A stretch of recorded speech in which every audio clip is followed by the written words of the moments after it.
Chapter 161. Shorty had been at Invincible Sect for more than a month now. Other than being unlucky, and often suffering from external injuries, everything else was fine. The only thing that could not be changed was that she persisted in stuffing offerings to Lone Moon for her 3 meals a day. She didn't know where she got them from. Sometimes it was a small bag of pastries, sometimes it was a small bag of snacks, and sometimes it was a variety of immortal fruits. Anyway, every morning, she could see these things neatly placed on the windowsill. And no matter how much she expressed that she didn't need them, she didn't change her habit of giving offerings. Until one day, when she came in carrying a small wild flower that she didn't know where she got it from, Radish bumped into her. A certain vegetable immediately exploded. The two young people started fighting. Radish firmly defended its right to send flowers to Shining, refusing to let other flowers get close to Shining. He forced Shorty to exchange the small wild flower in her hand for his dandelion. He even said that if she wanted to send more in the future, she would have to exchange it with him. From then on, no other flowers appeared on her windowsill. Shining glanced at the 3 dandelions on the windowsill. When the wind blew, a string of smoke-like seeds floated up. The corner of her mouth twitched even more. This after setting up the monument. She also offered 3 sticks of incense to herself. Straight face, Sect Master, Elder Lone Moon, she's here. Yu Hong led Shorty in. After not seeing her for a few days, she seemed to have grown taller. She was almost at Yu Hong's shoulder now. Divine Immortal, you're back. The moment they entered the back hall, Xian Tong's eyes lit up. She was just about to run towards Shining when she remembered something. She imitated Yu Hong and bowed. Xian Tong greets Sect Master and 2 elders. Xian Tong, did you throw these things in the house? Lone Moon asked. Xian Tong blushed and nodded vigorously. Yes. Why? These are offerings for Divine Sect Master. Lone Moon felt a headache coming on. You're already a disciple of our sect. There's no need to specially give you offerings. And it's from your own land. That guy, I Ching, is already giving you a lot of face by not beating you up. But I promised the deities, she said with a serious expression. Big Sister Hong said that we have to be honest as humans. And it's even more so as immortals. You have to do what you promised. The deities had blessed her. She had said that she would give offerings every day, so she could not stop for even a day. Lone Moon. Yu Hong, who was shot. What's more? She frowned, looking aggrieved. She looked straight at Shining. I haven't seen a mortal for so many days. I thought she didn't want me anymore. Her voice deepened, but it returned to normal after a while. I knew that the deities would definitely come back, so I prepared food that can be stored for a very, very long time. It won't go bad. She had spent a lot of effort to find it at the back of the mountain. She had dug it for a very, very long time. I Ching, the original owner of the food that wouldn't spoil. He wanted to throw her down the mountain +1. Did I do something wrong? Xian Tong looked at them blankly. Lone Moon's expression darkened. He really couldn't say the word wrong. He sighed. He didn't know what to do with this child who had good intentions but did bad things. She was a child after all. He turned to Shining and said, Hey, you're a fan. Make your own decisions. I don't care anymore. She looked at the child who was looking at her with sparkling eyes. She hadn't eaten yet. Educating a child was so troublesome. Sighing, he got up and walked towards her. That, Shorty. Sect Master Immortal. Xian Tong straightened her back immediately. She was glowing like a fangirl. Ah, the deities were finally talking to her. Let me tell you a secret. Ah, she hesitated. Actually, it's not popular for us to give food to the deities. That's why these are useless. And they were vegetables used to accompany the dishes. Really? She was stunned. Her whole body was like a deflated balloon. Her eyes were misty, and she looked like she was about to cry. Then what do I have to do to be considered a deity? That's difficult. You won't be able to learn it in a short time. I'm not afraid. Sect Master, please teach me. I will do well. Good. Then. She turned and pointed to the inside of the house. With a serious face, she said, Let's plant these things back in their original places first. I'll go right away. Her face lit up, and she immediately bent down to pick up the vegetables on the floor. Lone Moon. Was she bluffing? She was obviously bluffing. She just wanted to empty the house, right? She didn't even let the child off. How shameless could she be? Come, I have a storage bag here. It's more convenient to use it. Thank you, Sect Master. You're welcome. After you plant them, remember to come back and clean up the house. All the best. I have high hopes for you. Yes, Sect Master. No problem, Sect Master. Lone Moon. King retard. Wait, Yu Hong. What's with that look? Don't learn anything and don't teach other disciples. Looking at the overjoyed Shening who ran out to plant with the storage bag, Yu Hong seriously considered whether she should help the sect master plant a piece of land. After all, Xian Tong had just been praised. Envious, sect master, two elders. Regarding junior sister Xian Tong, I have something to report. Thinking of serious matters, she had to temporarily suppress her thoughts. Once she was done, she would occupy a piece of land in the back mountain. What is it? Lone Moon looked up. It's about her cultivation. Yu Hong said awkwardly. She was born with a weak body, and is not suitable for body cultivation. That's why she can't keep up with the cultivation methods of the sect. Previously it was Jade Wave who taught her how to guide chi into her body. But he is a core cultivator after all, of the fire element. Junior sister also has a single water spirit root. She is not suitable to continue training with him. This was indeed a problem. Single water spirit root, Chi Qingyu exclaimed. She looked at Lone Moon and the others in shock. Could it be that she is also? Lone Moon was silent for a while before nodding. That's right. Chi Qingyu clenched her fists. She knew best what a purine body would be like. Although this was the immortal realm, and her life was not as miserable as hers, just this kind of body was good material for refining all kinds of immortal weapons and immortal pills. Let me teach her. She also had a purine body. No one knew more about cultivation than she did. Lone Moon shook his head. Putting aside the plot, he said, she has already guided chi into her body. After all, you are, your cultivation technique. Only then did he notice that she was surrounded by immortal chi, and not the yin chi of a fiendish cultivator. I cultivated fiendish cultivation for revenge. Chi Qingyu smiled. After arriving in the Upper Azure world, I dispersed my cultivation and recultivated. Now I am an immortal cultivator. So fast. Lone Moon still could not believe it. Not to mention the pain of dispersing one's cultivation and recultivating was unbearable for ordinary people. She also had to start from chi refinement. She had not seen her for only a few years. It's not that fast. I spent 500 years. It was also because she had to recultivate twice that she did not survive the lightning tribulation and became that spirit body. 500 years. Lone Moon was shocked. How is that possible? Wasn't it just a few? Wait, could it be that there was a time difference between the immortal realm and the mortal realm? How long did you recultivate before you came to the Upper Azure world? Chi Qingyu calculated. 200 years. She couldn't have been looking for them in the Lower Azure world for more than 700 years. Could she? If that was the case, one day in the Upper Azure world was almost a year on Earth. He looked at her with admiration. You recultivated twice and were able to ascend in just 200 years. You are very talented. That's right. I Ching nodded. She was indeed someone whom Master had helped. Ordinary cultivators who want to become soul formation would not be so fast. Chi Qingyu. Feng Ying. Why did it sound like sarcasm coming from the two of them? Chapter 162. Then it's settled. I don't have any disciples under me anyway, so I'll take this child as my disciple, Chi Qingyu said.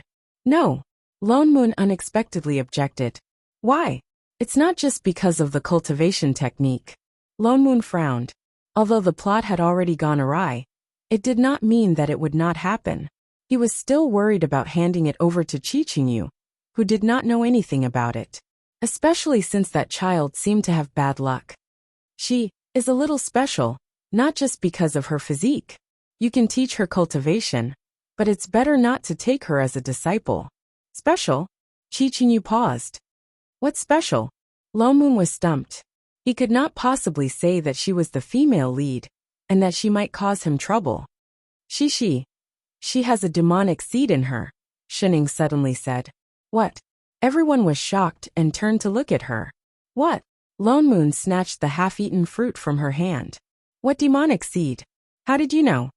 I saw it. Shining tilted her head. Then why didn't you say so earlier? You didn't ask. Where's my knife? Doesn't she always have a lotus mark on her forehead? Shining changed to another fruit and continued nibbling. I thought you already knew. What does this have to do with the mark? He stopped mid-sentence, suddenly remembering something. His eyes widened. She can't be the mental demon demonic seed that was separated from Ningzi and's body back then, right? The baby girl did have a similar mark on her forehead. That's right. Holy shit. Right my ass. She actually did not mention such an important thing. Lone Moon wanted to smack this idiot to death, but after thinking about the plot that he knew, he felt that this was indeed the case. In the plot, the male lead originally cultivated the emotionless sword Dao, but he treated the female lead differently. Not only did he save her, but he also protected her and finally fell in love with her. At first, he thought that it was the female lead's halo, but after thinking about it carefully, he realized that the male lead was like this. It was very likely that they were originally one, which was why they were attracted to each other. And at that time, the male lead did not even know that he was Celestial Emperor Chang'e. Wait, he suddenly remembered something. She doesn't look like she has a demon seed in her heart. He had checked the child's bones and meridians. There was not a trace of demonic chi in her body, let alone a demonic seed. She looked like an ordinary child. At most, her aptitude was slightly better. Of course, it could also be due to her purine body. Oh, Shining seemed to recall something and added, your male lead melted a lotus flower into her body. Lotus? Lone Moon thought for a moment, then turned around in shock. Could it be the tranquil heart lotus? I think so. As soon as she said that, the expressions of everyone present became somewhat complicated. Yu Hong was especially conflicted. No wonder little junior sister's luck is like that. What's wrong? Cultivation illiterate Ing looked at Chef beside her. Is there a problem? Master. I Ching was silent for a moment before explaining to her in a low voice. Rumor has it that the tranquil heart lotus is a sacred object of the immortals. It can cleanse the spirit and calm the mind, wash away evil thoughts, and let people maintain a clear heart. That's why it's named the tranquil heart lotus. Everything in the world has a natural counter to each other. That's why it only appears in places with strong yin qi. It can purify yin qi. But, he paused. The demonic seed of the heart demon is the embodiment of evil Chong. This thing melted into her body like a huge poison. It can suppress the demonic qi, so that she can never have a demonic heart again. Of course, she can never become a demon again. She knew about this. And then, I Ching's frown deepened. Slowly, he said, she reincarnated in the lower realm, so she can indeed wash away the demonic qi in her body. If I'm not wrong, this is already her third reincarnation. So the demonic qi in her body has basically disappeared. But in all things, there is sacrifice, there is gain. She used reincarnation to get rid of the demonic qi, so naturally she has to pay a price. And the price she paid was obviously her own fate. Huh? What did he mean? Master, there's a reason why her luck is so bad. She was paying for the tranquil heart lotus in her body, and the demonic qi that disappeared. And fate cannot be reversed. Even if she becomes an independent soul in her next life, she will continue to be this unlucky for the rest of her life. So she has to be unlucky to the extreme? After all, Ningzi and was afraid that the demonic seed would cause trouble. What's more, the tranquil heart lotus had already become one with Xian Tong's soul. It could not be taken out again. Since that's the case, then we won't accept her. Feng Ying suddenly said. Little you just need to guide her in her cultivation. Although he did not really understand, that did not stop him from grasping the main point of not accepting her as a disciple. They had gone through so much hardship to get to the good times. And little you had not even agreed to be his Tao companion. What disciple would be a hindrance? No, not a single one. But Roasted Chicken Gal was still hesitant. The most unpredictable thing in the world is fate. We can't help. Before he could finish speaking, a familiar voice suddenly rang out. Ding! Item extracted successfully. Attribute balancer. Wearing this item can balance all the attributes of the body, including fate. The next moment there was a clink. A blue crystal necklace appeared out of thin air and fell to the ground. Fenging. Shening. Everyone who was being translated by Shening. Flips table. Can't you chase after your wife properly? The system was indeed a high-tech product. After Shorty put on the attribute balancer, the situation of falling half to death every 3 days and tearing down a house every 5 days was greatly improved. She even walked faster and fell less. It was not difficult for her to climb up the mountain in one go. It was just that this so-called balance was too complete. Once the luck increased, the other attributes would be pulled down. She originally had the best heavenly spirit root and should have been able to cultivate at a fast pace. But after wearing the necklace, she was about the same as other cultivators with 3 or 4 spirit roots. Roasted Chicken Gal told Xiantong everything and let her choose for herself. Xiantong still chose to wear the necklace. Although her cultivation speed was slower, she was in the immortal realm. Compared to the cultivators in the lower realm, her cultivation speed was much faster. Although Qi Qingyu did not officially accept her as a disciple, she treated her like a real disciple. Perhaps because they shared the same fate, apart from cultivating, Qi Qingyu spent all her time teaching Xiantong. Fenging was very dissatisfied with this. In order to assert his dominance, he would occasionally go over to show his presence, only to be beaten out by Qi Qingyu. Therefore, every day, the disciples could see a black figure being thrown out of the martial arts arena by someone. Invincible sect was shocked at first, then hesitated to stop the fight, and then they got used to it. Perhaps because of her childhood experiences, Xiantong was very hardworking. Although she was limited by the balance balancer, she was especially serious about cultivation, almost to the extent that she did not care whether it was day or night. In a short 4 years, she had already reached the late golden core stage and was showing signs of forming a nascent soul.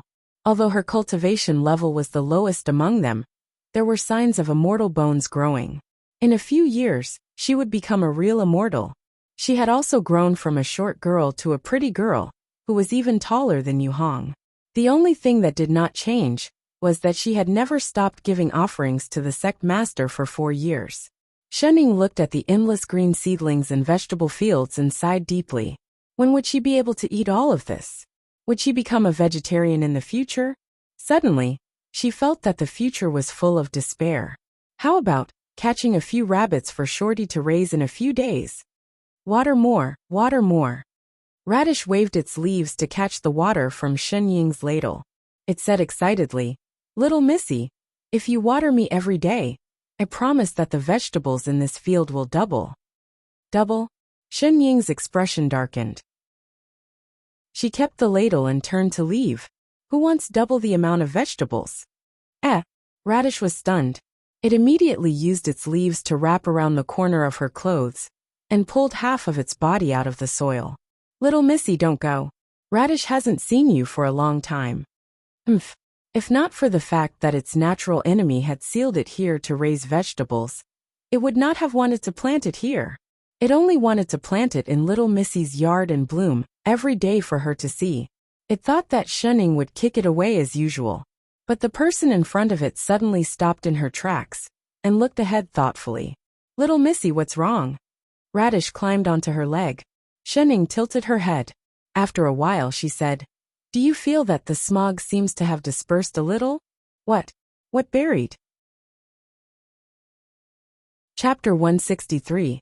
Shening walked a few steps closer and looked in the direction of the demonic qi. She could vaguely see the shadows of withered branches in the black fog.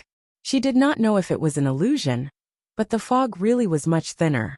Could it be that there were more green plants in the sect recently, so the fog was effectively controlled? This was not a good sign. After all, these were Father Neo's tools for making money. It felt like they were scattering lots and lots of immortal stones. Just as she was hesitating about whether she should directly collect these green plants, The demonic chi in front of her suddenly began to surge, gathering crazily in a certain place below. Little Missy, the demonic chi, is disappearing. Radish, who was still hugging her leg, exclaimed, "How can this be?" Huh. Shening looked directly in the direction where the demonic chi was gathering. As if discovering something, she turned and jumped down. Among the demonic chi at the foot of the mountain, a man dressed in black was sitting cross-legged. He was even making hand seals and chanting something in a low voice. Instantly, large amounts of demonic chi seemed to be summoned towards him crazily, and were all absorbed into his body. As the demonic chi increased, black demonic scars began to appear on his handsome face. His originally clear eyes also began to slowly turn red.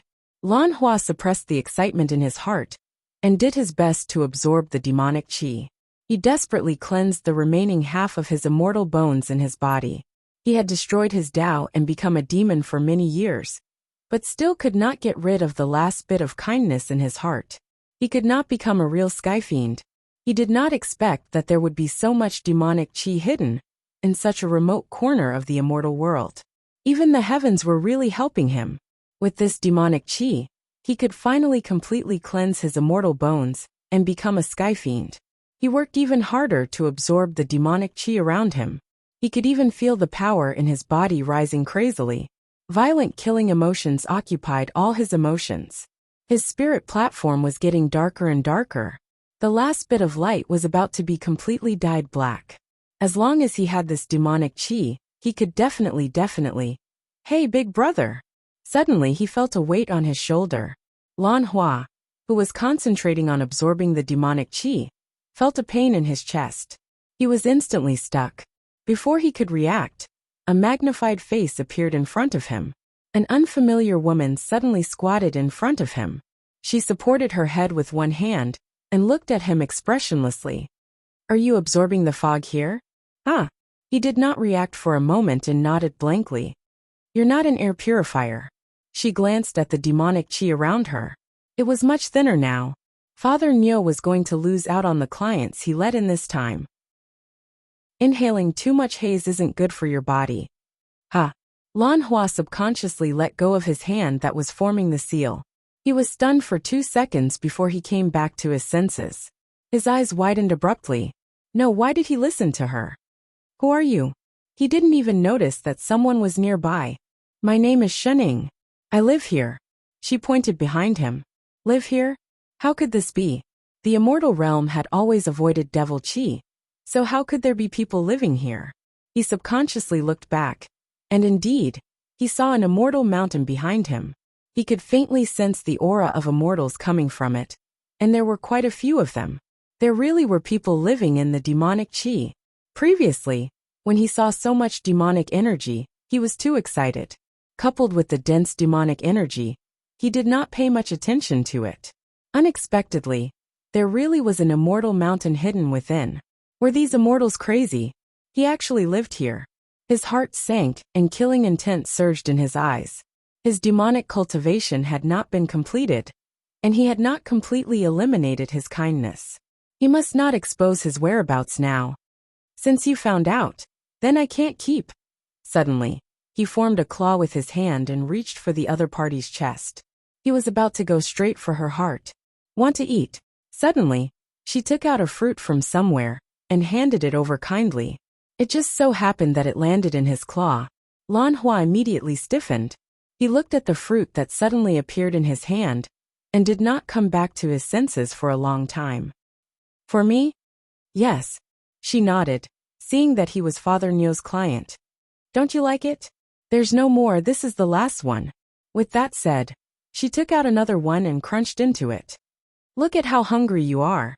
You don't even let go of the haze. How pitiful." She sighed. Lan Hua looked at the fruit in his hand again. The immortal retaining fruit. Although it was not fully ripe, it had healing effects. There was no way she could not tell that he was a fiendish cultivator. Why would she do this to a fiendish immortal? All he felt was that the murderous thoughts that filled his mind just now suddenly quietened down. The faint light in his spirit platform, that was almost invisible, suddenly brightened. His demonic chi reversed, and his blood and meridians broke. He opened his mouth and spat out a mouthful of blood. Not good. The remaining kindness in his Dao heart. Hey, hey, hey. What are you doing? Shening was shocked. She pulled up his shirt and wanted to help wipe it off. Don't suddenly spit out blood and scare me. Don't touch me. He pushed her hand away in a panic. The blood in his heart was even more chaotic. No, he could not suppress it anymore. You. He raised his head abruptly and glared at her with bloodshot eyes. He looked like he was going to eat her up. Why did you do this? He spent tens of thousands of years and finally suppressed the last bit of kindness in his heart. Yet it was directly awakened by a fruit from her. Huh. Shening looked confused. What did I do? You did it on purpose, didn't you? He was so angry that his face was twisted. He glared at her. So what if you awaken my kindness? You're still going to die here today. With that said, the demonic chi on his body suddenly surged and formed a long black blade. He slashed at her without any care. Hey, hey, hey. Shening looked confused. Why did he suddenly change his expression? She was just about to reach out to block. But he suddenly stopped 2 steps away from her. With a puff, he spat out another mouthful of blood. The demonic chi on his body dissipated. Even the long black blade disappeared. He lay on the ground and began to spit out mouthfuls of blood like a watering can. Lan Hua even had the urge to curse out loud. Damn! He actually could not move.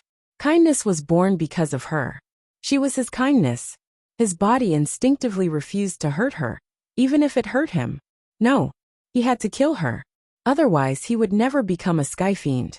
At the risk of breaking all his meridians, he once again materialized a black blade and slashed at the saber. No matter what you go. Before the word die left his mouth, just as the blade was about to land on her, his hand suddenly stiffened. It stopped in midair. Even the words that were about to come out of his mouth changed uncontrollably. Go sit on a rock. The demonic chi here is strong. You'll get sick. Huh. Then he kept the blade and used his sleeves to sweep the rock beside him. Wait. What was he doing? Lan Hua regained his composure. He immediately flared up and slashed at the blade for the 3rd time. I don't believe that I can't kill. I can't just stand there. I already said that the demonic chi is strong. Would it be better if I wore this supreme-grade Dharma artifact? Shening. Why would he say something like that? So it was the 4th time. No one can stop me from becoming a demon. Why don't you have any immortal weapons on you? Take this. This is what I used when I was cultivating. The 5th time. I won't be bewitched by kindness. Do you want to eat the fruit? This immortal retaining fruit is too ordinary. It's useless. I have a treasure spirit fruit. I only get one every 10,000 years. It can increase your cultivation level. Do you want it? The 6th time. I also need immortal talismans and Dharma treasures. The 2 onlookers. Radish. Have you seen a lunatic before? Not in the past. Now I have. Shening. Radish. Chapter 164. The man in the radish looked at a certain someone confused. One moment, he wanted to kill someone, and the next, he could not help but take out a bunch of things and force them into her hands. In less than half a minute, his black blade did not get within a meter of her. Instead, there was a pile of immortal weapons, Dharma treasures, immortal talismans, immortal pills, and all kinds of immortal fruits and immortal herbs. Shening confirmed that this person was sick beyond belief, until he seemed to have nothing else to take out before he stopped this crazy behavior. He gave up and sat down beside a withered tree, his face full of despair. As a few withered leaves floated down from time to time, the entire scene turned into black and white. For some reason, Shening felt a little guilty. Grandaunt. I beg you, don't come any closer. Lan Hua looked like he was about to cry. I've already given you the Dharma robe I'm wearing. There's nothing else I can give you? If she came any closer, he would have to take off his underwear. He never knew that his good heart was actually a wastrel. He was already halfway to immortal and demonic. He thought that this demonic chi would allow him to completely become a sky fiend. He did not expect this to happen. He was the only one in the world to cultivate to this extent. His heart hurt. Shening frowned. She glanced at the pile of Dharma treasures around her. then looked at the demonic chi around her that was much thinner. Feeling even more guilty, she sighed and said, "Do you have immortal stones?" Lan Hua. Who was the demon here? The corner of Lan Hua's mouth twitched.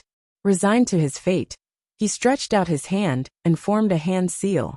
Immediately, a bulging storage bag appeared in his hand. He tossed it over. Take it all. There was nothing left anyway.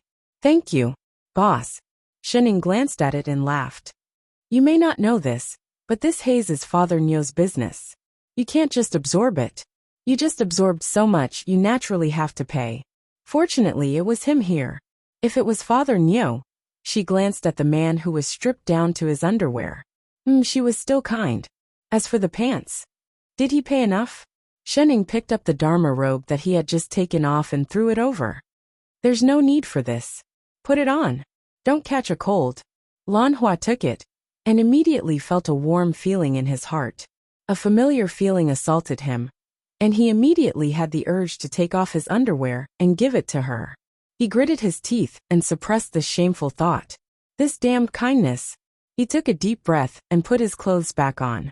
He looked at the woman in front of him and cautiously took a step back, maintaining a safe distance so that he wouldn't be affected by kindness again. Hey, what are you? Just as he was about to ask what was going on, he felt several immortal auras coming his way.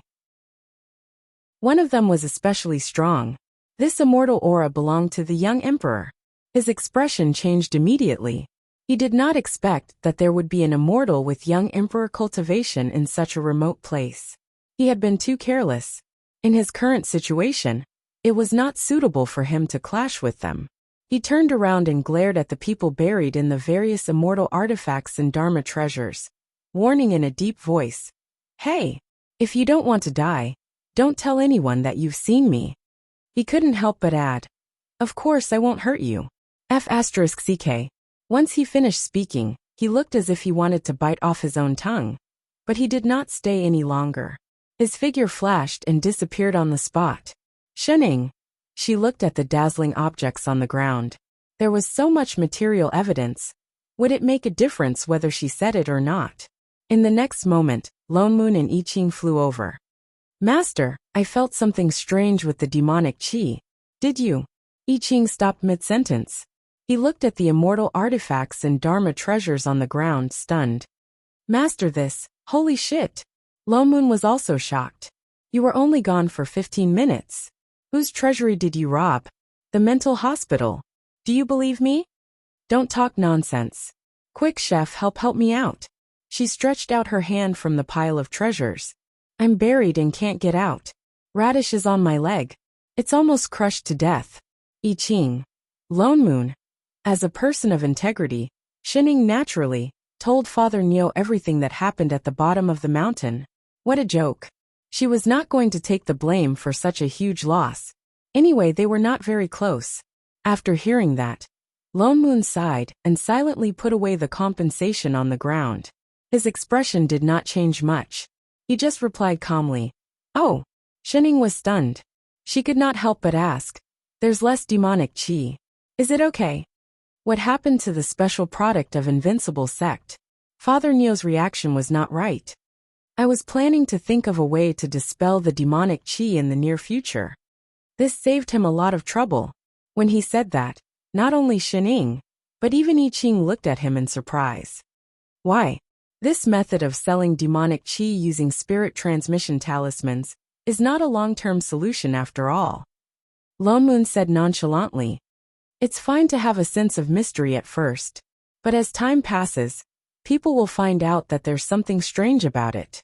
He used the auction method to maintain a sense of mystery, so that people would not guess that it was demonic chi. But after selling it for a long time, people would not be stupid. There would be people who would take things too hard and exchange their experiences. It was only a matter of time before they found out. That was why he had already stopped working with Xu Jiang half a year ago. What's more, all the disciples in the sect, except for Xian Tong, had successfully become Earth Immortals. With I Ching the young emperor around, unless the 10 celestial emperors personally came to find trouble with them, they really had nothing to fear. Of course, this was under the condition that Shining was a cheat. I've already discussed with Wu Hong and Celestial Emperor Biao Ting about the immortal herbs. It won't be long before the first batch of immortal herb seeds is sent over, Lone Moon said naturally. Oh yes, those vegetables in the back mountain and so on. Quickly help me clean them up. Don't blindly plant them anymore and waste the land. In the future, let Radish plant immortal herbs from the heavens beyond heaven in batches. I've already discussed the distribution channels. I Ching. Shunning. When exactly did he talk about it? Why did they not know at all?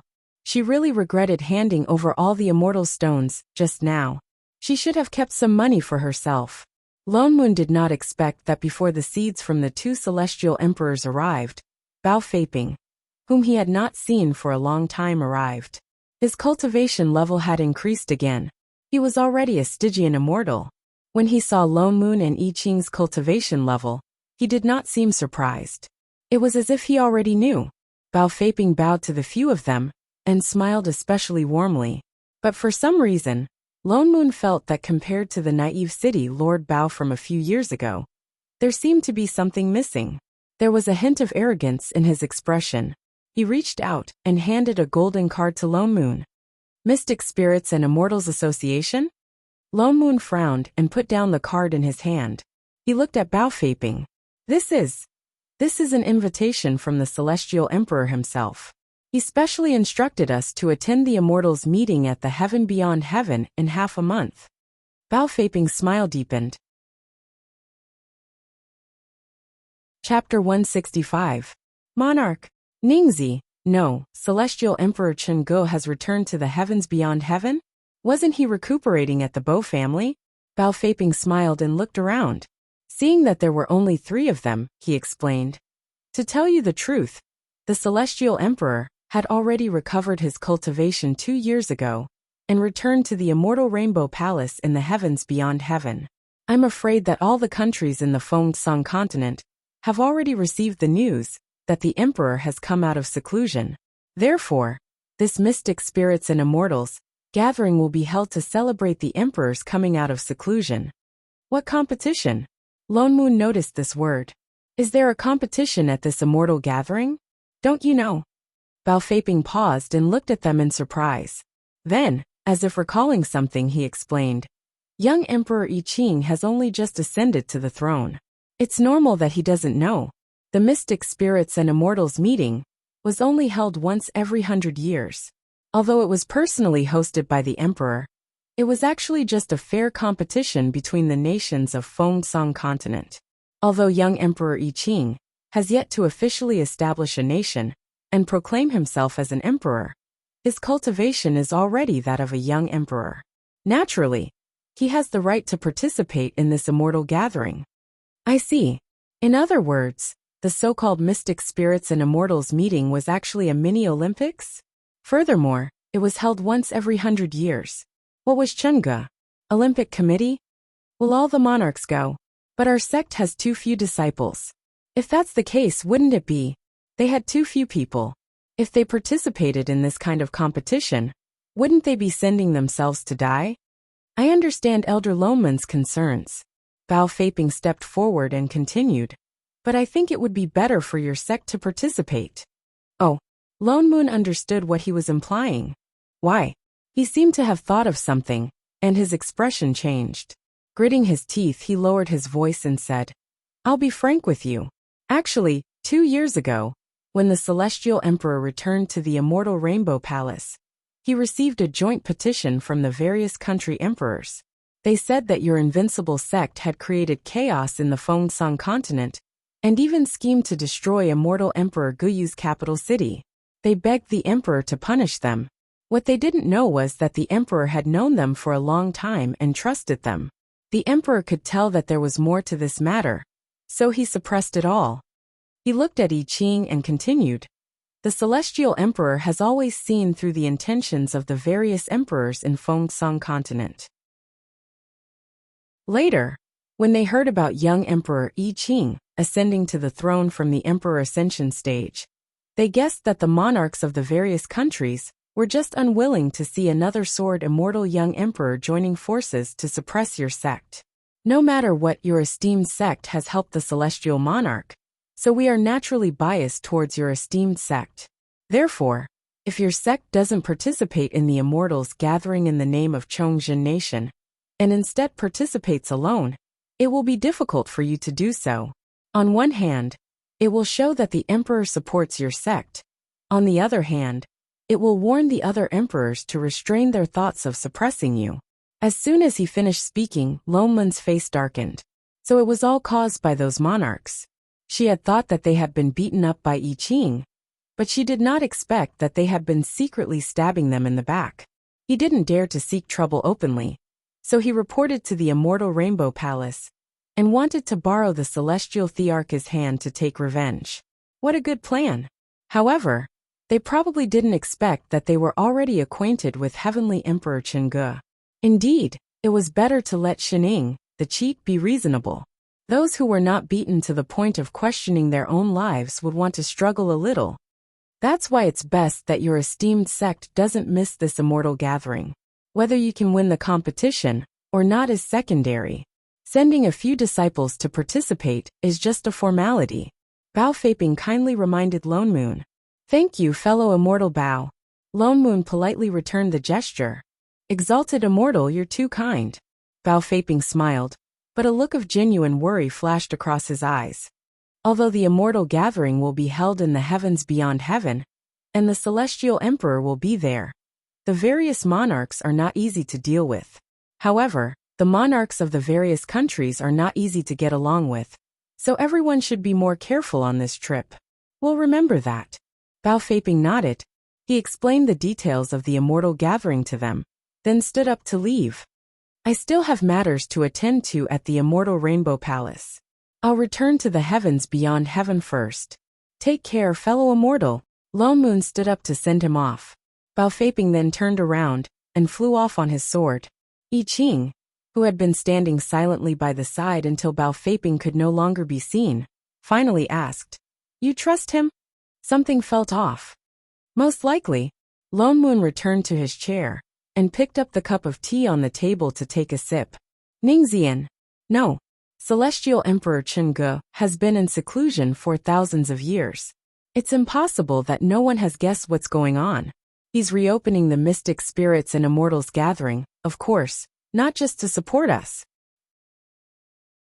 What's more, they did not need to support him.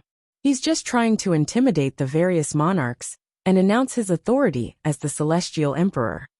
Anyone who could become a Celestial Emperor was a shrewd man. You intend to go? Of course I have to go. Loman's eyes flashed. This was a great opportunity to do business. He was looking forward to seeing how the various monarchs would react when they saw I Ching. He had not even gotten his medical fees back from last time. This was the perfect opportunity.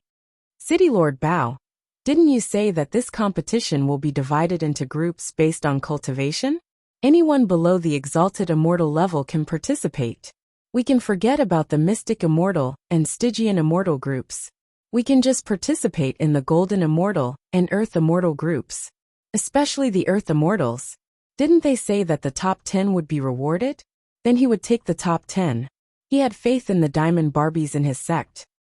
I Ching did not ask further, as he thought about the ferocious girls in the sect. Late at night. The night was dark and windy. Shening wanted to sleep. Hey, what's that? Good heart. A familiar voice suddenly sounded. Shening, who was about to sleep, stopped in her tracks. She looked around and saw a black figure in the corner that was slowly being formed by the black fog. Shening paused. Hey boss, you're here to absorb the fog again? Did you bring enough money? What do you mean? The black figure that had just formed was stunned. A moment later, it seemed to recall something. It looked around cautiously, trying its best to hide the aura of its illusory body. I'm here to remind you. Did you bring immortal stones? She asked suddenly. Lan Hua froze. Then he exploded. Where would I get immortal stones? Didn't I give them all to you last time? Oh. Shening laid her head on the bed, ignoring him. Damn. Why are you sleeping? I already said I had something to do. Lan Hua panicked. He went forward and tugged at her clothes. This is for your own good. Don't be ungrateful. He tugged for a long time. But the person on the bed ignored him. Lan Hua's expression darkened. Anger rose in his heart. If she didn't want to listen, he didn't care. Then he gritted his teeth and took out a handful of fine immortal stones and placed them beside the pillow. This damned good heart. The person on the bed sat up immediately. As she grabbed the immortal stones, she asked, "Boss, what's the matter? Why would his good heart be born for someone like this?" Chapter 166. The corners of Lan Hua's mouth twitched. He took a deep breath and suppressed the urge to vomit blood. Then he said, "I heard that you're going to the immortal Rainbow Palace in the heavens beyond heaven to participate in the mystic spirits and immortals meeting. Is that true?" "Yeah." "Qingge." Shining turned to look at him. "You know him?" Lan Hua was stumped, and something flashed across his face. After a while he said, "That's not important. I came to tell you that those celestial emperors aren't good people." "Oh." She pulled the quilt. "You don't believe me?" Lan Hua was even more anxious now. He pulled down the blanket and said, "I'm telling the truth, especially Qingge. Although he has the best reputation among the 10 celestial emperors, who knows what he does behind the scenes?" He seemed to think of something, and his brows tightened. "You have to be careful. It's best not to have too much contact with people like this. Understand?" "Oh, but there are so many people participating in the tournament, so you probably won't meet him." "I'm not participating in the tournament." "What?" He was shocked. He had accidentally overheard the disciples of the sect talking about the mystic spirits and immortals meeting. He was so impulsive that he had rushed over to remind her. Now that she had calmed down and thought about it, she was just an earth immortal. Furthermore, if one's immortal chi was so weak that one couldn't even see it, then they indeed weren't qualified to participate in the competition. It seemed that he had been nervous for nothing. He immediately let out a long sigh of relief. "It's best if you don't go." "I'm going." "What?" He had just calmed down, but now he felt a surge of anger. If it wasn't an illusion, he would have spat out a mouthful of blood. "If you don't participate in the competition, what are you going to do?" "Father Neo said so," she said, not wanting to go either. "What Father Neo?" "He's an elder in charge of money in our sect." "Has your elder gone mad?" Lan Hua was getting more and more anxious. His entire phantom was floating back and forth in front of her. "Is there no one else here? Why did they send an earth immortal like you to join in the fun? The realm beyond heaven was not a fun place. Listen to me, don't go." "Probably not." "Why?" "Because I think I'm the sect leader." "Huh?" Lan Hua was stunned for a few seconds. "Sect leader? Her? Pardon me for asking." The people of your sect, are their brains filled with demonic energy? Choosing an earth immortal to be the sect leader." Just as he was about to ask a few more questions, his figure swayed, and the entire phantom image slowly faded away, as if it couldn't be maintained for much longer. He was a little flustered and hurriedly instructed, "My illusory body can't last much longer. Remember to be careful of Qingge. He's not a good immortal. Prepare more immortal treasures and magic tools. Bring the sun-concealing cotton I gave you last time, and also the Kinwater damask, the soul-protecting hairpin. All right, and the heaven-fixing bell. Bring all of them." He hurriedly reported the names of a bunch of equipment, but his voice was getting softer and softer. Just as he was about to disappear, he added one last sentence. "If you really can't do it, you can find me in the willow forest 100 miles away. I have to go now. Remember, don't tell anyone about my visit today." With that, the black phantom completely disappeared from the room. "Oh." Shening nodded seriously, then turned to look at the two people who had been standing at the door for a long time. "This doesn't count as snitching, right?" "I Ching." Lone Moon. A while later, 100 miles away, in the southwest corner of the willow forest. "I'll go catch." With a swoosh, the sword in I Ching's hand emitted cold chi. In a flash, he flew out of the sect. Little b asterisk tch, just you wait. 2 hours later, in the main hall of Invincible Sect, I Ching and Lone Moon sat side by side on the right, while Bitao, Feng Ying and Qi Qingyu sat on the left. They were all looking at the demon immortal, who had been beaten black and blue, and was tied up like a meat dumpling. No one made a sound. The only sound in the main hall was the sound of Shening, who was sitting at the head of the table, chewing on her fruit. Who the hell are you? Finally, Lone Moon was the first to speak. In a low voice he asked, "What is your purpose for breaking into Invincible's sect in the middle of the night?" Lan Hua felt like all the bones in his body were about to fall apart.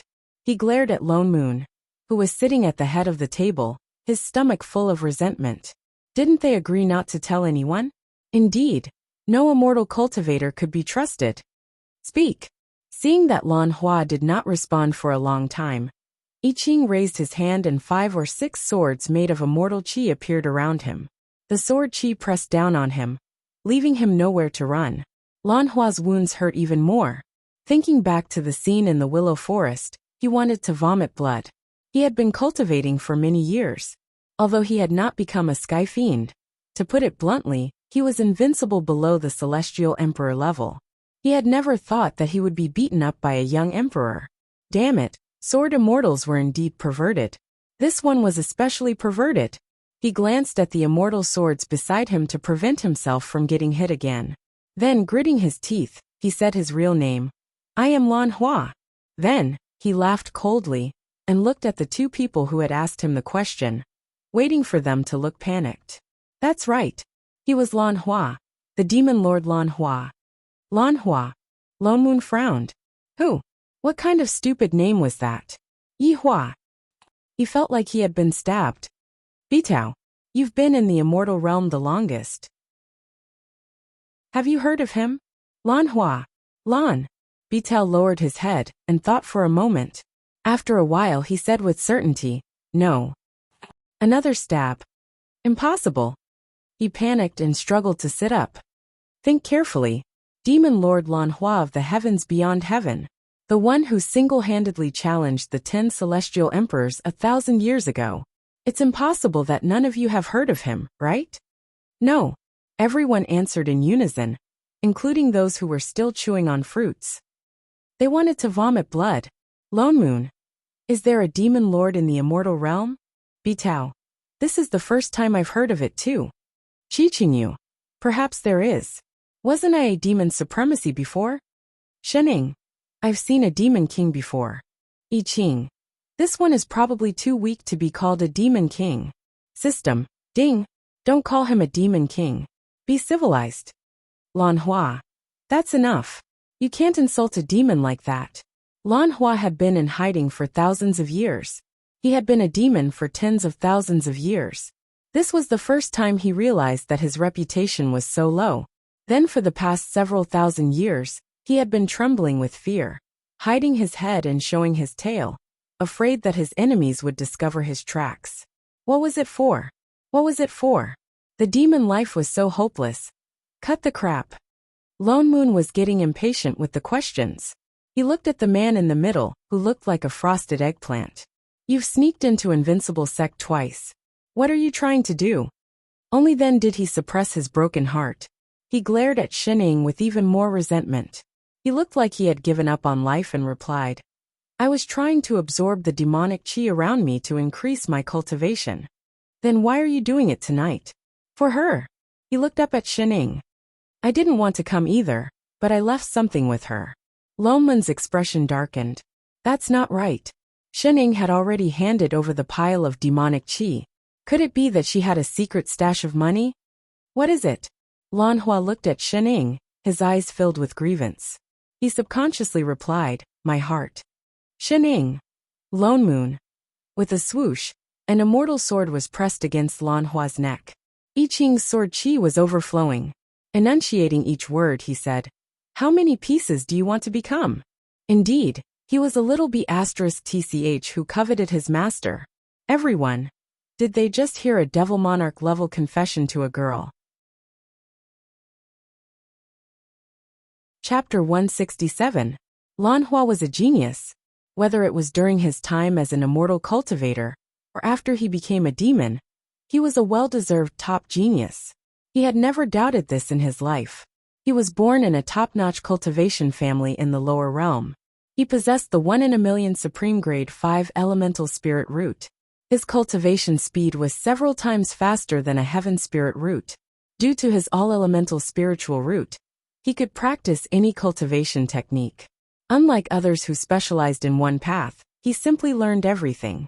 He was an all-rounder who was proficient in alchemy, talismans, tools, and formations. He could be considered the only cultivator in both the immortal realm and the mortal realm, who was an all-element cultivator. It only took him 500 years to ascend. After ascending to the upper realm, he became a golden immortal in 100 years, a profound immortal in 150 years, a Stygian immortal in 300 years, an exalted immortal in 600 years, an emperor in 1,000 years, and then an immortal emperor in another 1,000 years. In less than 4,000 years, he became a celestial emperor who could shake the world. It could also be considered the path to immortality. Is 500 years of ascension considered fast? Shunning suddenly interjected upon hearing this. Of course, Lan Hua said proudly. The mortal realm's spirit qi is not comparable to immortal qi, and it has always been thin. Ascension was naturally not easy. Without 1,000 years of bitter cultivation, it was basically impossible to ascend to the great Tao. I'm not bragging, but no one in the entire immortal world can fly faster than me. Before he could finish, Lone Moon suddenly said, "Oh, I ascended more than 400 years ago." Huh. He felt like he had been shot in the knee. Before Xiao Chun could question Xiao Chun, he heard the crowd discussing the time of ascension. "I Ching, I have less than 200 years. Yu Hong replied, "I ascended 180 years ago. What about you guys?" Siyu replied, "I'm short of someone who ascended in 90 years. Disciple 3, I think I'm 45. Disciple 4, I've only cultivated for 20 years. Disciple 5, don't mention it. I've never cultivated before. I've only been in the sect for 2 months, when Senior Sister Hong came to inform me. Only then did I know that you've ascended." So, Lan Hua's body was instantly covered with knives. Who are you trying to fool? For all. Ngungu, even if it was 400 years, what the hell were those after that? How could he ascend to become an immortal in such a short time? Why don't you King find someone to ascend after cultivating for 2 months? Heh. Lan Hua took a deep breath. That's right. These people must be talking nonsense. Instantly he felt a little angry. What's the point of teaming up to scare me? Do you still want to hear my confession? What they said was true, but seeing that he looked like he was about to explode, everyone stopped their discussion. Okay, you confess. Please continue your performance. Humph. Lan Hua snorted coldly before continuing his story. Lan Hua's story was actually quite melodramatic. It could be summed up in 4 words: brothers fighting. Lan Hua was a cultivation maniac, and he was proficient in all types of spells. Aside from cultivation, he was not interested in anything else. He had only done 3 things in his life. The first was to go into seclusion, the second was to train, and the third was to comprehend. It was precisely because of this focus that Lan Hua cultivated the fastest, and was also the strongest among all the heavenly emperors. However, when it came to other matters, especially human relationships, he was completely clueless. Thus he made a fatal mistake. He brought his younger brother, Lan Yu, to the immortal realm and wholeheartedly handed over an entire continent to him to manage. Until now, he still could not understand why his younger brother, whom he had protected since he was young, would hate him so much that he would purposely lead him to become a demon. At that time, he had just become a heavenly emperor, and had not been in charge of a continent for long. He had already cultivated all kinds of spells to the limit. It was as if he had suddenly lost his purpose in life. Coincidentally, Lan Yu told him that he had inadvertently obtained an ancient immortal technique, and sent it to him. Immediately he was overjoyed. He tried to practice it, and found that his cultivation actually showed signs of loosening. Thus he threw himself into it. However, he did not expect that it was a demonic technique, and that he had already planted a demonic seed in it. He had never been on guard against Lan Yu. By the time he realized it, it was already too late. He could not stop himself from becoming a demon. In less than 1,000 years, half of his immortal qi had turned into demonic qi. At first, he was very angry and wanted to kill Lan Yu. However, After practicing demonic techniques for a long time, he unexpectedly found that his cultivation did not regress. Instead, it increased. This demon's cultivation method was actually completely different from that of immortals. As a diligent and studious prodigy, he immediately gave up resisting out of curiosity and completely became a demon. However, his younger brother did not intend to let him go so easily. He directly spread the news that he had become a demon, and even personally led the other 9 heavenly emperors to his hiding place, wanting to kill him. In a fit of anger, Lan Hua went all out. He rolled up his sleeves and fought with the few of them. 1 against 9, he fought for a few days, turning the entire heavens beyond heaven upside down. And then you lost? Shening suddenly asked. Lan Hua's chest tightened. He felt like he had been stabbed again. His face instantly turned red. He shouted angrily, "Who lost? It's a draw. A draw, all right? I could hold on for so long and still escape unscathed. In terms of results, I already won."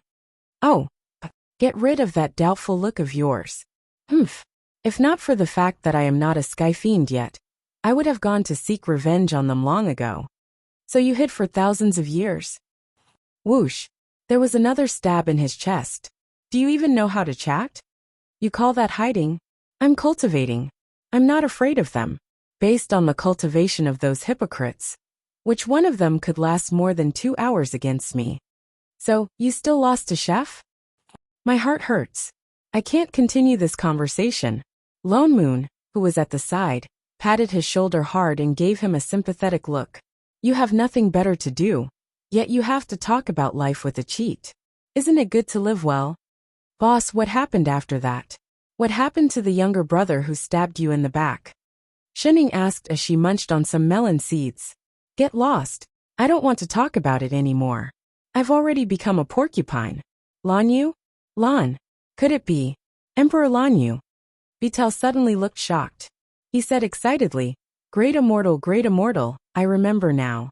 Lan Yu is the current celestial emperor of the Yunzhe continent. His younger brother must have replaced him as the celestial emperor. Shut up. I don't need you to add on. Our invincible sect is here to bring him down. Don't demons care about their reputation? All right. Stop gossiping. Lone Moon turned to the disciples and said, "It's getting late. We have to get to the heavens beyond heaven as soon as possible." Lone Moon had already planned for this mystic spirits and immortals meeting. They would only participate in the Earth Immortal and Mystic Immortal competitions. That was why he had chosen a total of 15 disciples. Including the 3 of them, there would be less than 20 people. But Lan Hua's appearance had disrupted part of his plans. For the sake of the disciples, Lone Moon had to bring him along just in case. Everyone's cultivation levels were different. In order to arrive at the heavens beyond heaven on time, they had to sit on the gigantic Dharma artifact, the 10-direction boat, that Boss Lan had kindly sponsored. "Yu Hong, see you, go to the front and take over for Qi Qingyu and Feng Ying. The rest of you rest. Don't forget that the competition is waiting for you. Stop gossiping and focus on your cultivation." "Yes, Elder." The disciples replied in unison and went their separate ways. Yu Hong and Si Yu also went to the front to take over. Only Lan Hua was left sitting in the middle of the array, his face as black as ink. "Weren't you the ones who wanted to force a confession out of him? Since when did his confession become gossip?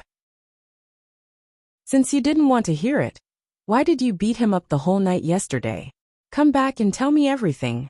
He was a demon who had been hiding for so many years. Now he was forced to go to the heavens beyond heaven to die. How could it be easy for him? It was all that damned good heart's fault. At this thought, he immediately turned to glare at a certain someone. Subconsciously, he opened his mouth and shouted, "It's all your fault." "Wait, what are you eating? What kind of messy fruit is this?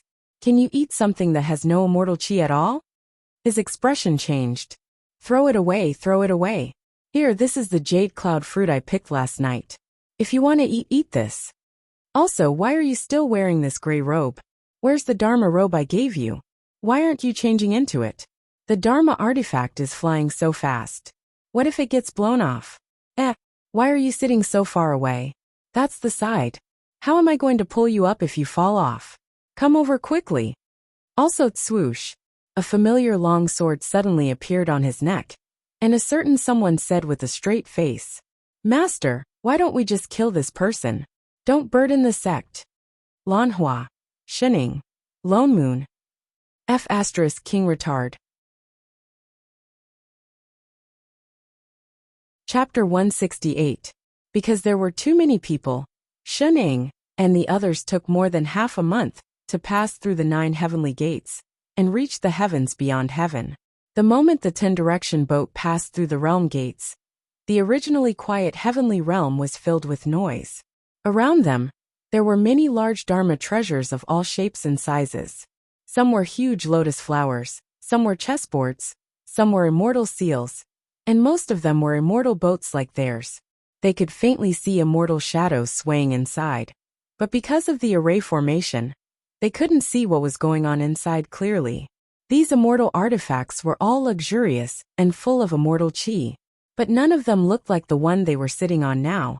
Its entire body was as white as jade, and it was surrounded by the golden light of a nouveau riche. Compared to the different colored immortal boats in front of them, their boat looked even more impressive. The people on these immortal boats looked like they were also here to attend the immortals' gathering. But which country's emperor brought them here? Lone Moon counted carefully and realized that there were more than 8 boats. These people had obviously arrived earlier than them.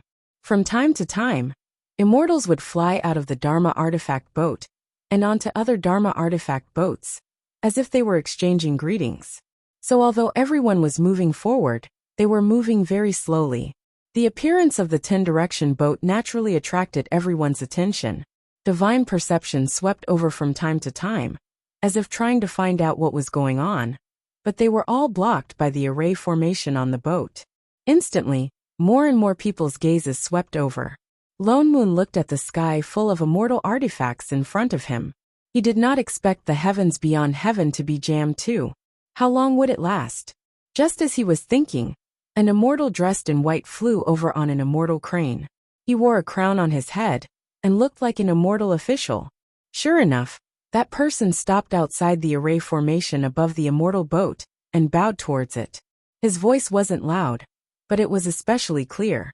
"I am the Celestial Emperor's welcoming immortal official. I'm here to welcome everyone. May I know which emperor has arrived?" So there was a traffic police. Lone Moon heaved a sigh of relief. He glanced at the master and disciple beside him, who were not involved in this matter. Out of habit, he stepped forward and replied loudly, "The Invincible Sect Master has brought young Emperor I Ching to attend the Mystic Spirits and Immortals gathering. Thank you, immortal official." With that said, he conjured a seal, and the invitation card in his hand flew out. The immortal official was stunned. Why did this reply sound so strange? Everyone else was some monarch of some country, bringing their disciples to participate in the immortal gathering. It was fine if this was a sect, but what was the meaning of the sect master bringing the young emperor to participate?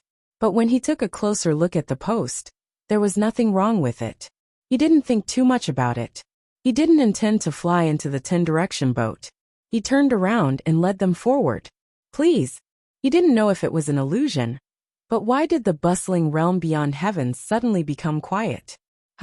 Why did the immortal artifacts in front of him make way for him? They were too far away. Did they want to fly closer to communicate? When did the relationship between the various countries become so good? The immortal officer was full of doubts. Thinking of his mission, he didn't think too much about it, and directly led the immortal boat behind him to fly in, directly to the immortal palace that had been arranged. Lone Moon looked around. Indeed, the divine perception that had landed on the immortal boat had all been hurriedly retracted the moment he spoke. It seemed that I Ching's beating had some effect. The immortal boat followed the immortal officer for about 10 minutes. This was indeed the realm beyond heavens. The deeper they flew, the thicker the immortal chi around them became. Countless immortal mountains and blessed lands flashed past them. Compared to the lonely Emperor Ascension stage they went to previously, this place was many times better. They could even feel the aura of several immortal meridians. All the disciples on the boat couldn't help but look around excitedly and curiously. Except for Lanhua. From the moment they entered the 9-layered immortal gate, he didn't say a word. Logically speaking, immortal chi shouldn't have much effect on a demon at his level of cultivation. He really wasn't afraid of some immortal chi. But this was the realm beyond heavens after all. For all he knew, he might bump into those bastards, the celestial emperors.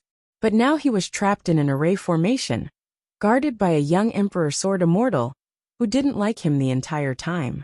Not to mention fighting him head-on. He might not even be able to keep his life. Along the way, he had been trying his best to hide his demonic chi, hoping to find an opportunity to escape. However, the sword immortal named I Ching seemed to find him particularly unpleasant. Not only did he threaten to kill him at every turn, he was also guarding against him like a thief. Even if he stretched out his leg, an immortal sword would stab him. He really had no choice but to follow them all the way to the realm beyond heavens. Sigh, it's all over. It looks like these people are going to hand him over to that bastard, Chen Ge. It's all because of that damned kindness. Boss, this is for you. Just as he was thinking, he felt a weight on his neck. Something was hanging on him. Stunned, he looked at the necklace on his neck, then looked up at kindness. This is a blocker that baby gave me, Shining said casually. It's used to hide the smog on your body. Don't throw it away. You have to return it. What did she mean? Who is baby? Lan Hua looked confused. He took a closer look and realized that all the demonic chi around him had disappeared. He looked just like an ordinary earth immortal. This necklace. It could actually hide his demonic chi. Lan Hua's eyes widened. He looked up and asked stupidly, didn't you want to hand me over to the Celestial Emperor? Celestial Emperor? Shining paused and asked seriously, do you owe him money? No. Oh, then why did you hand it over to him? Lan Hua was speechless. He looked at the necklace on his neck again. He felt like he was dreaming. Then why did they bring him here? They said they were going to make a trip. Was it really just a trip? What happened to the saying that immortals and demons could not coexist? Suddenly, a familiar warmth flowed from the bottom of his heart for no reason. The feeling from the last time, when he gave her the fruit, surged up again. It rushed into his eyes and made his eyes feel a little hot. His heart felt stifled and suffocated. Wait, this feeling is kindness, don't be rash. So, he took out a storage bag. Immortal pills, Dharma artifacts, Dharma talismans. Take whatever you want. There's no need to return it to me. You still have more. Oh, big boss. I replenished some when I returned to the Willow Forest. After all, he was a celestial emperor. He did not lack these things. What else do you want? Immortal dash, immortal stones. Here. He took out 2 more bags with tears in his eyes. These are immortal stones and some immortal fruits. Take them all. I beg you to stay away from me. Don't be so nice to me, alright? Alright. Thank you, boss. Shining turned and left. Lan Hua's heart was bleeding. He had to restrain the urge to take out his intrinsic Dharma artifact. Kindness and all that was too scary. The onlookers and lone moons. It was the right decision to let Shining bring them over. Chapter 169. Compared to the ordinary immortal cities in the immortal realm, the heavens beyond heaven was obviously much larger. Although there were no bustling streets, there were many floating immortal palaces. To prevent unnecessary conflicts between countries, the Immortal Rainbow Palace prepared a floating immortal residence for every team participating in the immortal gathering. Shen Ying and her group were also arranged to stay in an independent immortal residence. Because there were not many of them, it seemed a little empty. They had not rested for long when the immortal in charge of receiving them came again, saying that the Celestial Emperor had invited the country emperors to discuss the competition the next day. Lone Moon said a few words to Yu Hong, then brought Shen Ying and I Ching over. Only now did they see the so-called Immortal Rainbow Palace. As expected of the residence of the Celestial Emperor, it was different from the other immortal palaces. The entire palace seemed to be made of huge crystals that floated high in the sky, reflecting the sunlight and emitting a rainbow-like luster. From time to time, something swam inside. Lone Moon walked closer and realized that it was actually an immortal meridian. There were several immortal meridians surrounding the immortal palace. Even the crystal-like walls were formed by the condensation of immortal chi. He could not help but feel surprised. Immortal meridians were difficult to find. A complete immortal meridian could allow an ordinary earth immortal to ascend to an exalted immortal. Didn't the Qing Tong Immortal Abode Master destroy the Azure world time and time again to nurture an immortal meridian? Who would have thought that immortal meridians were so worthless in the heavens beyond heaven that they could be used to build houses? The immortal who received them led them to the entrance of the immortal palace, pointed in the direction of the main hall in front, and stopped. They walked a few steps closer. From afar, they could hear the voices of the people in the hall. There were also a few familiar auras. The three of them thanked him and walked directly into the main hall. The moment they entered the hall, the voices inside stopped, as if someone had pressed a pause button. Dozens of eyes in the hall turned to look at the entrance. Especially the 8 people sitting in the innermost area. Their faces turned green and white. It was an indescribable sight. They glanced at I Ching, then hurriedly looked away. The silence in the hall was a little strange. "You're finally here. Here." A familiar voice came from the right. Sun Shu, who had been sitting silently all this time, immediately waved at the 3 people at the entrance and pointed to the empty seat beside him. The 3 of them walked over, only to realize that Chun Go had not arrived yet. Thinking about it, it was normal. After all, he was the celestial Dharch, so he naturally had to appear at the end. They were considered to have arrived late. There were already dozens of people inside. He recognized everyone sitting there. Apart from Sun Shu, there were also the country emperors who had been beaten up by I Ching. Their expressions were all ugly. Behind each of them stood a few immortals, most likely their disciples. All the country emperors were looking at I Ching. They didn't know if it was an illusion, but they suddenly felt their bodies aching. Everyone simultaneously recalled the scene of a certain day, and their expressions changed again and again. They looked as if they wanted to explode in anger, but did not dare to do so. Back then, they had been beaten up so badly. Naturally, they wanted revenge. However, due to his reputation, he couldn't openly make things difficult for him. On top of that, with his cultivation, he really didn't dare to face him head-on. That was why they wanted to submit a joint report to the God Monarch, who knew that the Celestial Emperor would not care at all. Not long after, news spread that he had been promoted to Young Emperor. Today, he was even invited to the mystic spirits and immortals meeting in the name of Invincible Sect. Naturally, everyone knew the reason behind it in their hearts. Being able to attend the mystic spirits and immortals meeting meant that the Celestial Emperor had already recognized his status as equal to the country emperors. Even if he were to establish a country and become an emperor in the future, they wouldn't be able to say anything. They could only swallow the grudge of being beaten up the last time. They watched as the 3 of them walked through the main hall towards Sun Shu. I Ching walked at the front, and there were only 2 people behind him. The country emperors subconsciously glanced at them. One was an exalted immortal, the other was an earth immortal. They were all unfamiliar faces. In the main hall, there was only an empty chair next to Sun Shu. They thought that I Ching would sit down, but unexpectedly, he only took a step to the side. On the other hand, the woman behind him sat down with a natural expression on her face. The last exalted immortal followed I Ching and stood on the other side of the chair. Everyone couldn't help but feel surprised. They began to guess at the woman's identity. Why was the young Emperor I Ching so respectful towards her? But no matter how they looked at it, she was just an earth immortal. Yet they didn't dare to go over and ask. Even Sun Shu, who was standing beside them, looked at them as if it was only natural. He turned around and said, "You're finally here. I can't even find someone to talk to. I'm dying of boredom.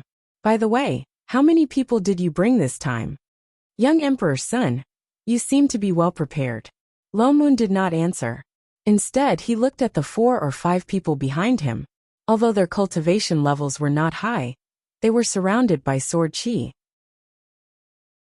One look and Lo Moon could tell that they were sword immortals. They must be the new tribesmen he had found. Not well prepared. Sun Shu smiled. He looked at the people behind him and said, I only brought a few of them. The competition is secondary. The main thing is for them to see the world. Of course, it would be better if they could win. I see. Something flashed across Loman's eyes. I wonder how the people young Emperor Sun is looking for are coming along. It's going well. Sun Shu smiled. His already coquettish face looked even more despicable now. He said smugly, I've already found more than 10 people. Then congratulations, young lord. Lonmoon nodded sincerely. Then he changed the topic and said, in that case, in the future, when you want to refine immortal weapons, young emperor can deliver the goods in advance. Sun Shu was at a loss for words. He wanted to spit blood at Lonmoon's face. The warm feeling he had when he met Lonmoon was instantly extinguished. Hey, do you have any shame? What do you take me for? I've already refined immortal weapons for you for so many years. Are you going to let me live? Don't worry, young emperor. Just deliver the goods 10 days to half a month in advance. We can wait. Didn't you only give me a month's time? Is that so? Then what do you think about delivering the goods every week? That's every 7 days. Get lost. Young emperor, do you know any friends who refine pills? Those who make talismans are fine too. That's enough. Young emperor, don't be angry. Let's talk about it slowly. We're reasonable people. Lonmoon was already in business mode. He pulled Sun Shu along and started chatting. At first Sun Shu was obviously angry. Then he became confused. In the end, he really started to ask Lonmoon questions about which sect in the immortal realm had the best life skills. The two people at the side were obviously used to it. They did not even look to the side. One was busy munching on the immortal fruits on the table, while the other was busy passing them to him. From time to time, they would replenish their supplies from their storage bags. Seeing that the few of them had no intention of settling the score with them, the country emperors were no longer as wary as before. As they waited for the celestial emperor to arrive, they started chatting in 2s and 3s. However, their voices were clearly much softer than before. At this moment, a girl suddenly flew down from the door. She looked to be about 15 or 16 years old, and was dressed in pink. Her clothes were embroidered with the unique pattern of the immortal rainbow palace. Her cultivation level was only that of an earth immortal. Chapter 170. Everyone glanced at her. Seeing that she was an immortal official from the immortal rainbow palace, they did not pay much attention to her. But she walked straight in, looking innocent and naive. She sized up the people in the room boldly. Wow, so these are the country emperors, she suddenly said. Suddenly, she saw Shining sitting in the middle, chewing on a fruit. Shocked, her eyes brightened. She walked over quickly and stood in front of Shining. Hey, there's a big sister here. Her eyes widened as she looked Shining up and down. She asked in a friendly tone. Big sister, which country are you from? She subconsciously reached out to hold Xinying's hand. I Ching frowned and stepped forward to stop her. Master is still drinking tea. Don't be rude. Ah. The girl seemed to have just noticed the teacup in Xinying's hand. She took a step back and stuck out her tongue playfully. Sorry, big sister. I was too excited to see you. I didn't realize you were holding a cup of tea. Xinying did not reply. She lowered her head and took a sip. Big sister, why aren't you saying anything? She tilted her head and looked at her even more intently. I was just curious when I saw that there was a big sister among the country emperors. Oh yes, I'm Hui Ling. What's your name? Hui Ling. She had just finished speaking when a man in white rushed in.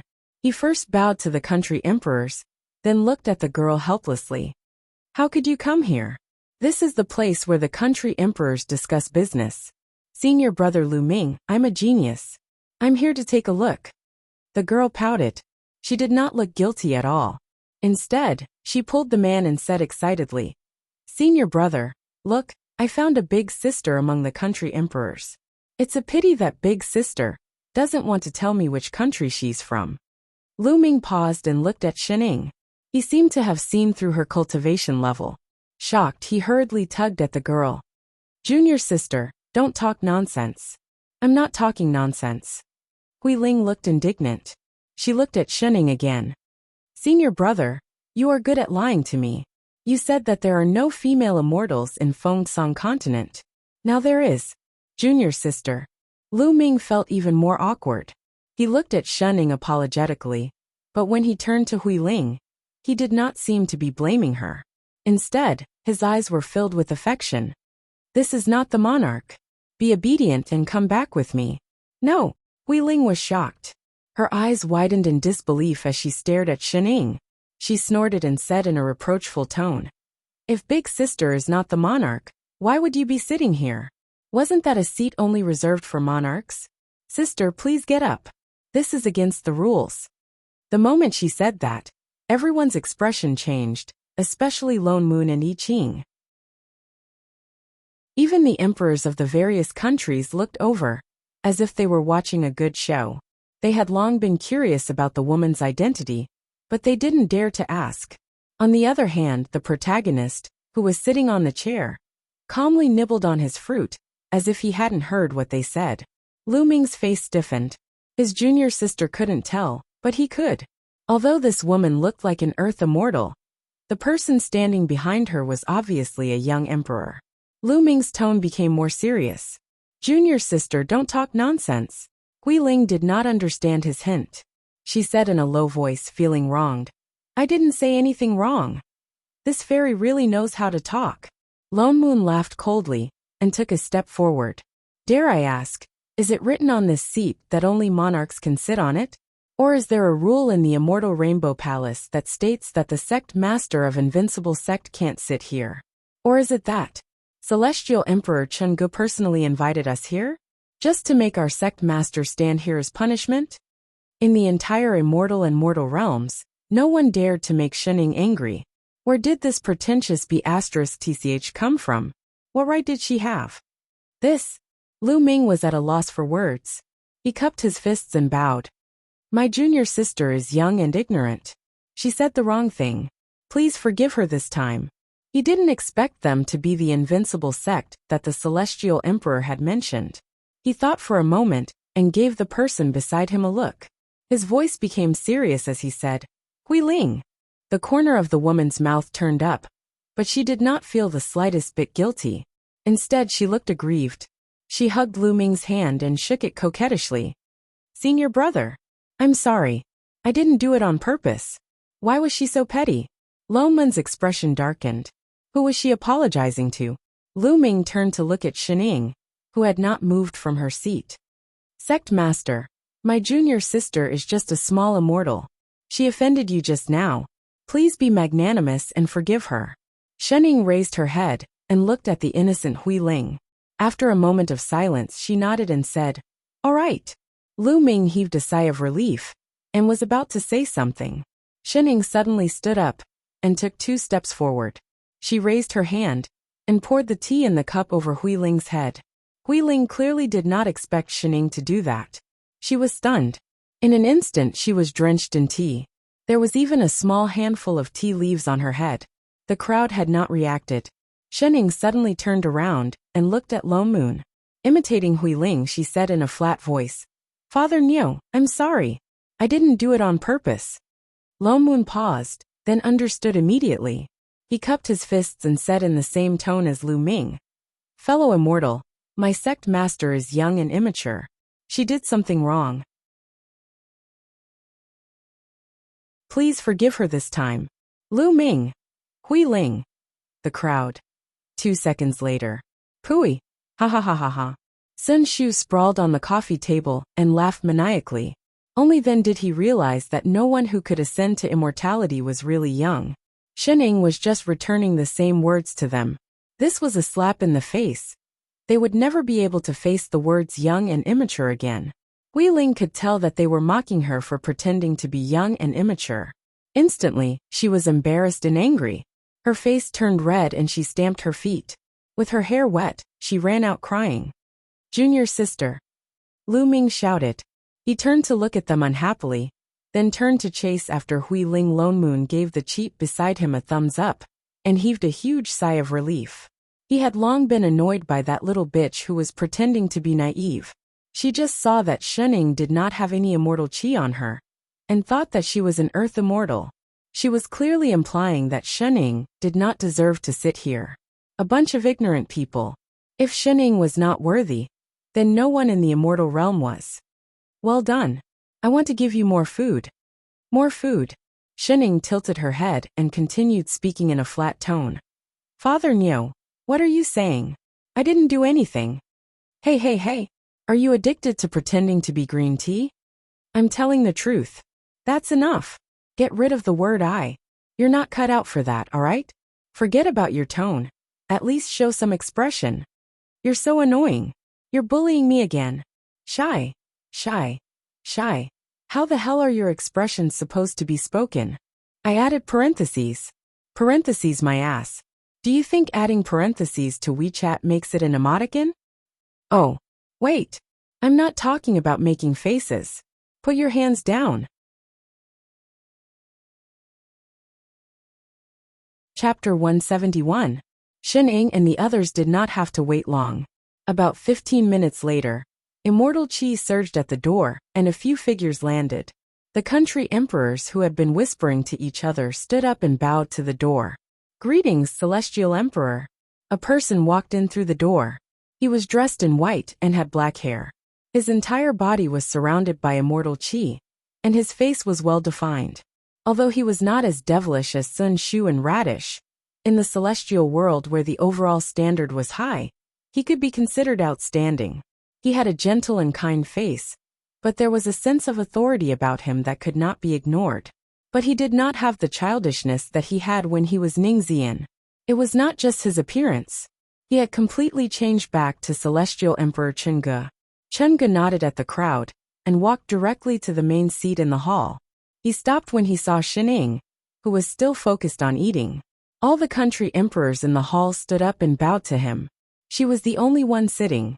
He didn't know if it was because no one was paying attention, but no one noticed. Sect Master Shen, long time no see. Chengge stopped and looked at her with a smile. He asked casually, was the journey smooth? Huh. Shen-Ing still had half a piece of pastry in her mouth. She nodded and swallowed. It was pretty good. Thank you. Who was this person? That's good. Only then did he nod his head in relief. The country emperors' faces darkened. No wonder the Celestial Emperor ignored their joint request. He was already acquainted with Invincible Sect. They could not help but worry. Chengge continued to walk in, but a malicious gaze suddenly swept over the three of them.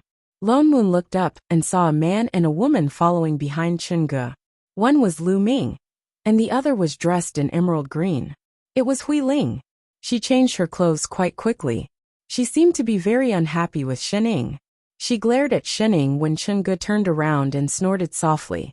It was as if she was saying, just you wait. It was clearly a malicious gaze, but she looked like a spoiled little girl. It was hard to get angry.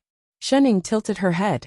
Before she could retract her expression, she suddenly pulled her face with both hands and stuck out her tongue, making an even more professional face at her.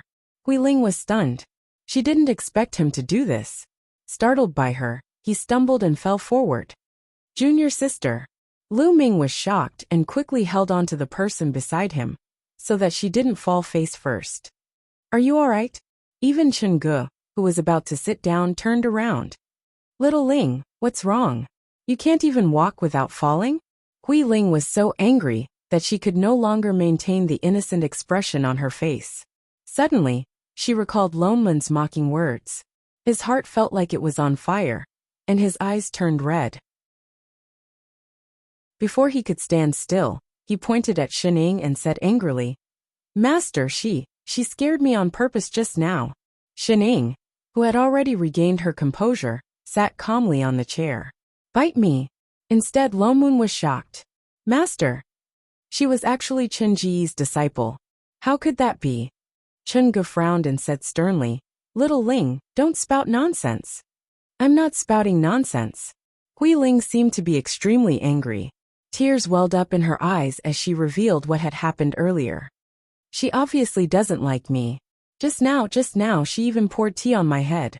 Senior brother, you saw it too. Master. Lu Ming stepped forward and said, Junior sister is not lying. Junior sister came in out of curiosity just now.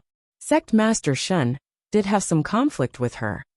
As soon as he finished speaking, Lone Moon, I Ching, and even Sun Shu's faces darkened. What was going on just now? Everyone knew that Lu Ming's words were obviously saying that Shening was the one who bullied them. Lone Moon snorted coldly and was about to argue, but Chun Ji's expression darkened. He shouted first, "Shut up. I believe in Sect Master Shun's character. The two of you must have neglected an important guest." "Master." Hui Ling raised her head in disbelief. "Leave." His voice became even colder as he turned to look at Lu Ming. "As her senior brother, you did nothing to stop her and allowed her to do as she pleased. Both of you are to face the wall at Qingxin Peak and reflect on your mistakes. You are not allowed to leave without my permission." "Master." Lu Ming fell to his knees looking flustered. "But tomorrow is the competition. You don't have to participate." He turned to Hui Ling. "You too. Leave." "Master." Hui Ling looked like she had suffered a huge blow. As if a switch had been turned on, tears streamed down her face. She turned to look at Shening, sniffled, turned and ran out. Lu Ming bowed, his face pale. Then, he turned and left to receive his punishment. "Sect Master Shen." Chun Ge softened his tone and looked at Shening apologetically.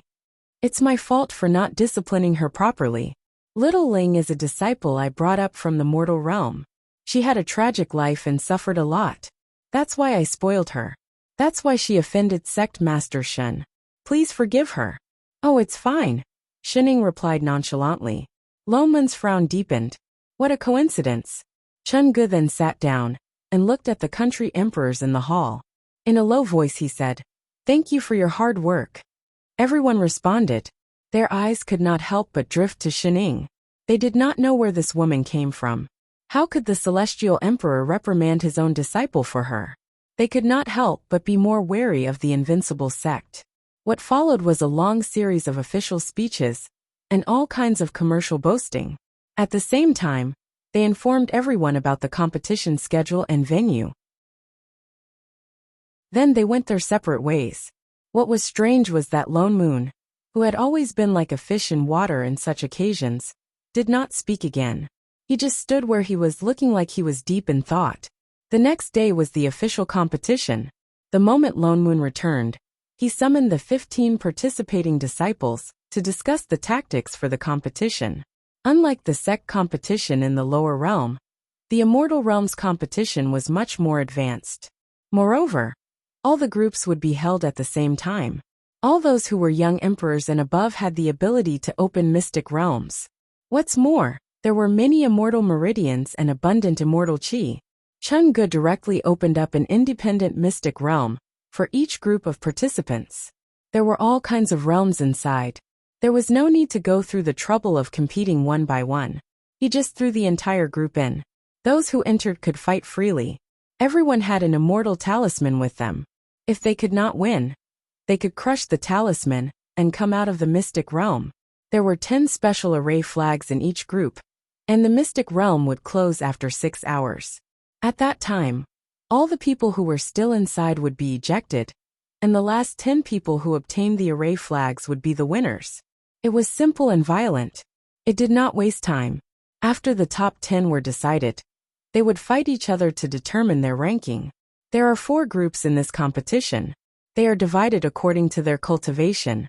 Lone Moon instructed seriously. So you don't have to worry. The people you will meet in the mystic realm will be of the same cultivation level as you. Just do what you usually do. Yes, everyone replied in unison. Yu Hong, see you. He looked at the 2 people on the right. There are only 5 people in the Golden Immortal group.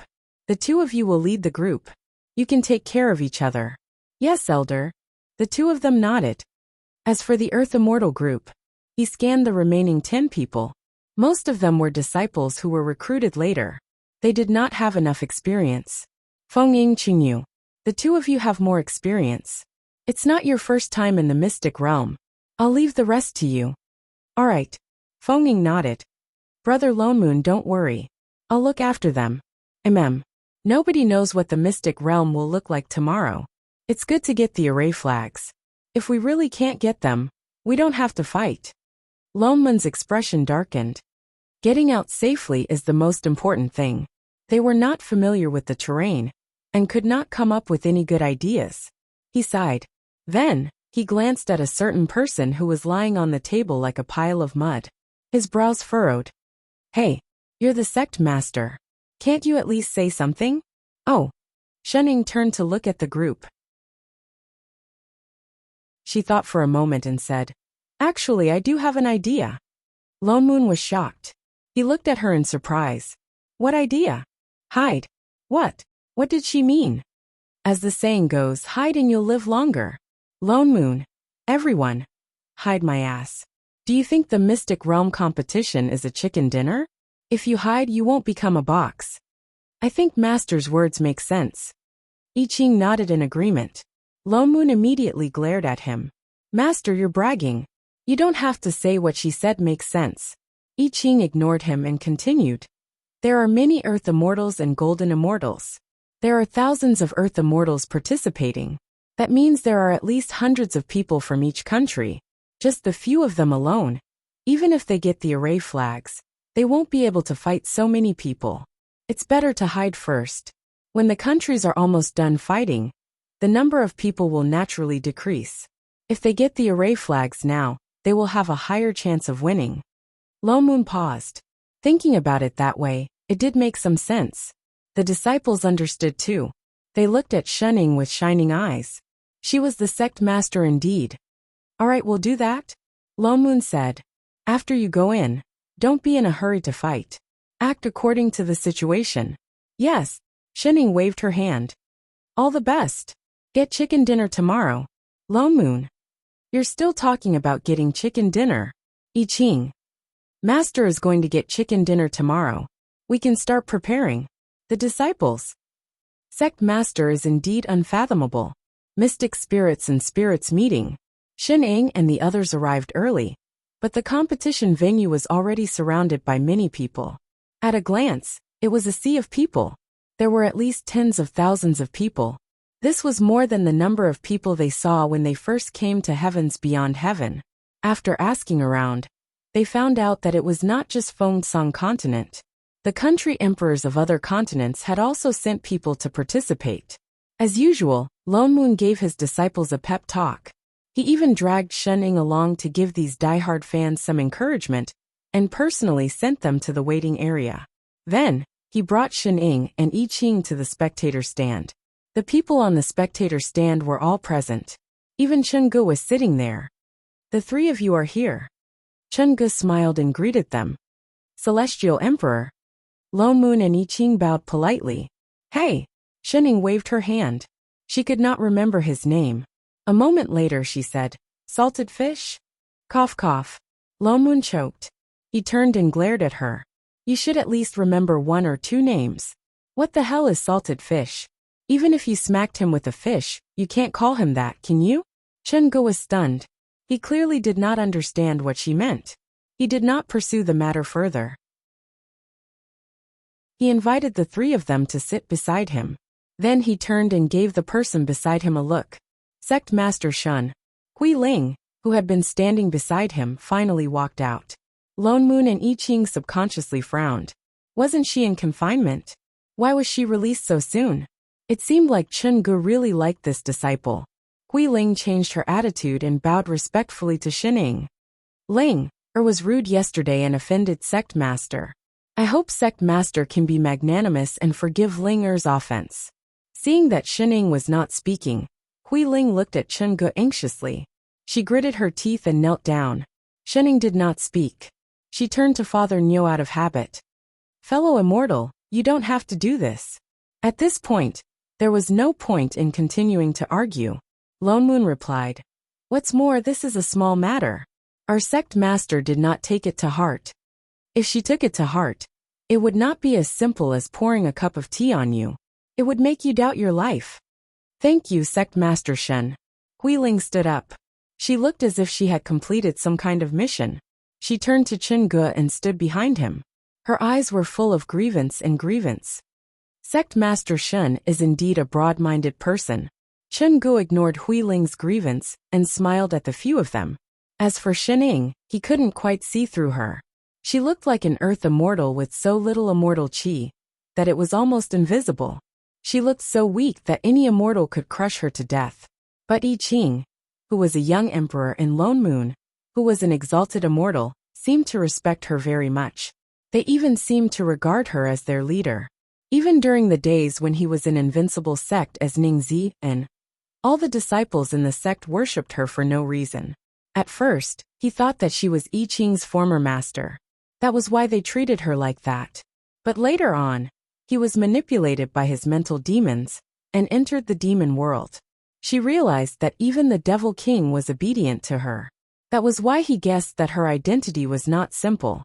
As for whether it was what it seemed on the surface, he even guessed that Lone Moon and I Ching's cultivation had increased so quickly because of her. Someone that even the Demon King was so afraid of could possibly be related to the divine race. Someone like that could not be offended. Master, the competition is about to begin, I Ching reminded her. Indeed, a large group of disciples had gathered in the square below. In front of the crowd, there were 4 huge stone doors. There were complicated arrays on them. They were glowing with white light. They could vaguely see the mountains and rivers inside. Master, I'm going over, Hui Ling suddenly said. Be careful. Chen Ge nodded. Hui Ling mounted her sword and flew towards the entrance of the leftmost Earth Immortal group. It looked like she was also going to participate in the competition. No wonder Chen Ge let her out so quickly. I wonder what happened to that Lu Ming. Chen Ge conjured a seal and set up an array in front of him. Suddenly, several water mirrors appeared in front of him. They showed the images of the mystic realm. They were the 4 that had appeared at the start of the competition. But it was still empty. They could clearly see the mountains, lakes, snowy mountains, and grasslands. Chen Ge stood up and announced the start of the competition. The array on the huge stone opened up, revealing an entrance. The disciples of the various groups flew inside one after another. The disciples of Invincible Sect chose to fly in from the middle, neither too early nor too late. Compared to the people who started looking for array flags the moment they entered, the disciples of Invincible Sect were much more passive. They found a dense and inconspicuous patch of grass nearby and set up a few concealment arrays. Then they squatted down in a row. They were very serious, lying low. They did not move. Chapter 172. Lone Moon looked seriously at the water mirror in front of him. The water mirror showed the whole picture of the mystic realm. Because there were special seals on the array flags, the country emperors on the viewing platform could see the positions of the array flags very clearly. In less than half an hour, almost all of the 10 array flags had been found. Only 2 or 3 of the array flags had not been found yet. He looked at the positions of the people from his own sect. Feng Ying had the system. The 10 people from the Earth Immortal group were obviously very successful. In addition, the place they chose was near the entrance. The 10 flags could not all be placed at the entrance. Therefore, most people's first reaction was to search deeper into the mystic realm. Very few people would turn back. For a moment, the door became the safest place. Although they occasionally met 1 or 2 people who turned back, they did not pose much of a threat. Just as they guessed, the people who entered the mystic realm gathered together in groups of countries. But there were only 10 flags. As time passed, there were naturally differences. More and more people were eliminated. In the end, even those who cooperated were mostly in groups of 2 or 3, and the 10 flags had basically all been found. Just as everyone was carefully guarding the flags, waiting for the end of the competition, the Invincible Sect, who had been lying low for more than 4 hours, began to move. Almost without thinking, he walked directly towards the nearest person who had obtained an array flag. There were only 3 people there. 10 against 3. The advantage was obvious. The flags were successfully taken. It was even easier to find the flags later. With the system's map, no matter how deep the other party hid, they could find them. They were harvesting the flags. By the time everyone reacted and wanted to unite, it was already too late. The mystic realm was too big. It was easy to separate, but to gather again, it was difficult for anyone except the system who had the god's view. The country emperors who were originally focused on the Stygian Immortal and Mystic Immortal groups were shocked to find that the flags of the Earth Immortal group were gathering. At first there were 2, then 3, 4, 5. Finally, Half of the flags were gathered together. And more flags were gathering. They could not help but look at the team of 10 people. After careful observation, they realized that apart from the 2 leaders, the others did not seem to be using any spells. They were only fighting with the swords in their hands. They could not help but guess. Could it be 8 sword immortals? The spectators did not mind. It was normal for sword immortals to have such strength. But they were still earth immortals. Their sword chi was not strong. Until they encountered a team of 10 people. They no longer had the advantage in numbers. They were surrounded. They spent a lot of effort to get the last array flag. Junior Sister Chi, this is for you. A female disciple plucked the array flag and handed it to Chi Qingyu. This was the last one. The girls could not help but feel excited. They did not expect things to go so smoothly. They actually managed to secure the top 10 spots in the Earth Immortal group. The finals could be decided by rock, paper, scissors. Chi Qingyu was also a little excited. She reached out to take the array flag. Suddenly a figure flashed by. She felt that her hand was empty. The next moment, the array flag was in the hands of a girl in pink. The newcomer smiled brightly. She looked at the crowd with an innocent tone and said, "Big sisters, you have already collected so many array flags. Why don't you let me have the last one?" Chi Qingyu frowned. She looked warily at the girl in front of her. She did not seem to be a threat at all. None of them had noticed that there was someone else nearby. This person either had a very high cultivation level or had a special Dharma artifact on her. Fellow immortal, this is a competition. Of course, the array flag belongs to the strongest. Forgive me for not letting you have it. Humph. The girl snorted. How stingy. You already have 9 array flags. Why don't you let me have one? Fellow immortal, you really like to joke. Chi Qingyu laughed coldly. She was angered by the girl's tone. I don't think we know you. Why should we let you have it? My name is Hui Ling. I am Celestial Emperor Chen Ji's disciple. Do you know each other now? She said proudly. Everyone's faces darkened. Feng Ying stepped forward and said, Don't talk nonsense with her. We are here for the competition, not to curry favor with some celestial emperor. Since she dared to snatch the array flag, let's see if she has the ability to leave. With that said, he summoned his immortal sword and attacked. The other girls did not hesitate any longer. They all rushed forward. Chapter 173. Hui Ling was a little angry. She didn't expect that these people would not give her any face, even after she used her master's name. They still wanted to snatch the array flags from her hands. They were really a bunch of people who didn't know what was good for them. They were just as annoying as that sect leader surnamed Shen. You don't want to listen to my kind words. I want to see how capable you are. As she spoke, she flipped her hand, and a long red ribbon instantly appeared in her hand. It was actually a supreme-grade celestial artifact. Immortal chi overflowed from it, and there were many traces of array formations engraved on it.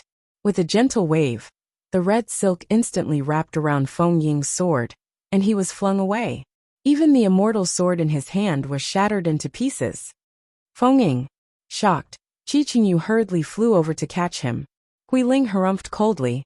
Her face was full of confidence as she said with a hint of disdain, Humph!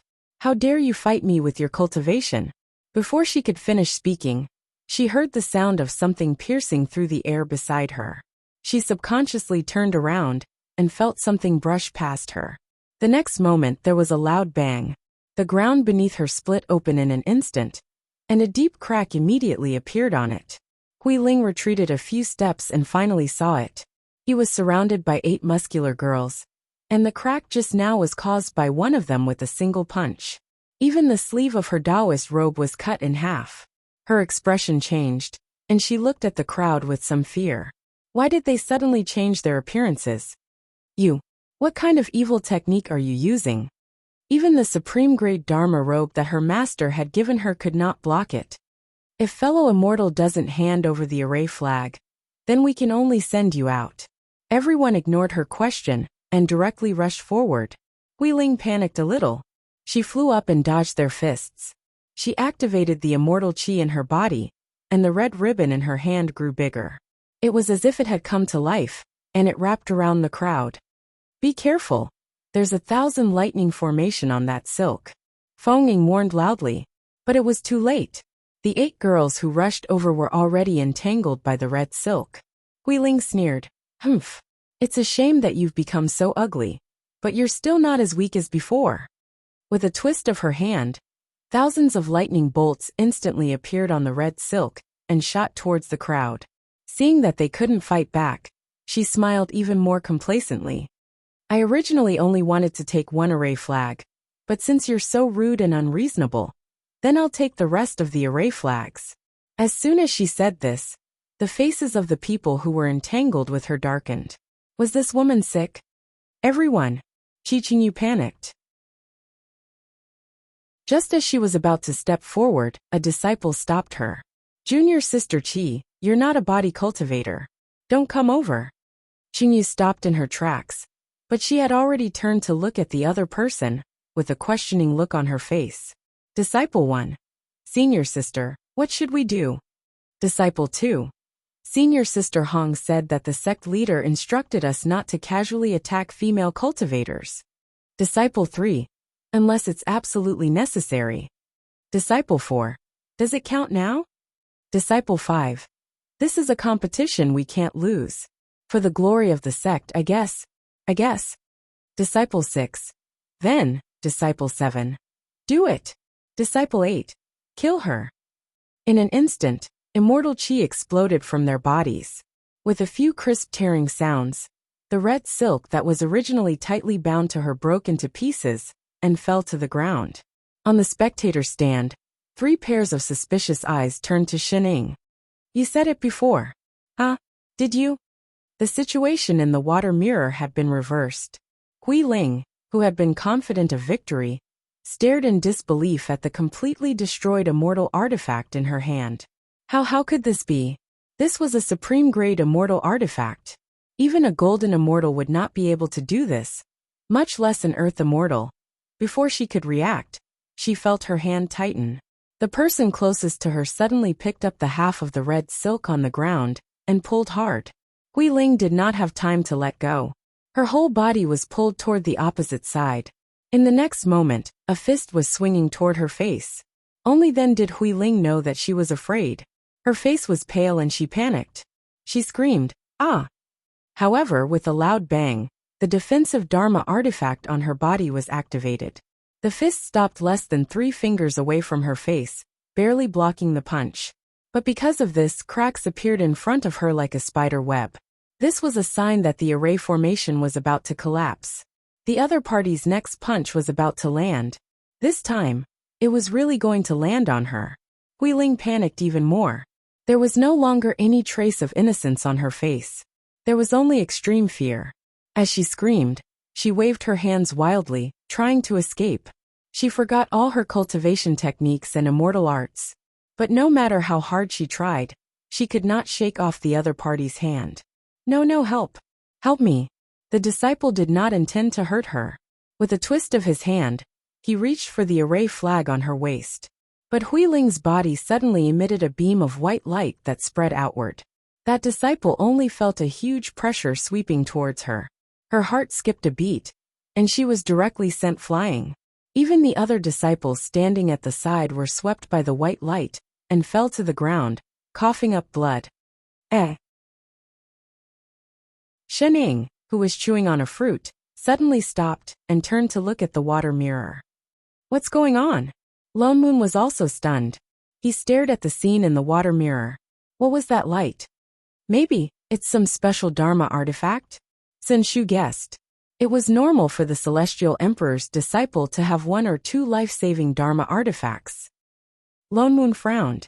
Shit. They brought so many Dharma artifacts. Was this a competition? It was obviously a competition. If he had known, he would have given them more Dharma artifacts last night. The scene in the water mirror changed again. All the invincible sect disciples had fallen and seemed to be injured. Coincidentally, the competition ended at this moment. All the participating disciples were teleported out of the mystic realm. Master. I Ching turned to look at Xining. Yes, I saw it. The preliminary round of the competition ended in one morning. The top 10 of each group had been decided. The Mo Xian group and the Mystic Immortal group were evenly matched. Almost every country had one or two disciples. As for the Earth Immortal and Golden Immortal groups, it was hard to describe. The Golden Immortal group was still alright. 4 of them were from Invincible Sect, almost half of them. That's right.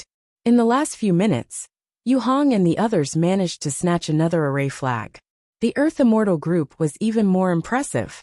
Apart from Hui Ling, everyone else was from Invincible Sect. It was a massacre.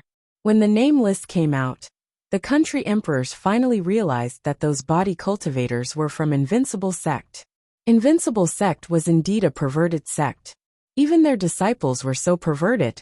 Lone Moon expressed his regret. Sigh, 2 of us still failed to make it. The country emperors. He had only brought 15 people in total. 13 of them had already made it. What more could he want? Hashtag. Convex. Not long after the preliminary round ended, the finals began. This was no different from the competition in the lower realm. It was a 2-on-1 battle. Chun Ge gave some instructions to the Immortal Palace beside him, and kept the water mirror in front of him. In less than a minute, the 4 Mystic Realm stone doors below the spectator stand disappeared. 4 wide platforms appeared, each of them lit up with an isolation array formation. The finals were also carried out by the 4 groups at the same time. Compared to the preliminary round, the finals were much simpler. At most 2 battles were needed to determine the top 3. Lone Moon had been watching the Earth Immortal group. The more he watched, the darker his expression became.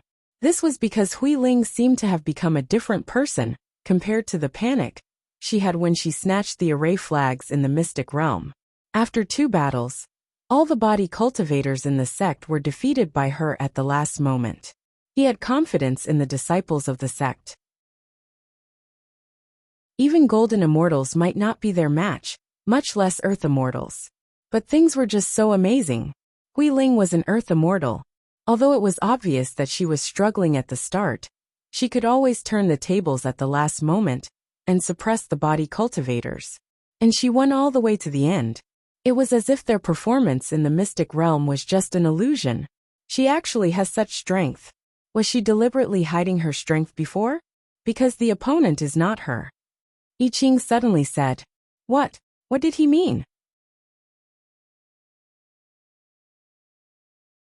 Chapter 174. Lone Moon was about to ask for more details, but the country emperors had already stood up to congratulate him. As expected of the sovereign emperor's disciple, his cultivation is indeed extraordinary. It's true that a great teacher produces a great disciple. His Majesty really has a good eye for talent. No wonder he brought her up to the upper realm himself. That's right, Emperor. Why can't we find a disciple with such aptitude?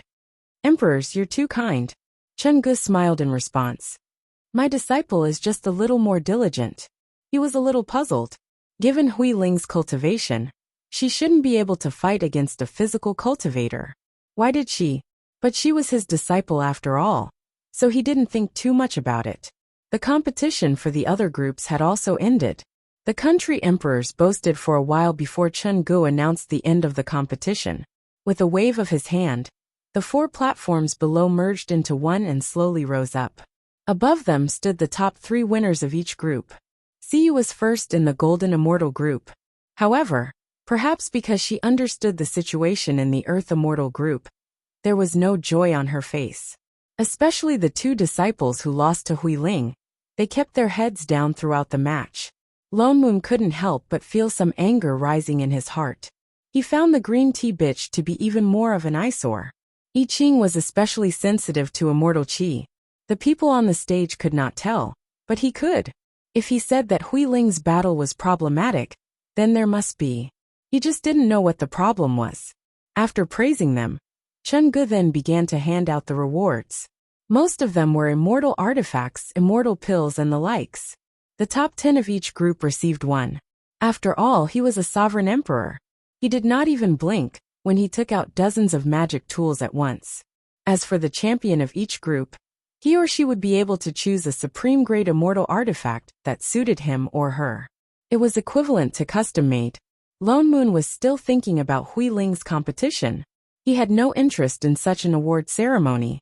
Immortal artifacts and whatnot were all custom-made from Sun Shu. Master. When it was Hui Ling's turn, she did not say what she wanted. Instead, she took a step forward and asked, "Can I not take the immortal artifact?" Chen Ge chuckled. He seemed to be used to his disciple's carefree personality as he said in a doting manner, "Oh, I don't want an immortal artifact." His disciple naturally did not lack such an immortal artifact.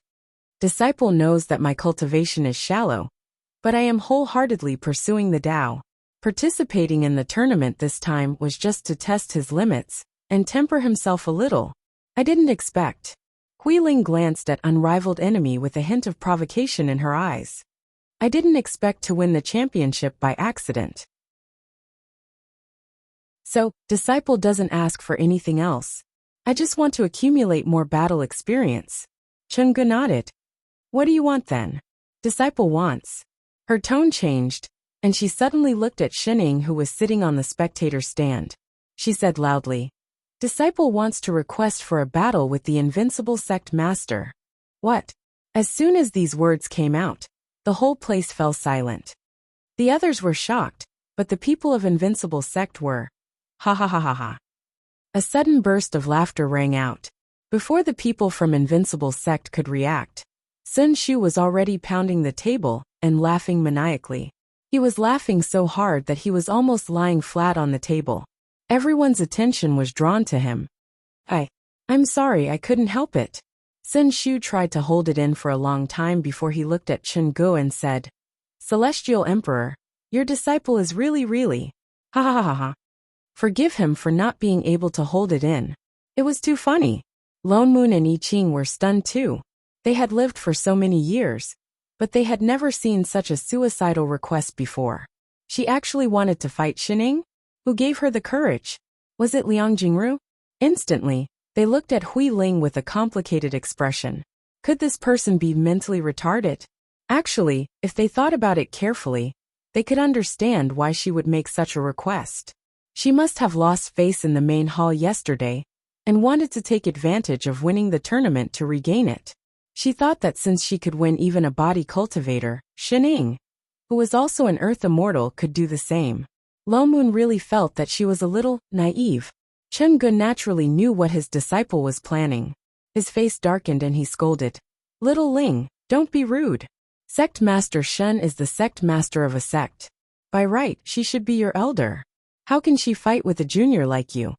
"Master, doesn't the immortal realm respect power? Why can't she fight with a junior just because she's the sect master?" Hui Ling was not convinced. Not only did she not take back her words, she even said righteously, "What's more, it's just a battle. Just take it as the sect master giving me some pointers. Unless she's afraid of losing." "How dare you?" Chen Ji's voice was low. "Master." Hui Ling looked aggrieved. Why did he keep helping that Shining? Chen Ge felt a headache coming on. He wanted to be on good terms with Invincible Sect, but Little Ling's personality had always been jumpy. It was not strange for her to say something like that.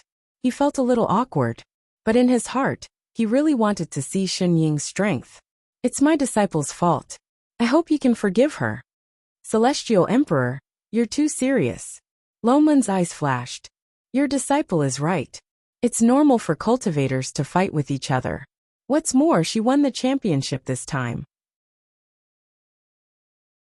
Celestial Emperor should be happy that she's so motivated." But Chen Ge could not figure out what he meant. She's a junior after all. Celestial Emperor is right. Lo Moon nodded. "It would be bad if she gets hurt." "I'm not afraid." Hui Ling suddenly shouted. "Please teach me, Sect Master Shen. No matter what happens to me, Hui Ling will not complain." "Since that's the case, all right." Lo Moon sighed, but his eyes narrowed into slits. He turned to Shining and said, "Go Shining. There's no need to save me face. Beat her." Shining. Why did she feel that he was even more excited than she was? Old fox. Sun Shu cursed softly and rolled his eyes. Shining had already planned to fight from the start, but she still went around in circles and pretended that she had no choice. "Sect Master Shen, please." Hui Ling turned and walked toward the platform behind her, her face full of confidence. Now that things had come to this, Chen Ge could not say anything more. He turned back and sat down. All the emperors around them looked excited. They already had a grudge against I Ching, now that someone was standing up for them. And it was the Celestial Emperor's disciple. They were naturally happy to watch the show. It was their fault for choosing such a sect master. Everyone looked like they were waiting to see Invincible Sect make a fool of themselves. Apart from Sun Shu and the people of Invincible Sect, they all had the same expression. They all looked like they were looking at a retard. Shening, go. Lone Moon hurried her and snatched the fruit from her hand. Alright, stop eating. It's time to go. Shening then stood up and walked slowly toward the center of the arena. Sigh, so troublesome. She walked leisurely, and after a while, she walked to the center of the field. The defensive array formation around her lit up again, isolating everyone outside. Hui Ling looked at the lazy person opposite her and laughed coldly. She said confidently, Sect Master Shen, please forgive me if I offend you later. Don't worry, I know my limits. I won't hurt you too badly. She deliberately emphasized the last 3 words, as if she could see the other party kneeling down and begging for mercy. Shening tilted her head. She still looked lazy, but her gaze was fixed on Hui Ling's neck. Are you sure you can win? Of course. She smiled even more proudly. Didn't all the body cultivators under your sect lose to me? Oh. She paused. Suddenly, her figure flashed. Is it because of this? Before Hui Ling could react, she felt a chill on her neck. In the next moment, a familiar white necklace was already in the other party's hand. She did not even know how it happened. She subconsciously touched her chest. Indeed, it was gone. Her face instantly turned pale, and a huge panic surged from the bottom of her heart. That was her most important trump card. Why? Why did she know about it? Give it back to me. She turned around and pounced at him, wanting to take it back. Wait, you. A voice came from the necklace. Shen Ying's hand tightened. She heard a cracking sound. No. Hui Ling cried out. It was too late. The necklace was crushed into pieces. It's gone now, Shening said word by word. Hui Ling was stunned. She stared at her palm in disbelief. She looked up at Shening, her eyes burning. I'll kill you. She seemed to have lost her mind. She summoned several immortal swords and rushed toward Shening without a care in the world. Shening did not move. Seeing that the sword in Hui Ling's hand was about to stab her, she took a step to the side and stuck out a leg. There was a loud thud. The person who had been so aggressive just a moment ago stumbled and fell to the ground. She even landed face first, causing a cloud of dust to rise. One look, and one could tell that she was in pain. I say, sister. Shening squatted down and patted Hui Ling's shoulder. She said earnestly, it's not right to cheat. Hui Ling was shocked. Her face turned green. A horrifying thought flashed through her mind. She knew it. How could this be? Even Master could not tell. That was clearly, you're talking nonsense. She subconsciously wanted to get up, but she found that the hand on her body was so heavy that she could not get up no matter how hard she tried. How could this be?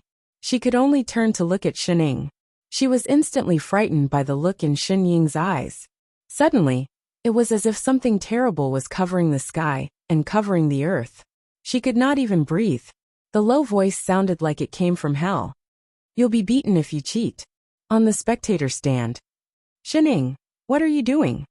Lone Moon asked. Because there was an array outside. The people outside could not hear what was going on inside at all. Beat her up. Why were they still chatting?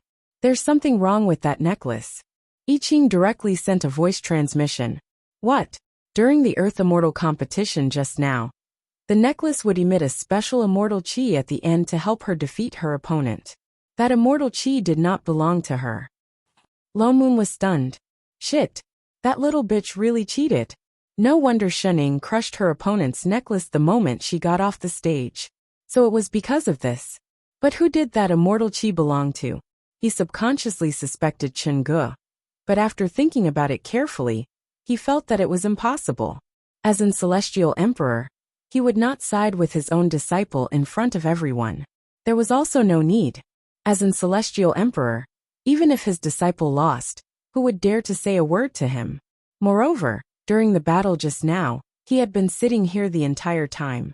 There was no chance at all to use immortal spells to help at all. From the looks of it, apart from I Ching, who had always been sensitive to auras, and Shening that cheat, no one seemed to have noticed anything wrong. Who could do such a thing under the eyes of all the country emperors and celestial emperors? And what was that necklace? Just as he was thinking, the ground suddenly shook. A white light fell from the sky directly towards the platform below, bringing with it a huge amount of immortal qi and sword qi. Little Ling. Chen Ge was shocked. Master. I Ching also stood up. Two figures rushed onto the platform at the same time. The moment that white light fell, they picked up the person in the arena and flew out. In the next moment, there was a loud bang. The entire platform was instantly smashed into pieces. Even the surrounding array was instantly smashed into pieces. Little Ling, are you all right? Chen Ge looked at Hui Ling, who was in his arms, with some trepidation.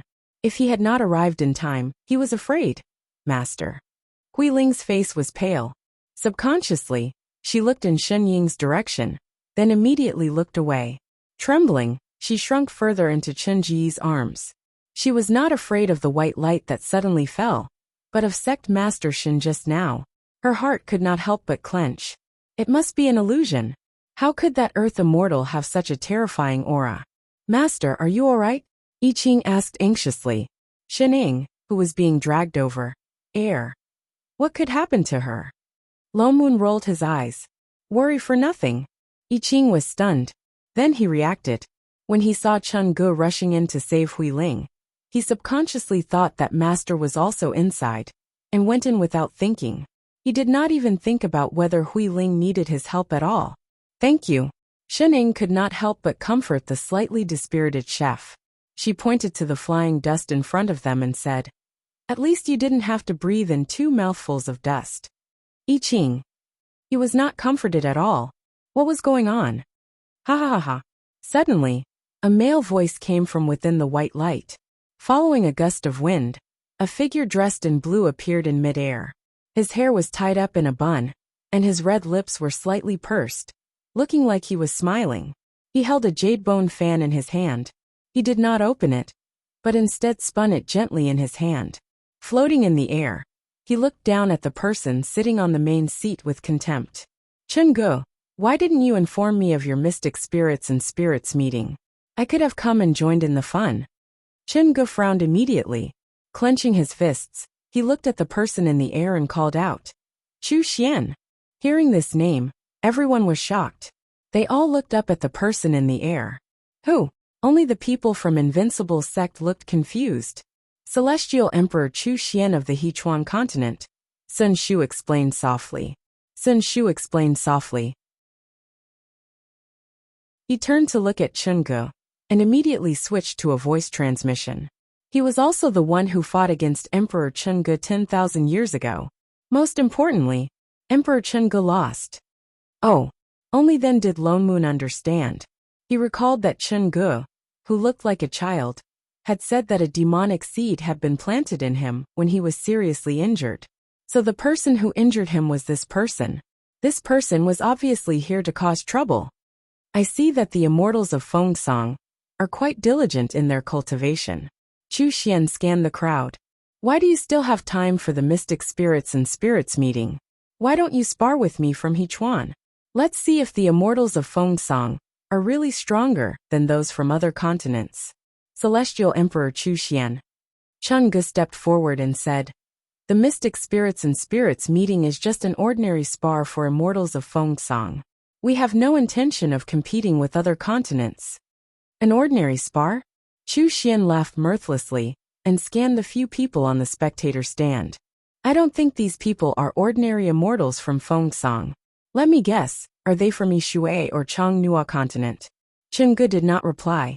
The other continents had indeed sent people over, but they were all celestial emperors whom he was familiar with. They had only sent people to congratulate him on his coming out of seclusion. Why, the other continents can come, but the Hechuan can't. Chu Xian snorted and changed the topic. Or they are just like you, afraid of losing to the Hechuan. Chen Ji's expression darkened. The Celestial Emperor could not hold it in any longer. He shouted angrily, "Nonsense. So what if you are the Emperor of Hechuan? You think Feng Song is afraid of you?" Before he could finish speaking, Chu Xian's immortal aura swept over him. The Celestial Emperor who had just spoken fell to his knees. "Chu Xian."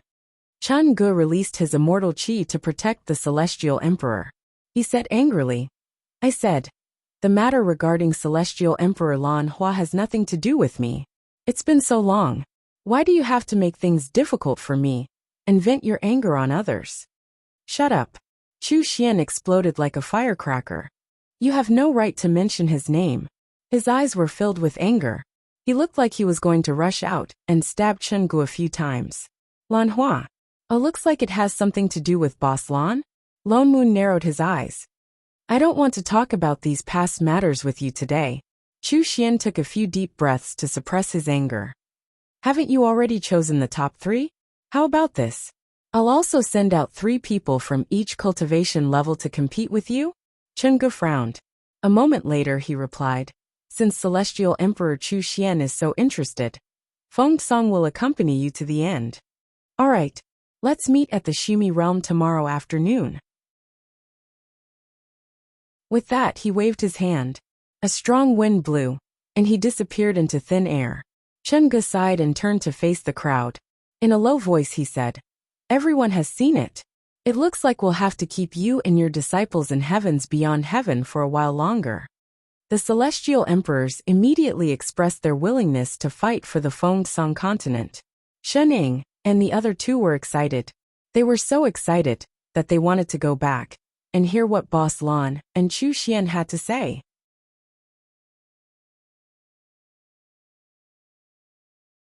Chapter 175. After returning to the floating peak where they were resting, Lone Moon pulled Shining and I Ching into the house. His expression was more serious than ever. "About that green. Hui Ling, what do you think?" "Huh?" Shining faltered. "What do you think? Don't you think it's strange?" Lone Moon said in a low voice. "She's Chen Ji's disciple, and she came from the lower realm. Chen Ji's pampering of her is obviously different from ordinary disciples. Who would pamper a disciple that way?" "You mean?" Shunning blinked and said seriously, "There's something going on between the 2 of them." "Lone Moon." I Ching.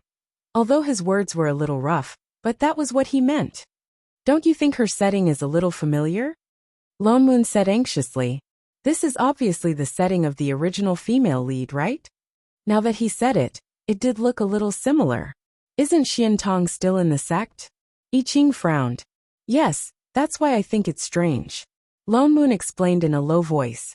"Xian Tong should be the female lead. This Hui Ling didn't even appear in the original novel. And I've heard that this person was brought back to the heavens beyond heaven by Chen Ge 4 years ago.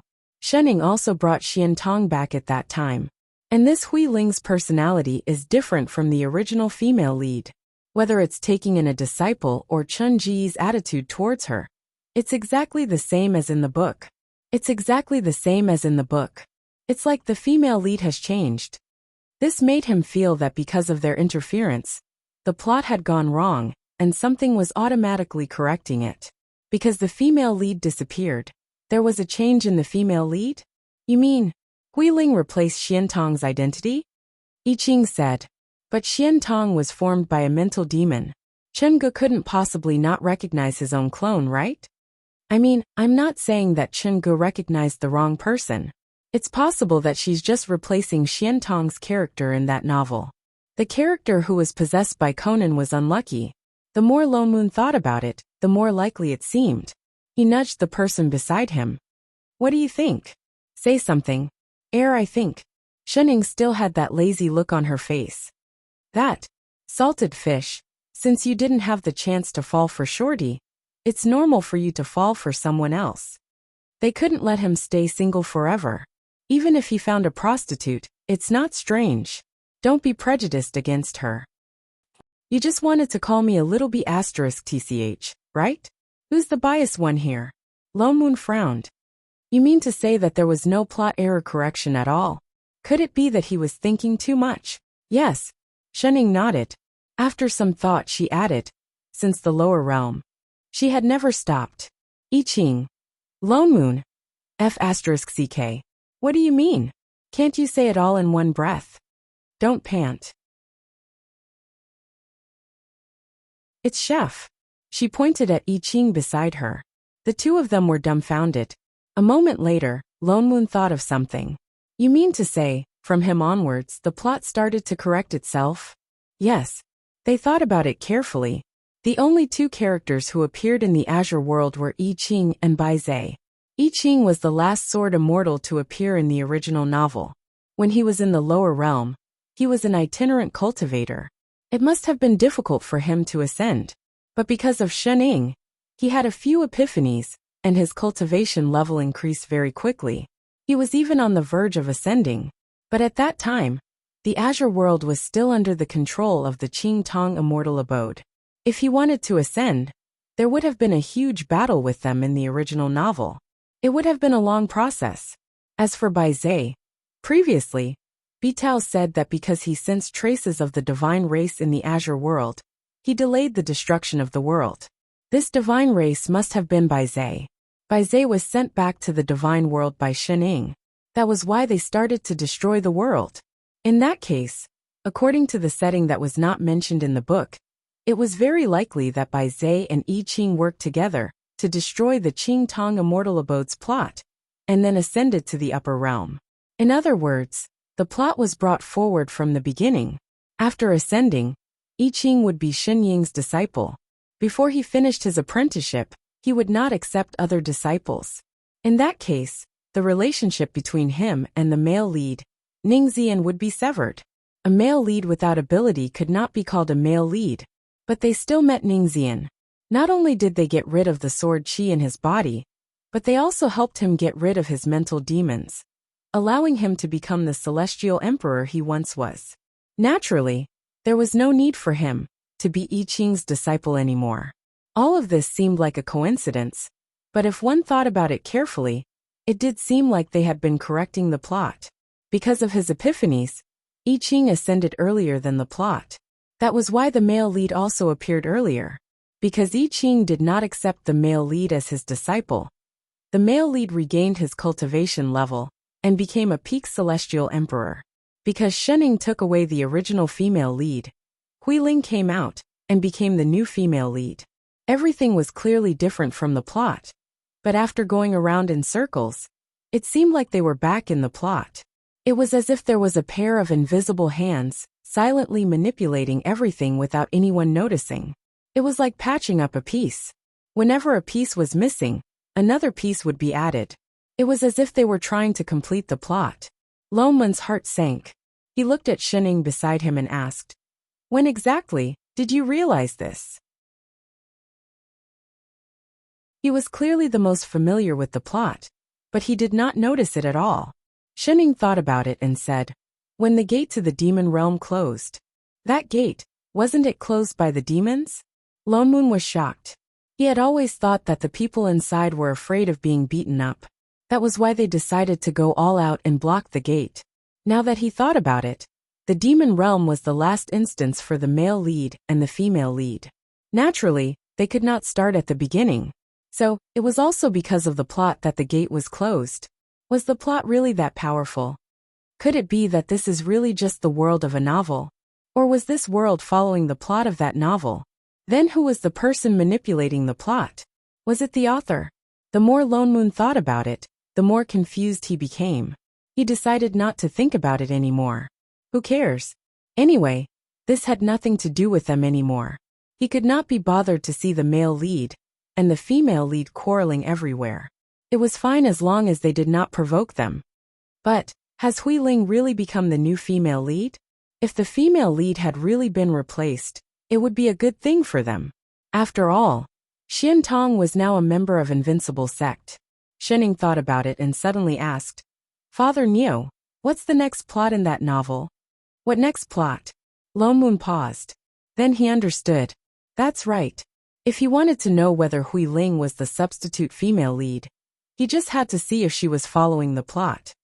The first thing that happened to the female lead after she became his disciple, was, someone took her away? He vaguely remembered a scene where the male lead saved the damsel in distress. Who took her away? I forgot. It happened so long ago. I can't remember it clearly. I think it was the male lead's nemesis or something. Chu Xian. I Ching suddenly spoke. Lo Moon paused. Holy shit, that was really possible. That meant that the next plot would start tomorrow. Little Missy, we're back. Just as she was thinking about it, Radish suddenly kicked open the door and pounced toward Shen Ying like a human-shaped cannonball. Just as it was about to jump into Shen Ying's arms, I Ching, who was beside her, reacted quickly. He grabbed Radish's collar, lifted it up and threw it away. Get lost, little bastard. Humph. Radish turned and glared at him, but did not dare to resist. It could only look at Shen Ying pitifully. Little Missy, Radish misses you so much.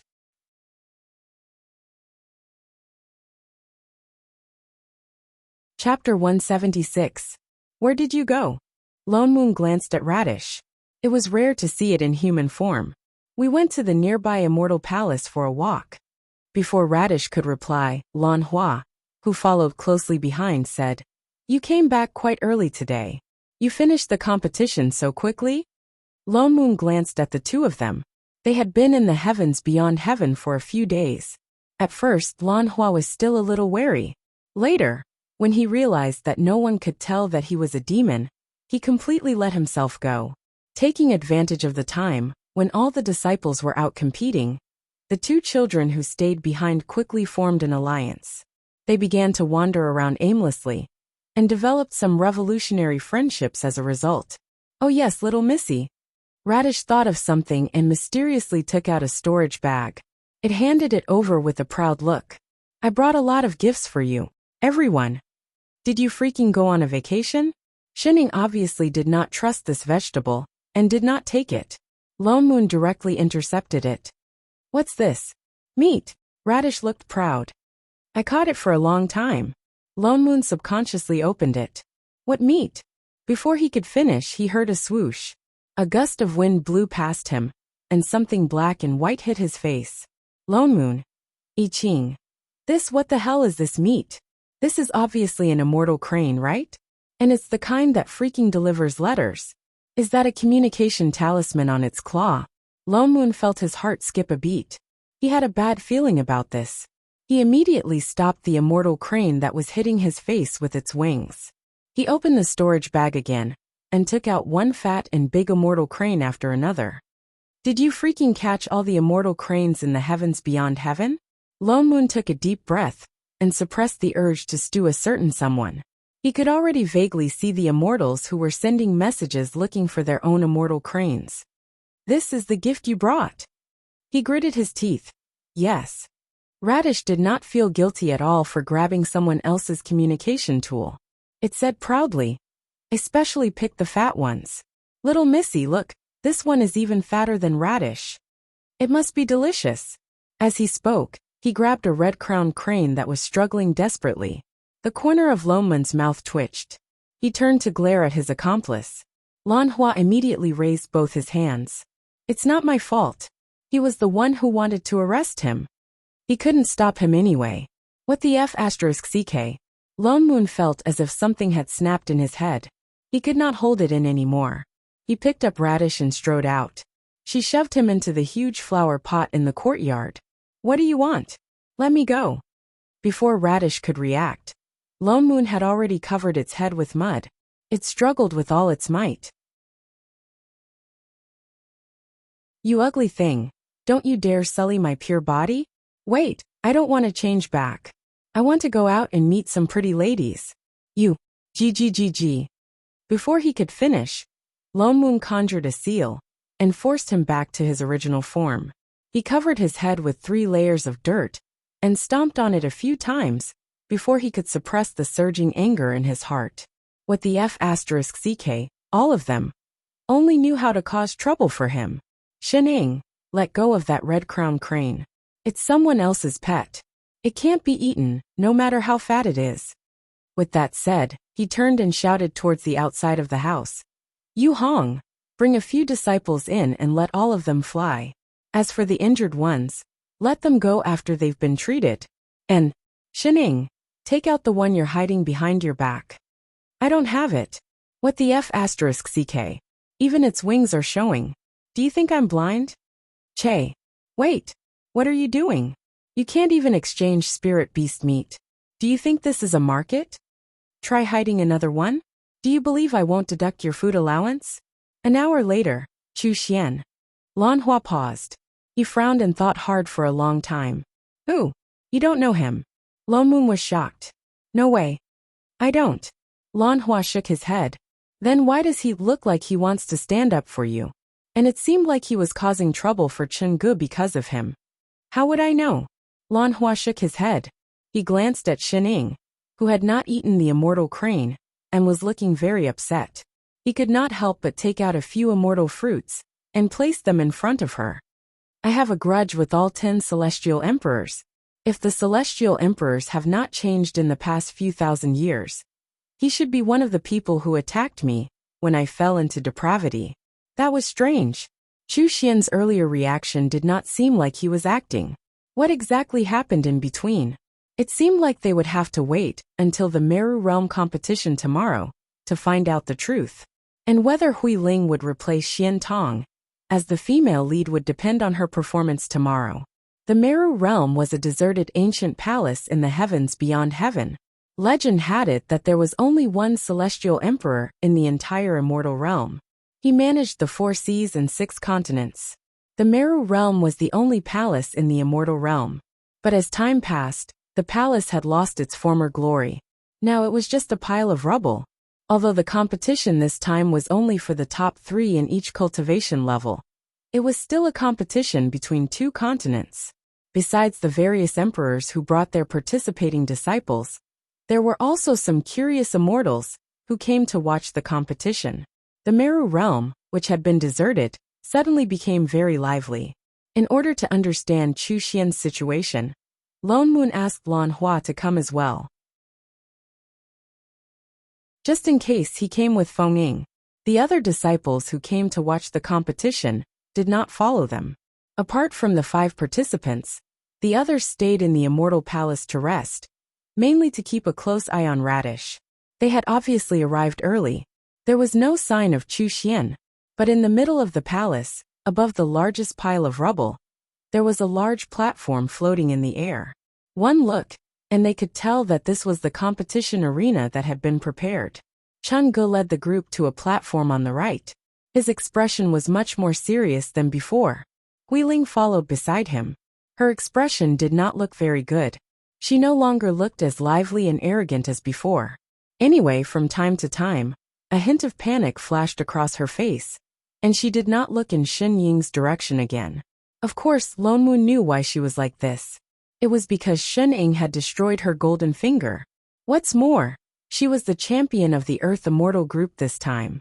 This was not a friendly competition between people from the same continent. The other party would not give face to Chen Ge. Naturally, they would not go easy on her. He instantly felt refreshed. Sure enough, he had to pay for what he had done. Hui Ling's expression became more and more anxious as the time of the competition drew closer. She finally tugged at Chen Ji's sleeve and said softly, "Master, I don't feel well." "Linger, what's wrong?" Chen Ji's face was full of worry. "Were you injured in the mystic realm yesterday?" "No, master.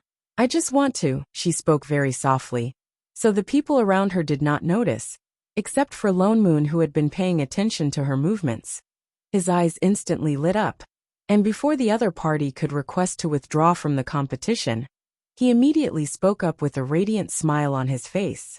"Celestial Emperor, is your disciple unwell? I just happen to have primordial rejuvenation pills, spirit concentration, dew and exorcism talismans. No matter what kind of illness you have, they will be effective immediately. Celestial Emperor, do you need them?" Hui Ling. Chen Ge.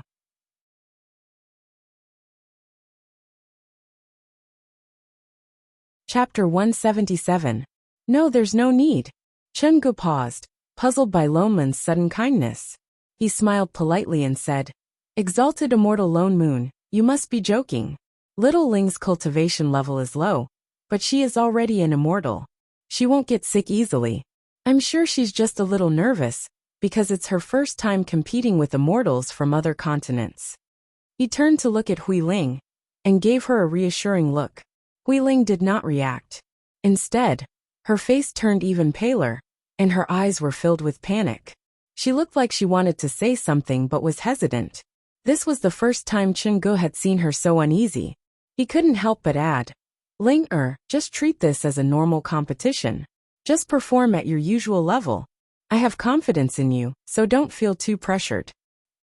Yes, master. Her face turned even paler. She could not bring herself to withdraw. Your Majesty is right, Lone Moon said with a smile. Lone Moon's eyes narrowed into slits as he smiled. He glanced at Hui Ling, then turned to his disciple and said, Did you hear that? Just perform at your usual level. I have confidence in you too. The 5 disciples behind him answered in unison. Yes, Elder. His voice was loud and clear, instantly suppressing the hesitation in Hui Ling's voice. Hui Ling's face turned even paler. Even Chungu frowned. Was he imagining things? Why did his words sound so sarcastic? Just as he was about to ask for more details, another beam of white light appeared. The people from the Hechuan continent had arrived. Because there was a wide platform between them, they could see clearly this time. Under the white light, a huge transportation array lit up. In a short while more than 10 figures appeared. Leading them was Chu Xian. He glanced at them and laughed coldly. Chungu, I thought you would be like the previous few times and not dare to come. You're quite early this time. Chungu ignored his provocation. He maintained his gentlemanly demeanor and said in a low voice, Emperor Chu Xian invited me in the name of Hechuan.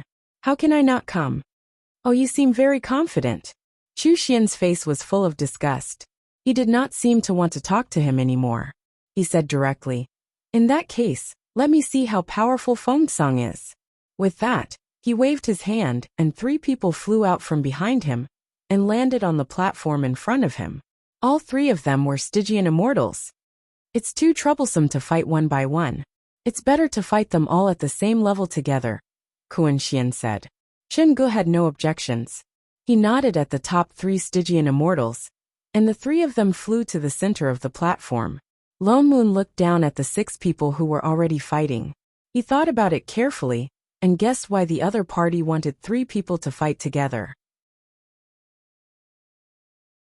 Although the 3 Stygian immortals from Hechuan didn't seem to be as strong as the 3 Stygian immortals on this side. However, it was obvious that they had been working together for a long time. And the 3 Stygian immortals here were all chosen from various countries.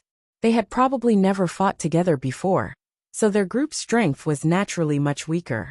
As expected, in just a short while, the 3 Stygian immortals were defeated one by one. It could be said to be a crushing defeat. All 3 of them were kicked off the stage. At that moment, all the country emperors and Chen Ji's expressions changed. It was the same for the Mystic Immortal group. This time, it ended even faster. The Stygian immortals managed to hold on for an hour, but the 3 Mystic Immortals were defeated in less than 15 minutes. Chu Xian looked even more pleased with himself. He seemed to have expected such a result. He looked like he was waiting to humiliate Chungu until the Golden Immortal group went up. In terms of teamwork, the few people from Invincible Sect who had been cultivating together since they started were no worse than anyone else. The strongest of the 3 Cu did not even have to transform. She relied on Yu Hong and another disciple to force the 3 Stygian immortals into a corner. In less than 10 minutes, the 3 Stygian immortals were kicked off the stage. Compared to the immortals who had been defeated in the previous 2 rounds, they looked even more pathetic. Body cultivators. Chu Xian did not seem to have expected such an outcome. He had been so sure that he would win, but now he had lost the upper hand. The people from Hechuan continent could not react in time. They had to be King kidding them. Where did these body cultivators come from? And they were female immortals. What was wrong with them? The people from Fengsong, who were already shocked, did not feel anything at all. They wanted to give them a thumbs up. They were not stupid. From the results of the Stygian immortal group, they could guess what the other party was planning. They just did not refute it at the start. Later on, They could not bring themselves to say that they wanted to fight one-on-one.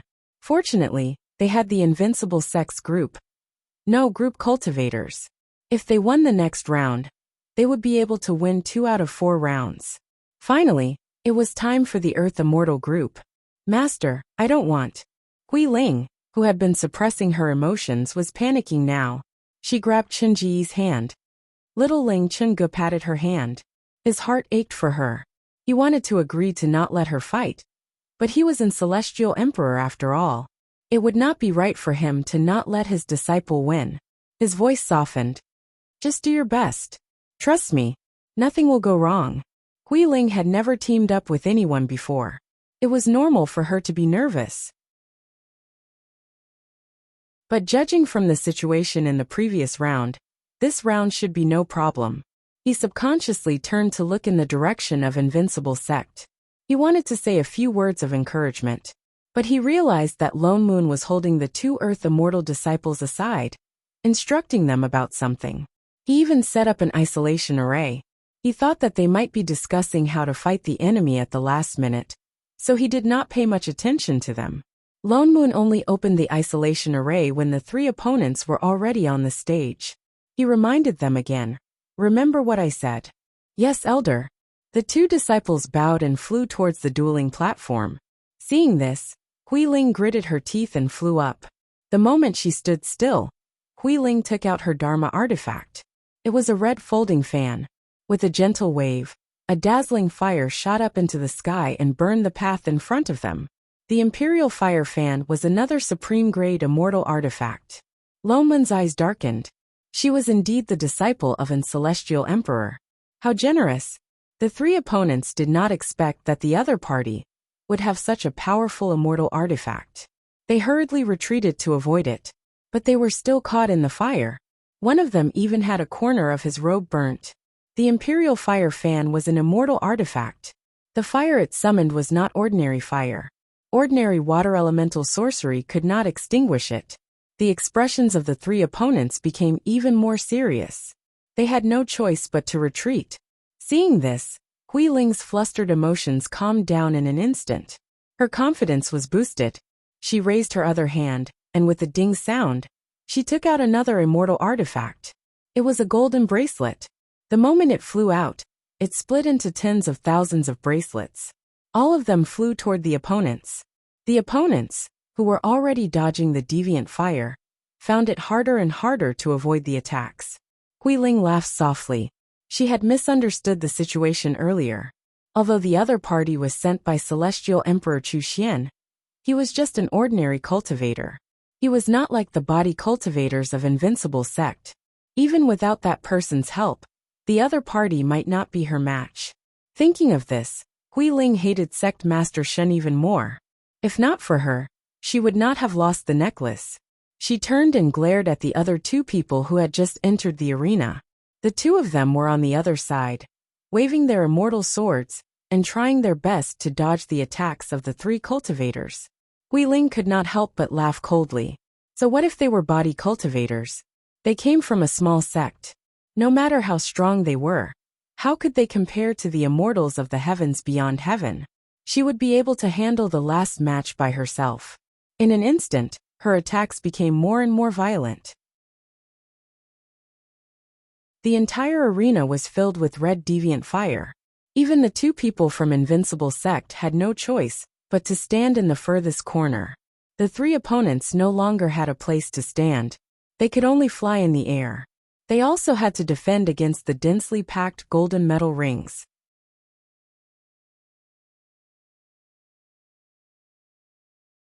Chapter 178. In less than 5 minutes, the other party was about to be forced off the stage.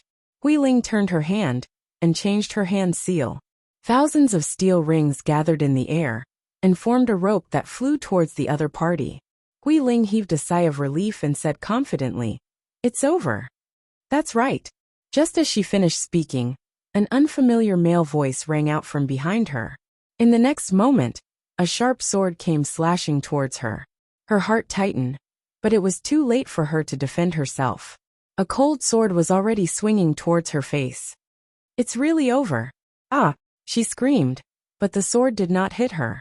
At the critical moment, the defensive array on her Dharma robe was activated and blocked the attack. The attacking immortal took a step back. Hui Ling retreated several steps before she could see that it was one of the three enemies. She did not even know when the other party had sneaked up on her. How was this possible? Hui Ling did not have much battle experience.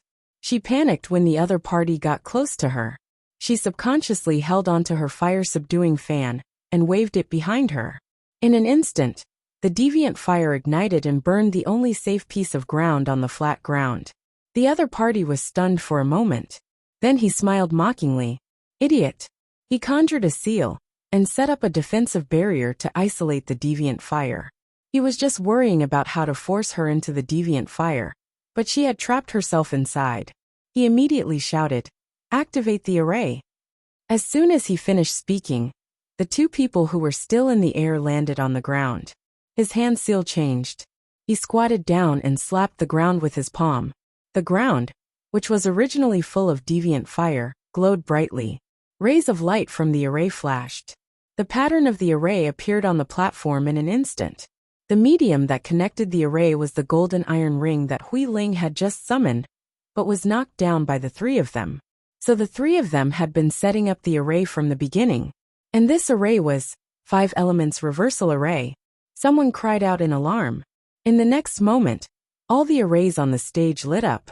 The deviant fire that had been burning earlier was extinguished in an instant. The entire platform was instantly sealed in ice. Sharp ice blades drilled out of the array and flew towards Hui Ling. Ah! Hui Ling screamed in pain. Just as she was about to use her fire-subduing fan to summon a mystical flame to burn off the ice, she felt a weight on her hand. Lowering his head, he realized that his entire hand was covered in a thick layer of ice. He couldn't even circulate his immortal energy through it, let alone use the fire-subduing fan. The 5 elements reversal array could reverse all the spells of the 5 elements within the array. The fire-subduing fan could summon the deviant flame, and the spell that appeared in the array was the 10,000-year frost. All fire elements would be frozen. Hui Ling was in a complete panic. She wanted to rush out, but she was surrounded by ice, and it was getting closer and closer to her. It was as if it was going to freeze her as well. There was nowhere to run. She subconsciously looked at the two people who had also been forced into a corner by the deviant fire and happened to be outside the array.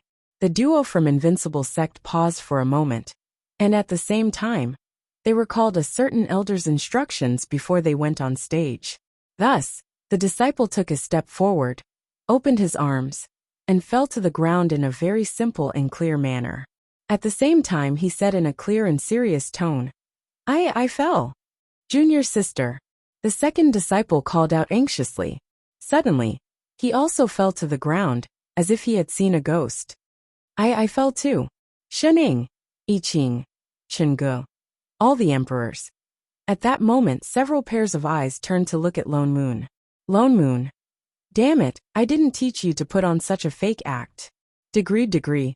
A strange silence fell over the crowd. The 3 people who were fighting were the first to react. They immediately lost interest in the other 2.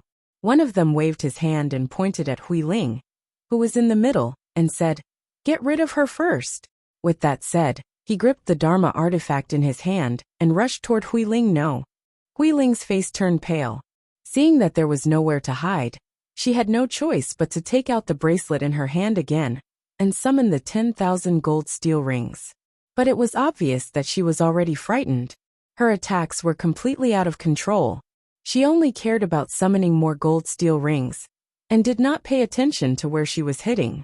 Not only did she not hit the 3 people, but she also hit the ice pillars around her. The ice pillars were originally summoned by the array set up by her gold steel rings. The aura on them was the same. When the gold steel rings hit them, not only did they not break the ice pillars, but they also bounced back. Hui Ling did not have time to dodge. In less than a minute, she was not hurt by the 3 people. Instead, she was beaten black and blue by her own ring. The 3 people who were still in the air. They had never seen someone die like this. The 3 people were stunned for a while, but they did not hesitate for long. While Hui Ling was distracted, they directly rushed down. The array on her Dharma robe was too strong. Sword techniques and immortal spells could not hurt her. The three people could only fight with their fists and legs. At that moment, the whole place was filled with the screams of a certain person. All the innocence disappeared. Chen Ji's expression darkened. He clenched his fists by his side and took a deep breath. Only then did he resist the urge to rush up to the stage. The three people did not attack for long. Perhaps they saw that Hui Ling had no more strength to fight back. One of them kicked her off the stage. Little Ling. Chen Ji's figure flashed. He picked up the disciple who had been thrown off the stage and returned to the spectator stand. As he treated Hui Ling, who had been beaten beyond recognition, he glared at Chu Xian. It was just a competition. How could he be so heavy-handed? He felt some resentment towards the invincible sect for deliberately not saving Hui Ling time. Master, talisman father. Hui Ling called out pitifully. If she was still as charming and adorable as before, she would have been able to arouse the sympathy of others. However, at this moment she was at a loss for words. Apart from the filter, Chen Ge still looked distressed. Be good. Don't talk. Focus on treating your injuries. So she's your disciple. Chu Xian could tell that Chen Ge cared about the person in his arms. He laughed coldly and said mockingly, That's right. Only you would accept such a useless disciple. You. Chen Ge was exasperated, but he could not lose his temper. Chu Xian laughed proudly. It looks like this competition is my He Chuan's. Before he could finish speaking, he felt two surges of immortal qi appear on the stage. He looked down. Without Hui Ling, the two disciples, who were supposed to be the easiest to deal with, the immortal qi in their bodies surged. Their small bodies grew taller, and their arms bulged with muscles. This was a body cultivator. Holy shit, how could there be more? Chu Xian did not react. The three people on the stage did not react either. Even the immortal who had rushed over to get to know the two of them was stunned. Before he could block his attack, a fist came crashing down on him. He felt a sharp pain in his chest. The next moment he fell to the ground. Blood rushed to his throat, and he spat out a mouthful of blood. Junior brother. The two people in the air were shocked. They were about to rush forward to help when they heard the sound of something cutting through the air behind them. The two of them reflexively turned to defend themselves. They saw another body cultivator suddenly appear behind them. He was raising his leg to kick the person on his right. In the nick of time, that person summoned a defensive array. Then there was a loud crack. It shattered. That person was kicked out of the arena. The last person did not even have time to react. A fist came crashing down on him. He felt an irresistible force coming at him. He fell from the air and landed on the stage with a loud crash. He sank a few feet into the ground and fainted. Two body cultivators. The hindrance is gone. I can fight without worry. Oh, it's over. Everyone.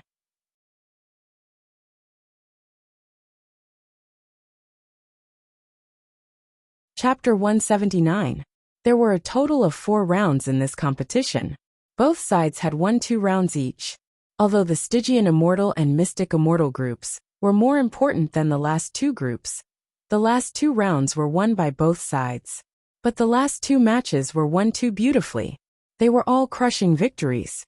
So overall, it looked like it was a draw. Chu Xian's expression darkened. He had already prepared to mock them, but now he had to swallow his words. The emperors of Fengsong did not look too good either. They were all experienced immortals. Who could not tell that there was something fishy about the last round? Hui Ling was the leader of the Earth Immortal group. The remaining 2 people were clearly defeated by her. But against the people from Hechuan, how could she lose so badly? If there was a huge disparity in strength between the 2 sides, it would not be a big deal. But as soon as Hui Ling left the stage, the other 2 body cultivators defeated their opponents. Such an outcome made people suspect that there was something fishy about the previous round. Everyone subconsciously looked at the person in Chen Ji's arms. All sorts of conspiracy theories popped up in their heads. Although they did not say it out loud because of Chu Xian's status, they were already convinced that Hui Ling had cheated. They even suspected that Chen Ge had said something to Invincible Sect in private. That was why Hui Ling lost the previous round on purpose. Chen Ji's expression darkened. He looked at Hui Ling with a complicated expression. Everyone else could see it.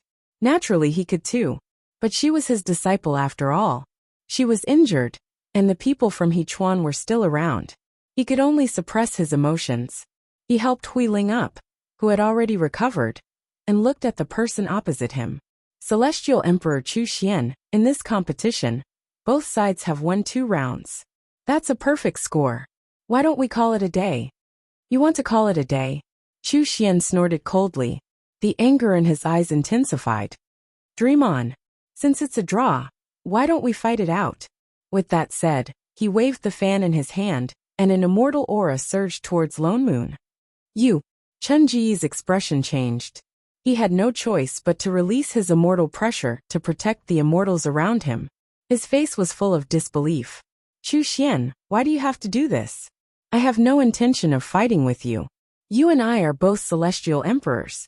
If we really fight, the innocent will be hurt. Today is just a friendly match between the immortals of our sect. If you really care about winning or losing, we'll consider it your win. Bullshit. Chu Xian looked humiliated. He became even angrier. He glared at Chen Ge, as if he wanted to burn a hole in him. Pooey. Who cares about your concession? Put away that hypocritical face of yours. I've said it before. If we meet again, I will definitely take your life. Since I dared to come here today, I naturally have the confidence to make sure you won't be able to return. Chen Ji's expression suddenly changed. He thought of something and exclaimed, What did you do? Chu Xian did not answer. He laughed icily and suddenly shouted, What are you waiting for? What? Before the crowd could react, King Guyu, who was seated closest to Chen Ge, suddenly leapt forward and thrust the immortal sword in his hand towards Chen Ge. He did not notice it for a moment, but he was a celestial emperor after all. He subconsciously turned around and slapped the other party away. Although he managed to avoid being hit in the vitals, his opponent's sword still managed to break through his defenses, leaving a wound on his hand. Bright red blood immediately gushed out. Guyu. It was not just Chen Ge. Even the country emperors looked dumbfounded at the person who had been slapped away. No one had expected him to betray them at the last minute. Emperor, you can't blame me for this. Guyu struggled to his feet and smiled smugly. He did not show any signs of panic. You're the one who can't tell right from wrong. You ignored the joint request of the country emperors and insisted on protecting the invincible sect. You have no right to control Fengsong. It's time for this mainland to have a new master. Chen Ji's expression darkened. Do you think that by relying on Chu Xian and hurting me, you can become the master of Fengsong mainland? Without the cultivation of a celestial emperor, how could one control a mainland? Just based on this sword, he did not take it seriously. With a gentle wave of his hand, the wound had already disappeared. Guyu's smile deepened. You're all dead. Of course I can. Just as he finished speaking, the array beneath their feet suddenly lit up. A blinding red light enveloped everyone on the platform. Everyone was shocked. They wanted to fly up, but their bodies froze. They could not move at all. Beneath Chen Ji's feet, something blood red was moving, forming a strange talisman. Upon closer inspection, they realized that it was Chen Ji's blood. Guyu's attack was not a sneak attack, but to use Chen Ji's blood to set up an array. The other spectating disciples wanted to rush over to save Chen Ge, but were stopped by the immortals Chu Xian had brought. Even if some of them tried to rush over, they would be trapped the moment they touched the red light, unable to move. The red light grew larger, and the surrounding scenery changed. The platform that had been used for the martial arts competition cracked open. Mountains and rivers began to appear, as if they were forming a new world. What array is this? Chen Ge was panicking. He tried to use the immortal qi in his body to break out of the array, but found that the more he resisted, the tighter the restraints on his body became. Immortal execution array. Chu Xian took a step forward. His eyes were filled with the satisfaction of having exacted his revenge. I've been searching for this for more than 1,000 years. I've spent hundreds of years trying to figure out its use. It's the only ancient array in the immortal realm that can kill immortals. Ancient array. Everyone sucked in a deep breath, their faces pale. No wonder he wanted to set the arena for the competition at the Shimi realm. He had no intention of letting them go from the start. Once you enter this array, none of you will be able to escape. With that, he conjured a seal. In a flash, he charged towards them. He waved the immortal artifact in his hand, and thousands of wind blades appeared. Chun-gu was about to be killed along with the emperors who were unable to resist. Suddenly, a terrifying sword chi shot up into the sky, sweeping away his wind blades. Chu Xian was shocked. He retreated a few steps to avoid the sword chi. He looked down and saw a young emperor standing on Chun-ji's left with a sword in his hand. His entire body was emitting thick sword chi, forcing the red light to retreat. Chu Xian frowned. He did not expect that there would be such a powerful sword immortal in Fengsong continent. Even though he was trapped by the immortal execution array, he could still use his sword. The red light grew larger and larger. It seemed like Chu Xian and his people were about to be sucked into it.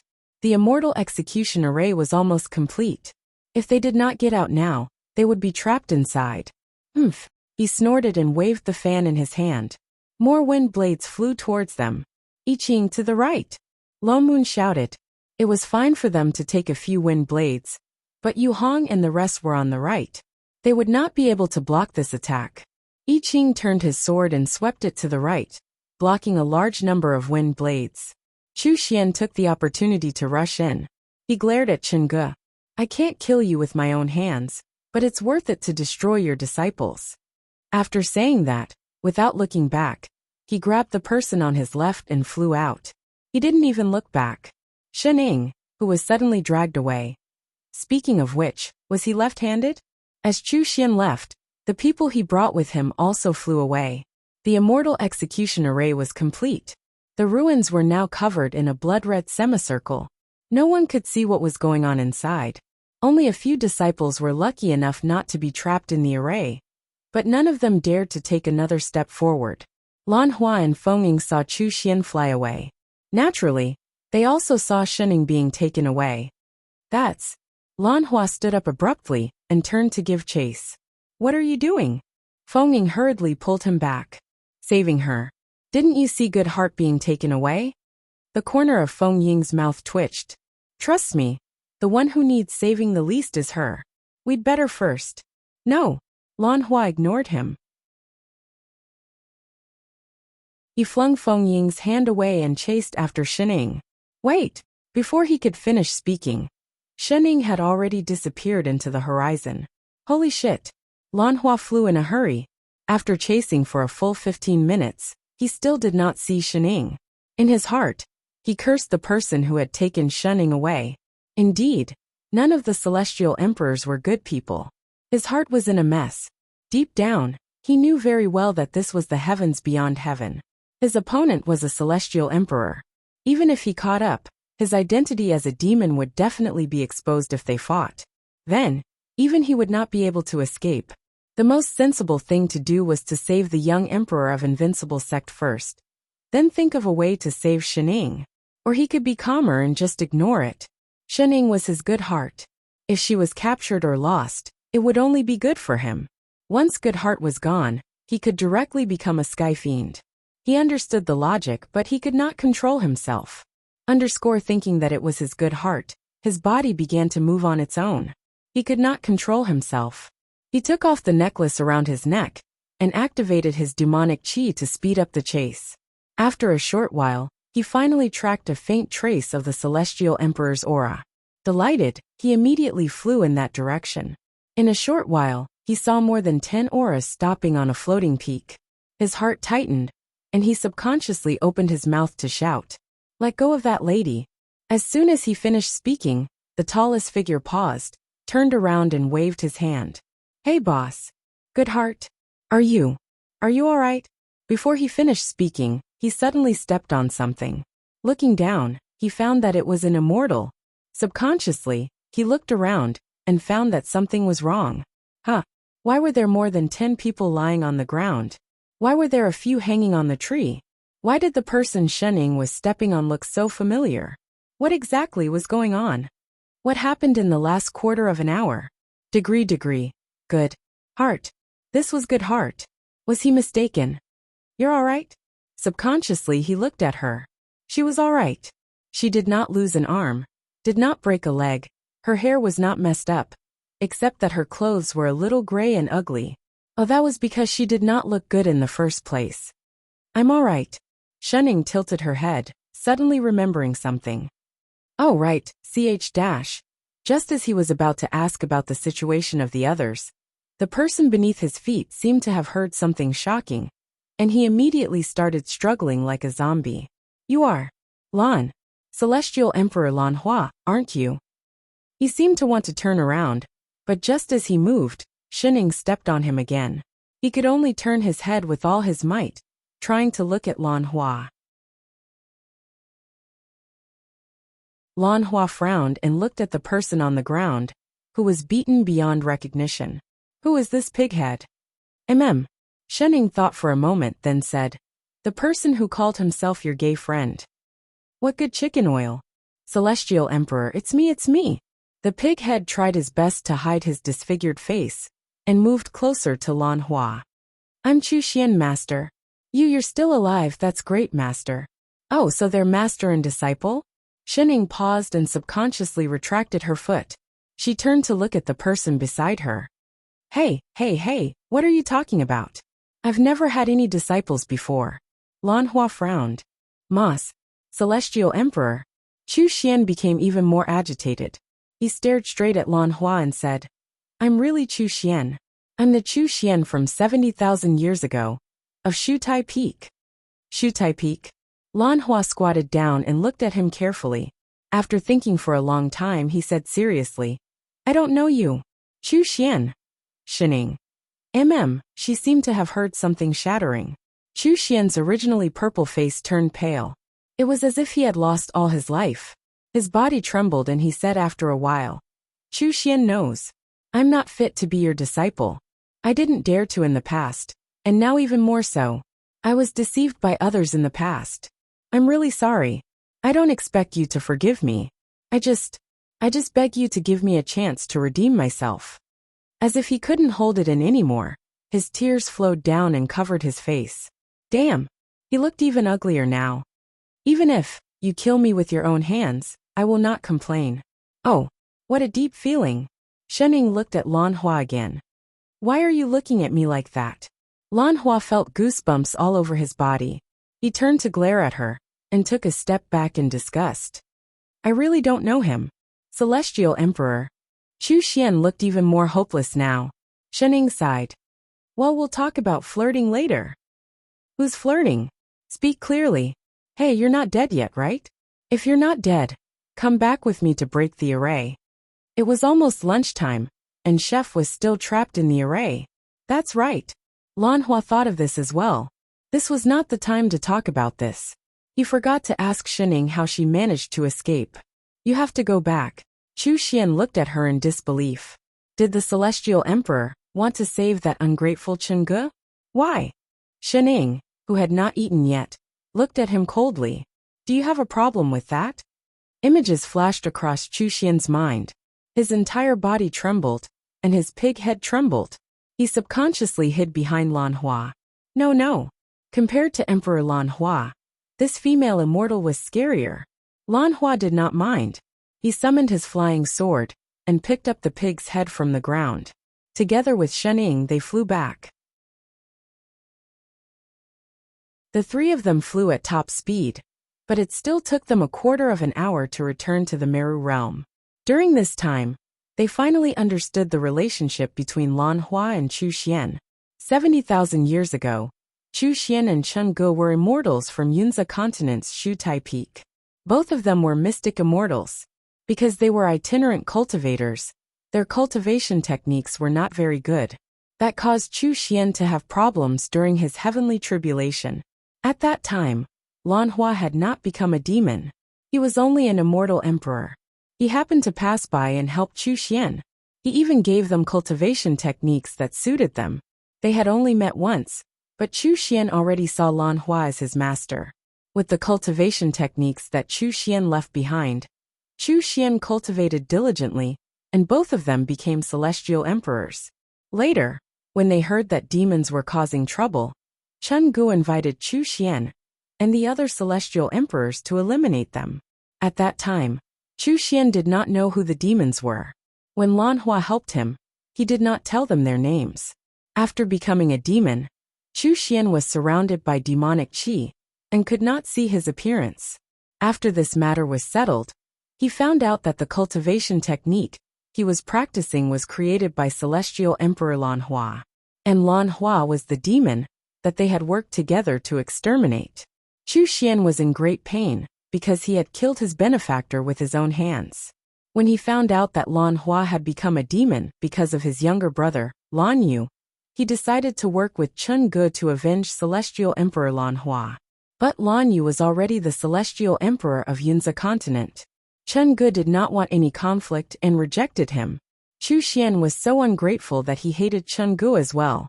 That was why he had been causing trouble for Lan Yu and Chen Gu all these years. Chu Xian's tears and snot flowed down his face. He looked so ashamed and angry that he wanted to jump off the sword. Lan Hua, on the other hand, looked calm and unperturbed. He even wanted to eat some melon seeds. Because Chu Xian could not forget this past, he had no recollection of it. He also said that he had given so many cultivation techniques to others in the past. How could he remember who it was? That's right, Boss Lan used to be a spendthrift. Shening was starting to suspect that her brother had kicked her off the stage because she thought she was too extravagant with her money. It looked like she had to treat Father Neo better in the future.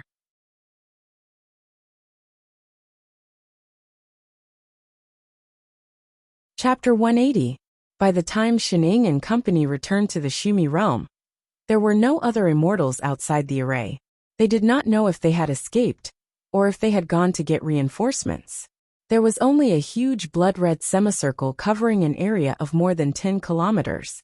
They flew to the top of the semicircle and looked inside. They could faintly see a group of people on the right.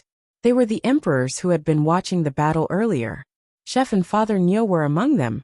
But now they were all lying on the ground motionless. The entire array was so quiet that not even the sound of breathing could be heard.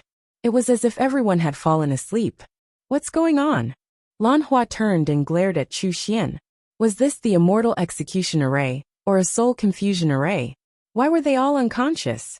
Emperor, this is just the surface, Chu Xian explained. The array is complete. Their primordial spirits have been sucked into the array. With that said, he conjured a seal and waved his hand towards the array. A golden light flashed on the blood-red semicircle, and the scene inside changed. The primordial ruins had disappeared, replaced by a large number of high mountains, dangerous peaks, and lava. Every place was as terrifying as hell, and the air was filled with wind blades and sword chi. The immortals who had been lying on the platform were now inside.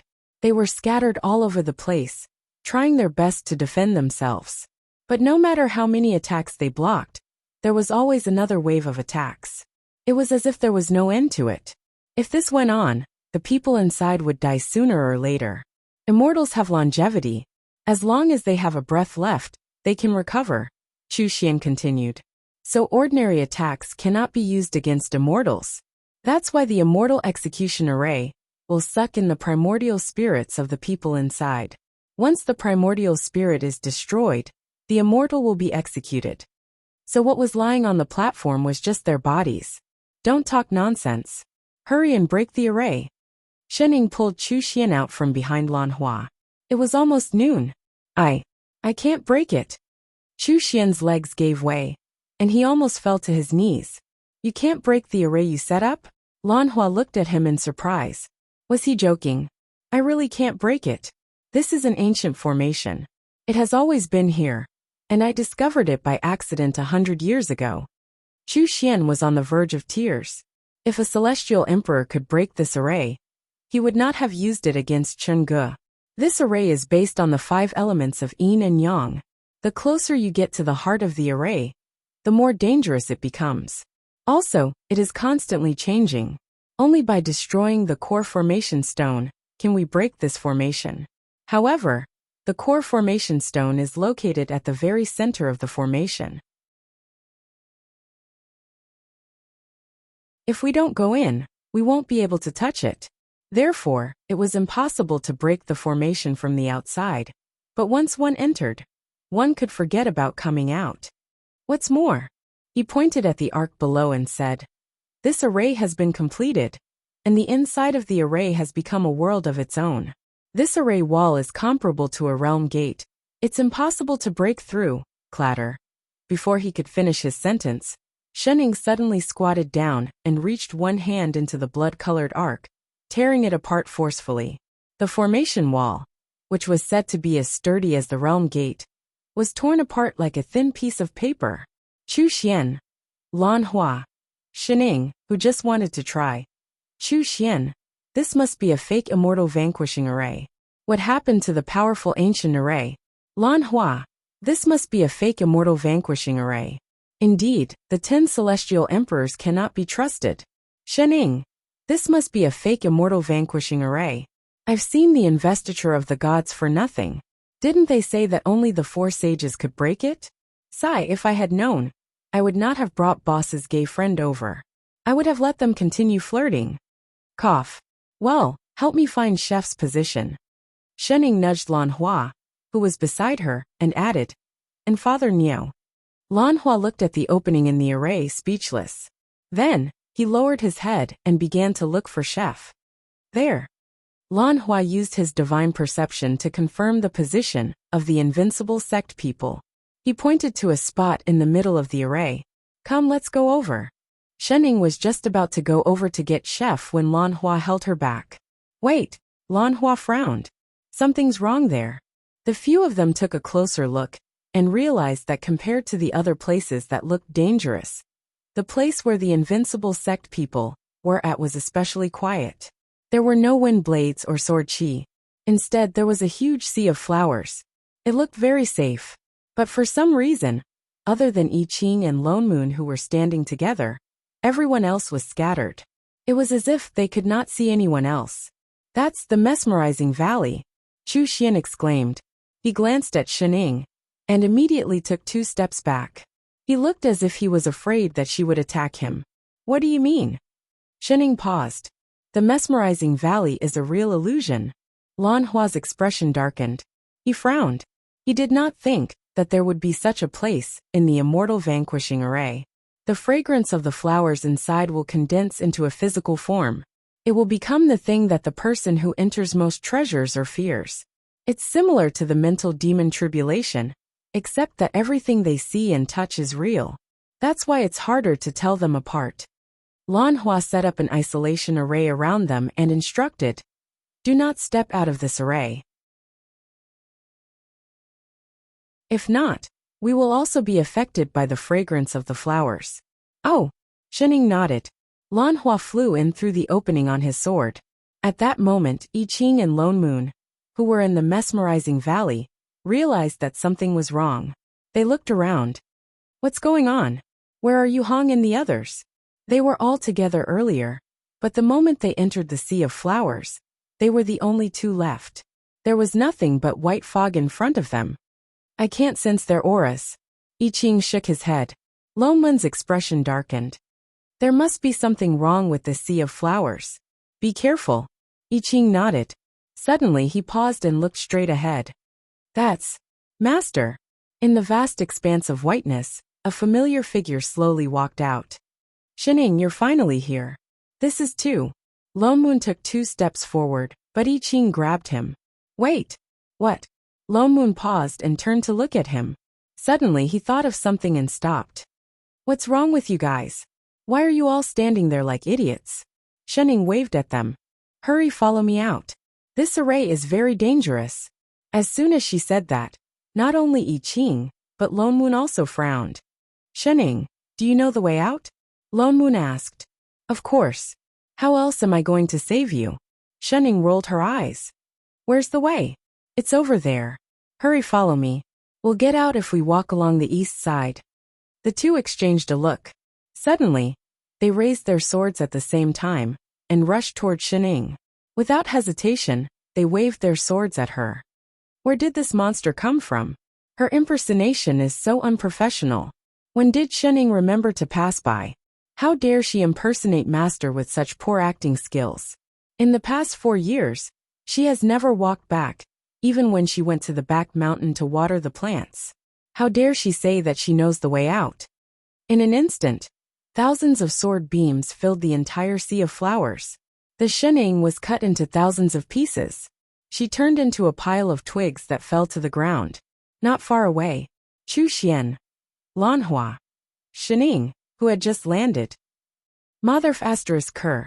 Although the two of them were fine, why was she feeling so upset?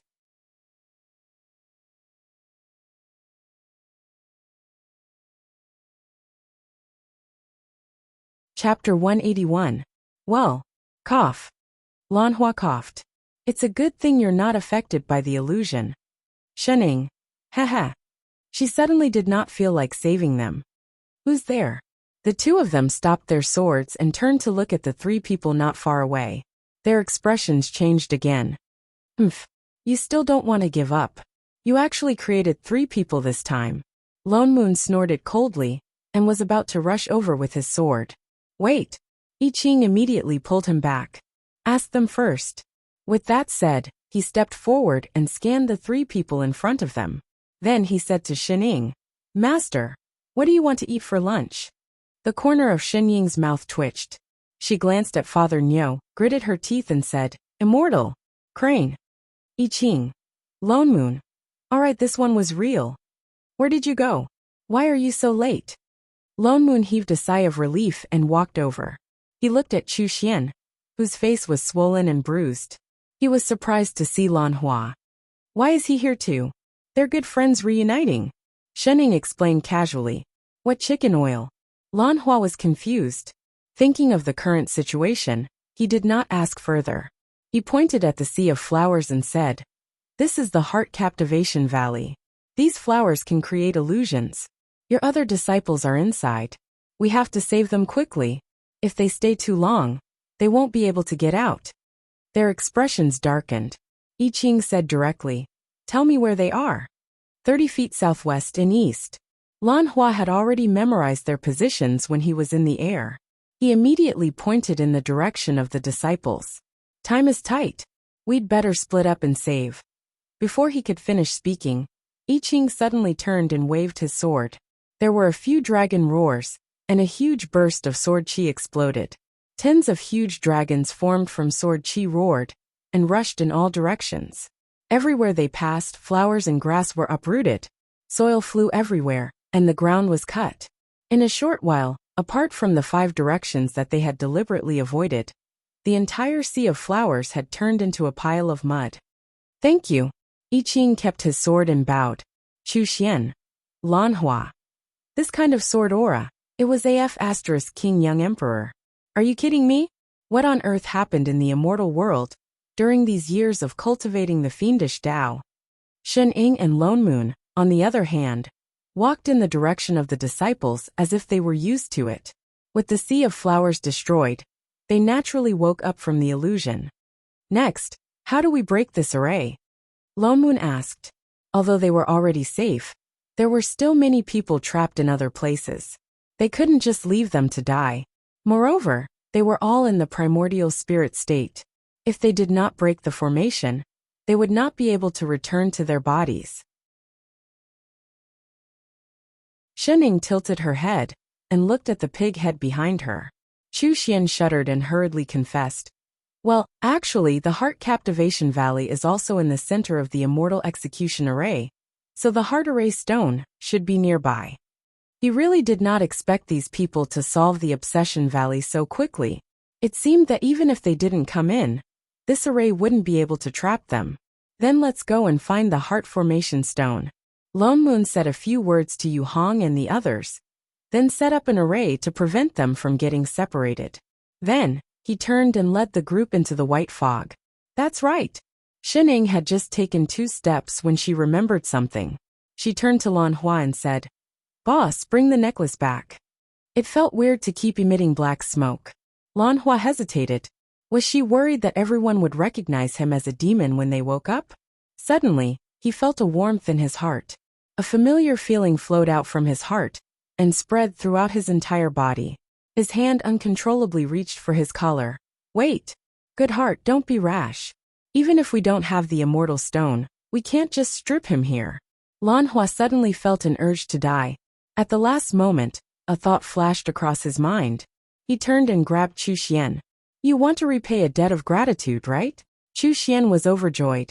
Master, you finally acknowledge. Did you bring the storage bag?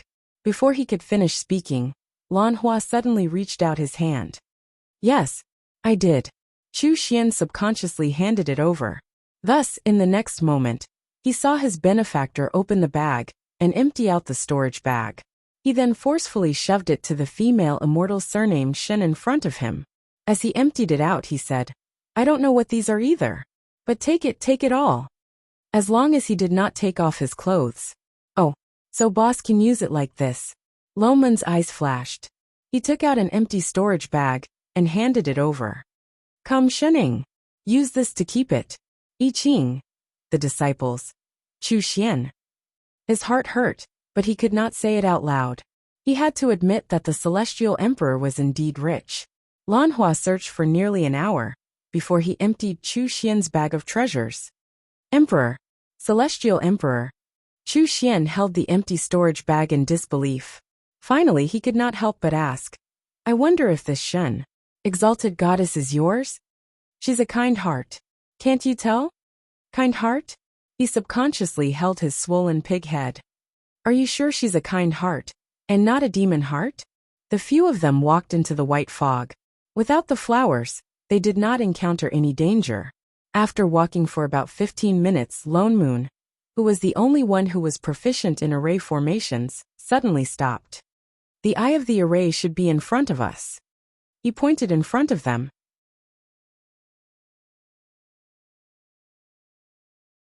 I Ching conjured a wind seal. Immediately, a strong gust of wind blew away the thick fog. A stone platform appeared in front of them. There were all sorts of golden dermic talismans on it. All around it were array diagrams. Red liquid flowed out of the array and seeped into the ground along the diagrams. In the middle of the array sat a man. He was sitting cross-legged with his eyes closed. A wound on his hand was bleeding profusely. Chengge, Lone Moon exclaimed. Why was he here? What's more, it was not his primordial spirit, but his real body sitting in the middle. What's going on? Lan Hua turned to look at Chu Xian. Chu Xian glared at the man in the eye of the array resentfully. He said unwillingly, this array was set up using his blood. That's why his body is the eye of the array. If everything went smoothly, he would bleed his last drop of blood here. Only when all the immortal qi in his body dissipated would the array disappear. What's more, Chen Ge had the highest cultivation level in the array. Naturally, he was the best choice. He is now one with the immortal execution array. His body is under the control of the array. His primordial spirit is not in his body. The heart array stone is under his feet. If we want to break the array, we have to defeat him first. I can't make him leave the heart array stone either. He looked at Shunning guiltily and continued. That's why. I said I can't break it. If we want to destroy the heart array stone, we have to fight him. One of us will be injured. His life might even be in danger. He is the celestial emperor of Fengsong. You can't bear to injure. Before he could finish speaking, I Ching and Lone Moon had already rushed out with their swords. Without any hesitation, they swung their swords at Chen Ge. The man in the array opened his eyes at the same time. His eyes were unfocused. He fought with the two of them like a puppet. What a great opportunity. I've been wanting to beat this bastard for a long time. Chu Xian. Was he imagining things? Why did these two sword immortals look so excited? Did the people of Fengsong continent all look down on the celestial emperor?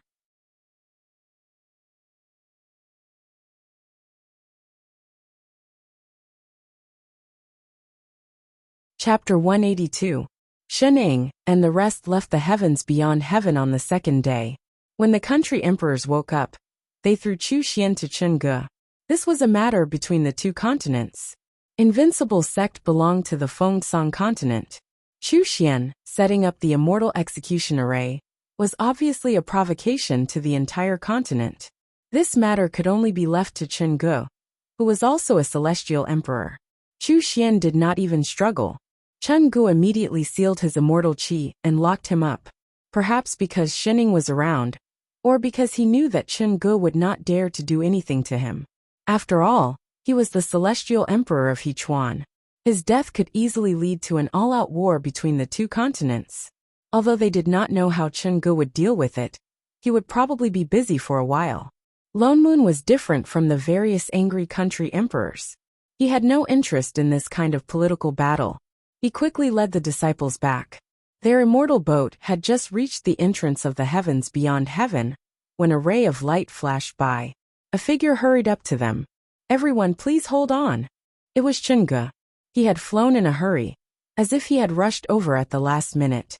He stopped above the 10-direction boat. "Sect Master Shen, elders, why didn't you inform me that you were leaving? I could have sent you off." Lone Moon looked at Chen Ji's swollen face. He subconsciously turned his head away and lifted his hand to undo the protective array on the boat. He coughed lightly and bowed. "Why did the Celestial Emperor come personally? Everyone here is an old friend. Since you are leaving, I naturally had to send you off." Chen Gu flew down and looked at the three people in front of him. Out of habit, the corners of his mouth turned up. He wanted to smile, but the wound at the corner of his mouth made a soft sound. He immediately stopped smiling. Lone Moon and I Ching, they turned to look at the sky. They did not know anything. It was all thanks to the two elders that the immortal execution array, and the country emperors, and I were able to escape. Chen Gu solemnly cupped his fists full of gratitude. The three of them. They suddenly felt a little guilty. Only then did they realize that he had come alone. Unlike before, when he appeared with a group of immortal officials behind him. Ahem. That the Celestial Emperor is too kind. We are all immortals of Feng Song. Besides, wasn't it all thanks to the Celestial Emperor that we succeeded in breaking the array? Lone Moon stepped forward and answered. Everyone came out unscathed, but he was the only one with a swollen head. That was why he discussed it with I Ching. When they came out, they said that Chen Gu was the one who broke the formation, and that they were just there to support him. After all, they were beating up his body, and his primordial spirit wasn't inside, so he shouldn't have discovered it. Probably. Fellow immortal Lone Moon, you must be joking. Chen Gu sighed. His eyes were filled with genuine gratitude. The emperors do not know the truth, but I do. What? Lone Moon's heart tightened. Didn't they say that his primordial spirit was not here? He wouldn't be looking for trouble, right? At that time, my Yuan Shen had left my body and I couldn't move at all. How could I have broken the array to save the emperors? He sighed, and his expression became even more sincere. So, there must be two people who broke the array, and they must have protected my body in the array. Everyone. Did the other immortals know about such a wild imagination? You wanted to help me stabilize the emperors, so you said that I was the one who broke the array, right? Chen Gu looked confident. Lone Moon paused, then laughed even more profitably. He nodded shamelessly and said, I still can't hide it from you, Celestial Emperor. I Ching. Shining. Indeed, businessmen had to be thick-skinned. How shameless. It's been so many years since we last met. I thought there was a gap between us. He shook his head self-deprecatingly. I didn't think that the people who would help me at such a critical moment would be you. This is the second time you've helped me. Chen Gu can't thank you enough. He suddenly bent down and bowed solemnly to them. Lone Moon suddenly felt that he had hit him a little too hard just now. Celestial Emperor, don't stand on ceremony. This is what we should do. Not to mention that they were trapped in the array. The invincible sect was also a part of Feng Song. Chen Ji's expression became more and more agitated. Suddenly he seemed to recall something. He frowned and said, There is indeed a problem with the Earth Immortal Tournament. Hui Ling. I didn't teach her well. I've already revoked her title as the champion and punished her to go into seclusion for 100 years. As for how she won the tournament, I will find out and give you an explanation. With that, he waved his hand, and an immortal artifact floated in front of them. It was the immortal artifact that had been awarded to the Earth Immortal Enchantress. This was my oversight. I didn't notice the problem with my disciple, and was unfair. I hope you haven't fallen out with me because of this. Lone Moon fell silent. He didn't know how to reply.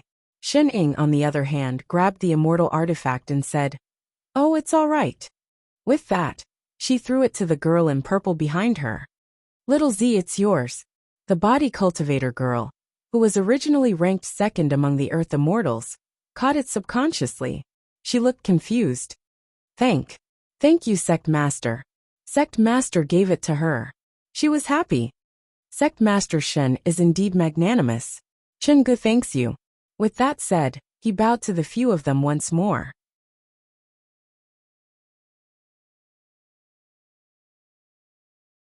After exchanging a few more pleasantries with Lone Moon, he turned to I Ching and said, "Actually, I have a favor to ask of fellow immortal I Ching." Lone Moon frowned subconsciously. No wonder he was so polite today. So there was something else. "What is it?" I Ching asked. Chengge took out something that looked like a white seal and continued. "This is the immortal seal of Chonglan. Guyu betrayed Feng Song and is no longer fit to be the emperor of Chonglan.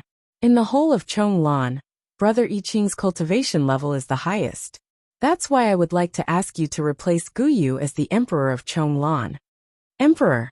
Lone Moon and his companions were stunned. They knew that Chengge was looking for I Ching for a big reason. They even suspected that Chengge would ask him to attack Hechuan. After all, Chen Ji's cultivation level was probably no weaker than Chen Ji's. They did not expect him to ask I Ching to be the emperor of Chonglan. Fellow immortal I Ching is already a young emperor and a sword immortal. I'm afraid there's no other immortal stronger than you in the whole of Chonglan. That's why you're the most. I'm not doing it. What? Chengge was stunned. He did not expect I Ching to reject him. Why? Because, I Ching said seriously, I don't have time to cook. Chengge. What the hell? Lone Moon. You're an immortal chef. Shunning. What a good chef. The corner of Lone Moon's mouth twitched. He sighed and answered on Chen Ji's behalf. Thank you for your kindness, Celestial Emperor. But the matter of a new emperor is very important. I Ching has always been an itinerant cultivator. I'm afraid it's not convenient for him to manage a region. Chengge said it nicely, but if he really wanted to take on the job, given the nature of this master and disciple, he would be the one who would be exhausted in the end. The more than 200 immortals in Invincible Sect were already worried sick. If it was the immortals of an entire country, he still wanted to live a few more years. He definitely could not take on this job. I know that the few of you have noble characters and are not greedy for fame and fortune, but Chengge looked like he was in a difficult position. He had no choice. Someone had to manage Chonglan, and they were the most suitable. How about? Lone Moon's eyes flashed. How about I recommend someone to Celestial Emperor? Really? Chen Ji's eyes lit up. Yes. Lone Moon nodded vigorously. He's definitely very suitable. Since fellow immortal Lone Moon recommended someone, I naturally believe him. May I know who he is? He's **** a few kilometers away. Achoo! Sun Shu, who was about to bring his people back, suddenly sneezed. Why did he feel a chill on his back?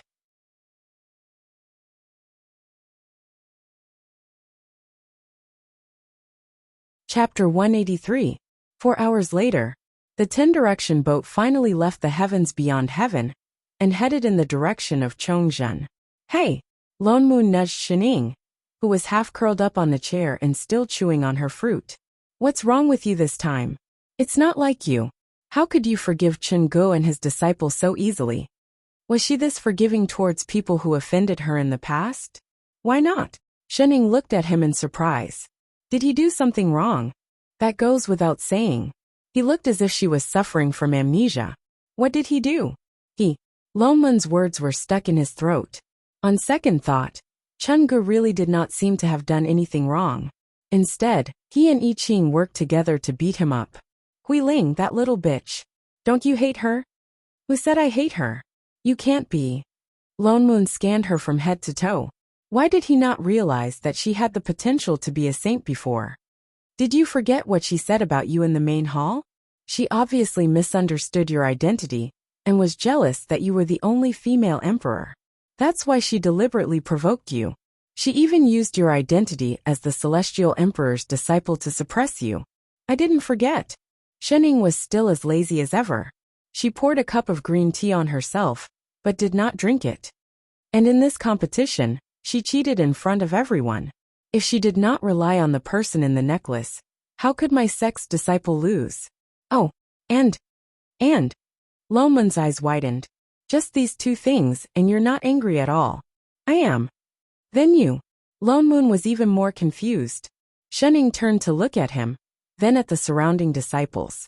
Suddenly, she put down the fruit in her hand and sighed. So troublesome. Father Niu, what kind of person am I in your eyes? Her voice lowered and she asked seriously. Huh? Lone Moon hesitated. Why did she ask that? Green tea girl did offend me verbally, but I paid her back. She did cheat, but the matter has been exposed. Salted Fish apologized and dealt with. She has already received the punishment she deserved. Isn't that enough? But Dash, what do you want me to do? Smash her head? But apart from these two things, what else has she done that has angered both men and gods? If a person cheats in a duel and says some provocative words, and then has to die to atone for his crime, isn't such a punishment a little too terrifying? Shening narrowed her eyes. I really don't like her. I even hate her fake personality. But just because I don't like her, should she die? In your eyes, am I such a person who will kill someone if they don't agree with me and can't listen to any opposing views? Everyone has the right to hate others, but people can't judge right and wrong based on their own likes and dislikes. Shening continued. Just like Salted Fish, I know you hated him from the start because of the plot.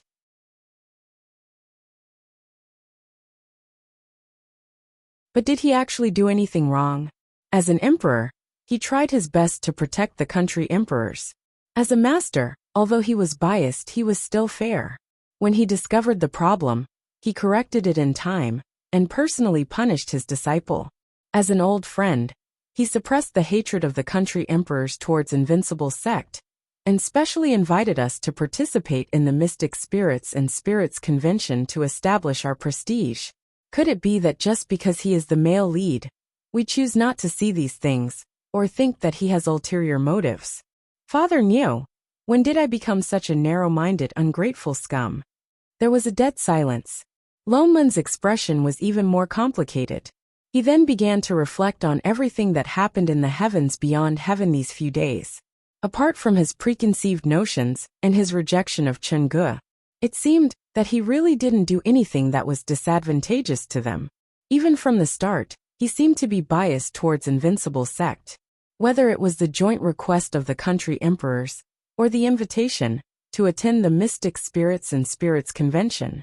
Although with Shening around, they were not afraid of all this. But Chang'e actually did not know all this. Even about the immortal execution array, he always thought that the two of them were the ones who broke it. So he really did everything he could to help Invincible sect. Although they didn't need it, could they completely deny his kindness just because they didn't need it?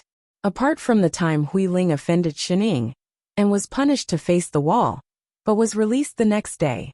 But at the end of the day, Hui Ling was just being rude. In the modern world, this might not even be considered a crime. She was also a disciple who was going to participate in the competition.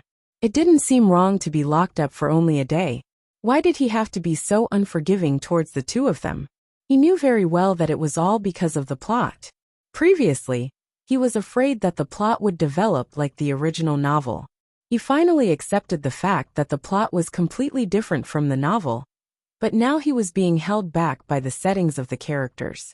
Because Chang'e was the male lead and Hui Ling was the new female lead, he was biased against the two of them from the start. He thought that they would definitely bring harm to the people around them. This was his stereotype of them. He didn't even like Xian Tong at the start. But it was only until Hui Ling appeared that he really let go of his prejudice against her. He was trapped in a dead end, so he couldn't see the reality. He even thought about making the two of them disappear forever. Loman's heart suddenly went cold. He almost stopped falling from the high ground. His heart suddenly cleared up, as if he had broken through the fog that had been bothering him for a long time. Something hidden was exploding continuously. Shening, Huh? Shining paused. You're not thinking of killing them, are you? No, I just wanted to make a suggestion. What? Lone Moon suddenly revealed a frightening smile. The next time you want to have a serious conversation with me, can you not choose to do it in the air? Ah. Before Shining could ask, Lone Moon suddenly released a huge burst of immortal chi that he had never seen before. His entire body was like a glowing object, shining with a dazzling white light. The supreme-grade immortal artifact 10 direction boat under his feet suddenly exploded with a loud bang. Holy shit! Shining lost her balance and fell straight down. Master! Fortunately, I Ching was quick to react. He pulled her onto his flying sword and flew out of the range of the immortal chi. What's going on? He's having an epiphany. Damn! The buff that Father Nyo had gained from this one conversation had not been removed. Where are the others? I think they're having an epiphany too. So he had just cast a group buff. Wait. Shen Ying's expression changed. She subconsciously wanted to run in that direction. Father Nyo, you haven't given me my living expenses.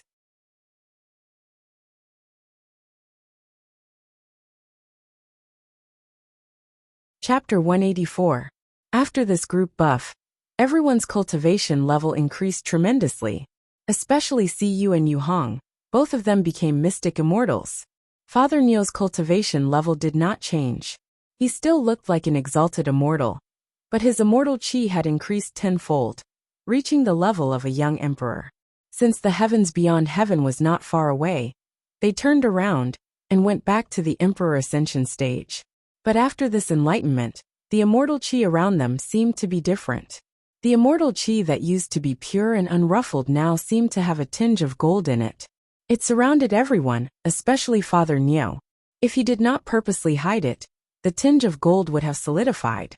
I Ching studied it for a long time, but could not figure out what it was that suddenly appeared. Even Feng Ying's system scan could only show that it was harmless. After going back and forth like this, it was already 4 months later when they returned to Invincible Sect. Invincible Sect was still the same. Although they did not have the demonic chi around them to train, they had the support of many Dharma treasures. The disciples' cultivation speed did not slow down, but continued to grow steadily. Especially Xian Tong. She was already showing signs of growing immortal bones. Compared to the other disciples, she was very slow, but with the balance of the necklace, she could still cultivate to this level. It was obvious how hard she worked. Roasted Chicken Gal was naturally the happiest. She reported to Lone Moon, and created a cave abode at the bottom of the mountain where the immortal chi was thick, so that she could cultivate in peace. Every once in a while, she would go over to check on her. Feng Ying, on the other hand, was hopping mad. He felt like he had a fake girlfriend.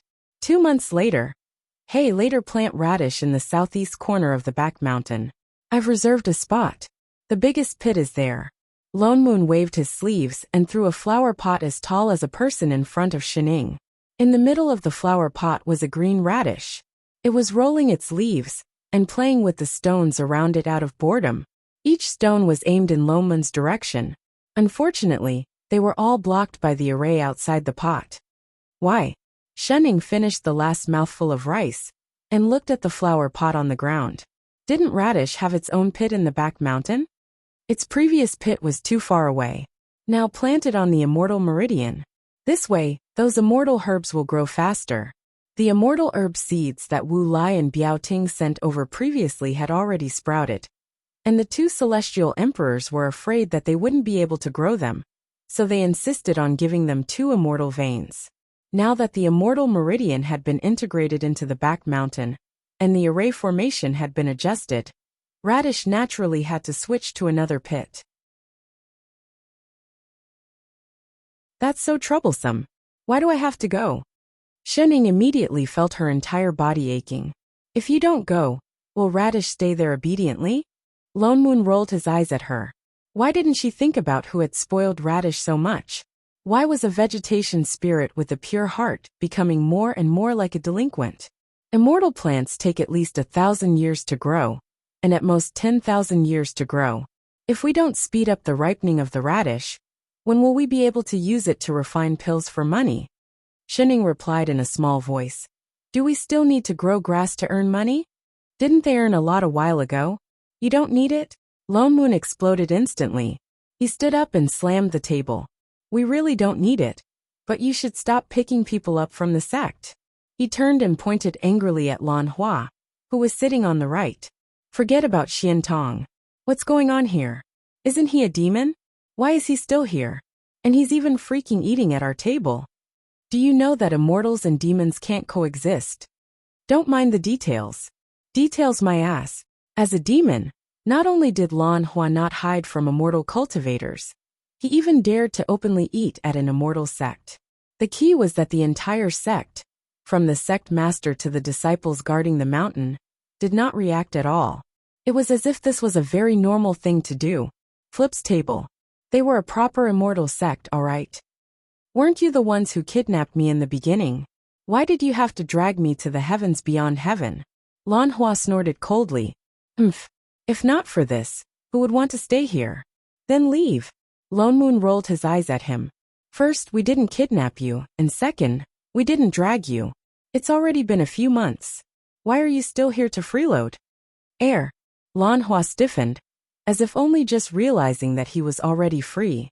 He did not know why he was still here and not leaving. Moreover, when it was mealtime, he inexplicably started eating with good heart. But the thought of leaving made him suddenly unable to move. After a long while, he squeezed out an excuse. My good heart is here. Of course I can't leave. What if something happened to her? Bullshit. Lone Moon glared at him. Weren't you very happy when you left? Who was the one who hid in the willow forest back then? Alright, Dad wins. Lone Moon glanced at the two good-for-nothings on the table. After a long while he said word by word. Our invincible sect does not keep useless people. If you stay, you have to do things. Including the mascot. Understand? Yes. The two nodded perfunctorily and continued to eat calmly, not caring whether the bowls were empty or not. Seeing that the two still did not move, Lone Moon's mouth twitched. Yu Hong. Call back the disciple who went to the immortal city to buy vegetables. As soon as he finished speaking, the person who was still eating stood up immediately. Don't worry, Father Niao. Leave the radish to me. I will definitely grow it to wealth, to standards, and to characteristics. With that said, with a swoosh, she picked up the flower pot on the ground and went to the back of the mountain. Lone Moon then turned to look at the person who was left alone beside him. I'm going to do things too. Lan Hua immediately raised his claws. So, as an all-rounder, the former celestial emperor Lan Hua. In the short span of a day, he was watched by Lone Moon to set up a protective mountain array, as well as hundreds of arrays all over the sect. He refined 3 batches of regular pills and 2 immortal artifacts. He was completely exhausted. Only when he lay on the bed did he remember something. Wait, the person watching him was not that pervert I Ching. Why did he have to be so obedient? Late at night, a round white ball of fur passed through the front hall and went straight in a certain direction in the side hall. It stopped outside the window of a small independent building. It jumped onto the windowsill, its 2 furry tails hanging below the windowsill. The little white animal gently opened the window. Its black eyes turned and carefully scanned the inside of the house. Suddenly, it fixed its eyes on a wooden table not far away. Its eyes immediately widened, and it let out an excited cry. Coo! Just as it let out a cry, it immediately covered its mouth with its front paw. It panted soundlessly and looked around cautiously. After a while, as if seeing that no one had discovered it, it then stretched out a slender tail towards the direction of the wooden table. There was only one lamp on the table. At this time, it had already burned out. It looked like it was made of jade. There were white and green patterns floating on it. Even in this dark night, the lamp still emitted a faint glow. The little white animal tried its best to stretch out its tail, but the wooden table was at the other end of the house. There was a long distance between them. It could not reach at all. It seemed to be a little anxious. One of its tails swayed back and forth impatiently. After a while, it seemed to have thought of something. Suddenly, it spoke the human language and softly chanted a spell. For a moment, its originally fat tail began to thin and elongate. It was a full 2 times longer than before, and had successfully reached the wooden table. However, it was still not enough to roll up the lamp. Only the fine fur on its tail could reach a little bit of the lamp wall. Half of its body had already crawled through the window. Seeing that it still could not reach the lamp, its entire fur trembled. It simply stretched out its other tail and opened its mouth to bite down hard on the tail. Red blood immediately gushed out and flowed onto the tail. The other tail also began to stretch and elongate, even longer than the previous one. The little white animal was so happy that it forgot to stop its bleeding.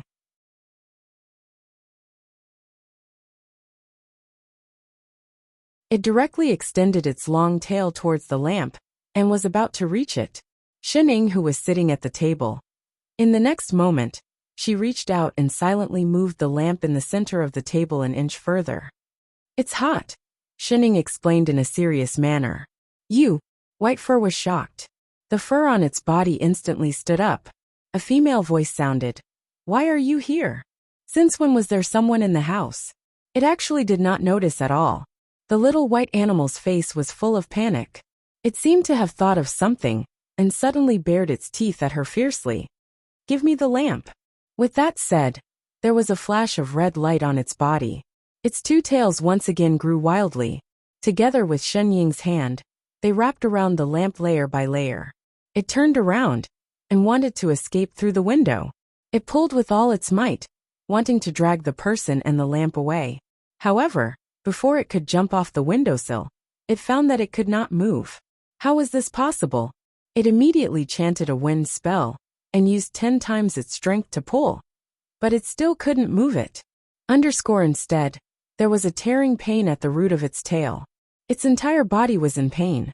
Shening looked at her hand, that was wrapped into a ball by the tail, and frowned in disgust. "So hairy." She subconsciously raised her hand and gently pulled. White Hair, who had been unable to move for a long time, was instantly pulled back. His 4 claws were still gripping the windowsill, and with a rumble, he was pulled into the house along with the windowsill. It rolled to Shenying's feet and fainted. Shenying.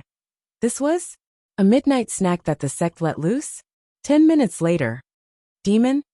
Lone Moon, who heard the commotion and rushed over, picked up the little white animal on the ground. "It's a level 2 demon. What happened?" He turned to look at Yu Hong. How did such a weak demon break into the invincible sect? It could even make its way into Shen Ying's room. I don't know either. Yu Hong shook her head. Could it be that none of you discovered such an obvious demon? Lone Moon suddenly had some doubts about the effectiveness of the new array set up by the sect. There are many animals raised by the disciples in the sect. I don't know when a demon sneaked in. The corner of Lone Moon's mouth twitched. Aren't the animals you raise unintelligent poultry?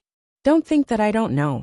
The animals they raised were all meat dishes that they prepared for Shening when he deducted their food allowance. This is obviously a fox. A 2-tailed spirit fox. Fox. Yu Hong paused. She looked at the round body. No wonder no one had discovered it. I thought it was a rabbit demon. See you. I thought it was a goat demon. Bitao. I thought it was a pig demon. Shening. It looks meaty. I Ching. Master, should I go get the knife now? Hey, that's enough. Lone Moon glared at them. We haven't even started asking. Is there anything else in your heads besides eating? What's more, the intelligent demons in the immortal realm were either spirit pets or relatives of demon immortals. One look, and you could tell that it had an owner. Lone Moon stepped forward and conjured a spell to wake the fox demon on the ground. Where did you come from? Why did you steal this lamp? Lone Moon pointed at the jade lamp on the table. The fox demon was still confused. It shook its head and looked at the lamp on the table. Its eyes widened. Lamp. It suddenly pounced on the jade lamp. Its 2 front paws were wrapped tightly around the lamp. Before it could pick it up, it screamed and released its paws. The fur on its front paws turned yellow, and a burning smell wafted through the air. Shening. I already said it's hot. Do you want to braise it? Steaming it would be better. Lone Moon frowned. He trapped the fox demon within a 1-meter radius and asked again. Tell me the truth. You're a fox demon with a wind spirit root. Why did you steal this lousy lamp? The fox demon seemed to have finally understood its situation. It looked at the group timidly and curled up into a ball. It did not answer, but kept glancing at the lamp on the table. You don't want to tell me? Lomun's expression darkened. If you don't want to tell me, I'll talk to your owner. With that said, he conjured a spell and waved it at the fox. Whether it was a spirit pet or a demon immortal's relative, all demons in the immortal realm that had not become immortals had a contract to prevent them from being accidentally hurt. It was not difficult to find out which fox it belonged to. The white fox shuddered. It seemed to have seen through Lomun's plan. It hurriedly cried out, No, this has nothing to do with my owner. I came to steal the lamp myself. Don't look for him. Then what's the point of stealing this lamp? Its voice grew weaker and weaker. It trembled even more, but it could not come up with a reason for a long time. Yu Hong, go to the back hall and call Lan Hua over. Lomun could not be bothered to listen to the fat fox. He turned and instructed Yu Hong. This lamp was one of the immortal artifacts that Lan Hua had taken out previously. He did not know what it was, so he left it in Xin Ying's room for her to use as a light source. Now it seemed that this lamp had other uses. This is the spirit convening lamp, Lan Hua explained. Spirit convening lamp? What did that mean? It's used to gather remnant souls, Lan Hua said nonchalantly. It's not usually used. Unless someone's soul is missing, then they would need this lamp.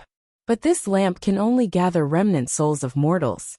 If an immortal is seriously injured, his soul cannot be summoned back. At most, he can summon back a part of his primordial spirit. There's actually an immortal artifact that can repair souls. Lomun was a little surprised. Souls were hard to repair once they were scattered. Mortals' souls were especially fragile. If they were scattered, they would turn into ashes. There was actually a lamp that could repair souls. Who said this was an immortal artifact?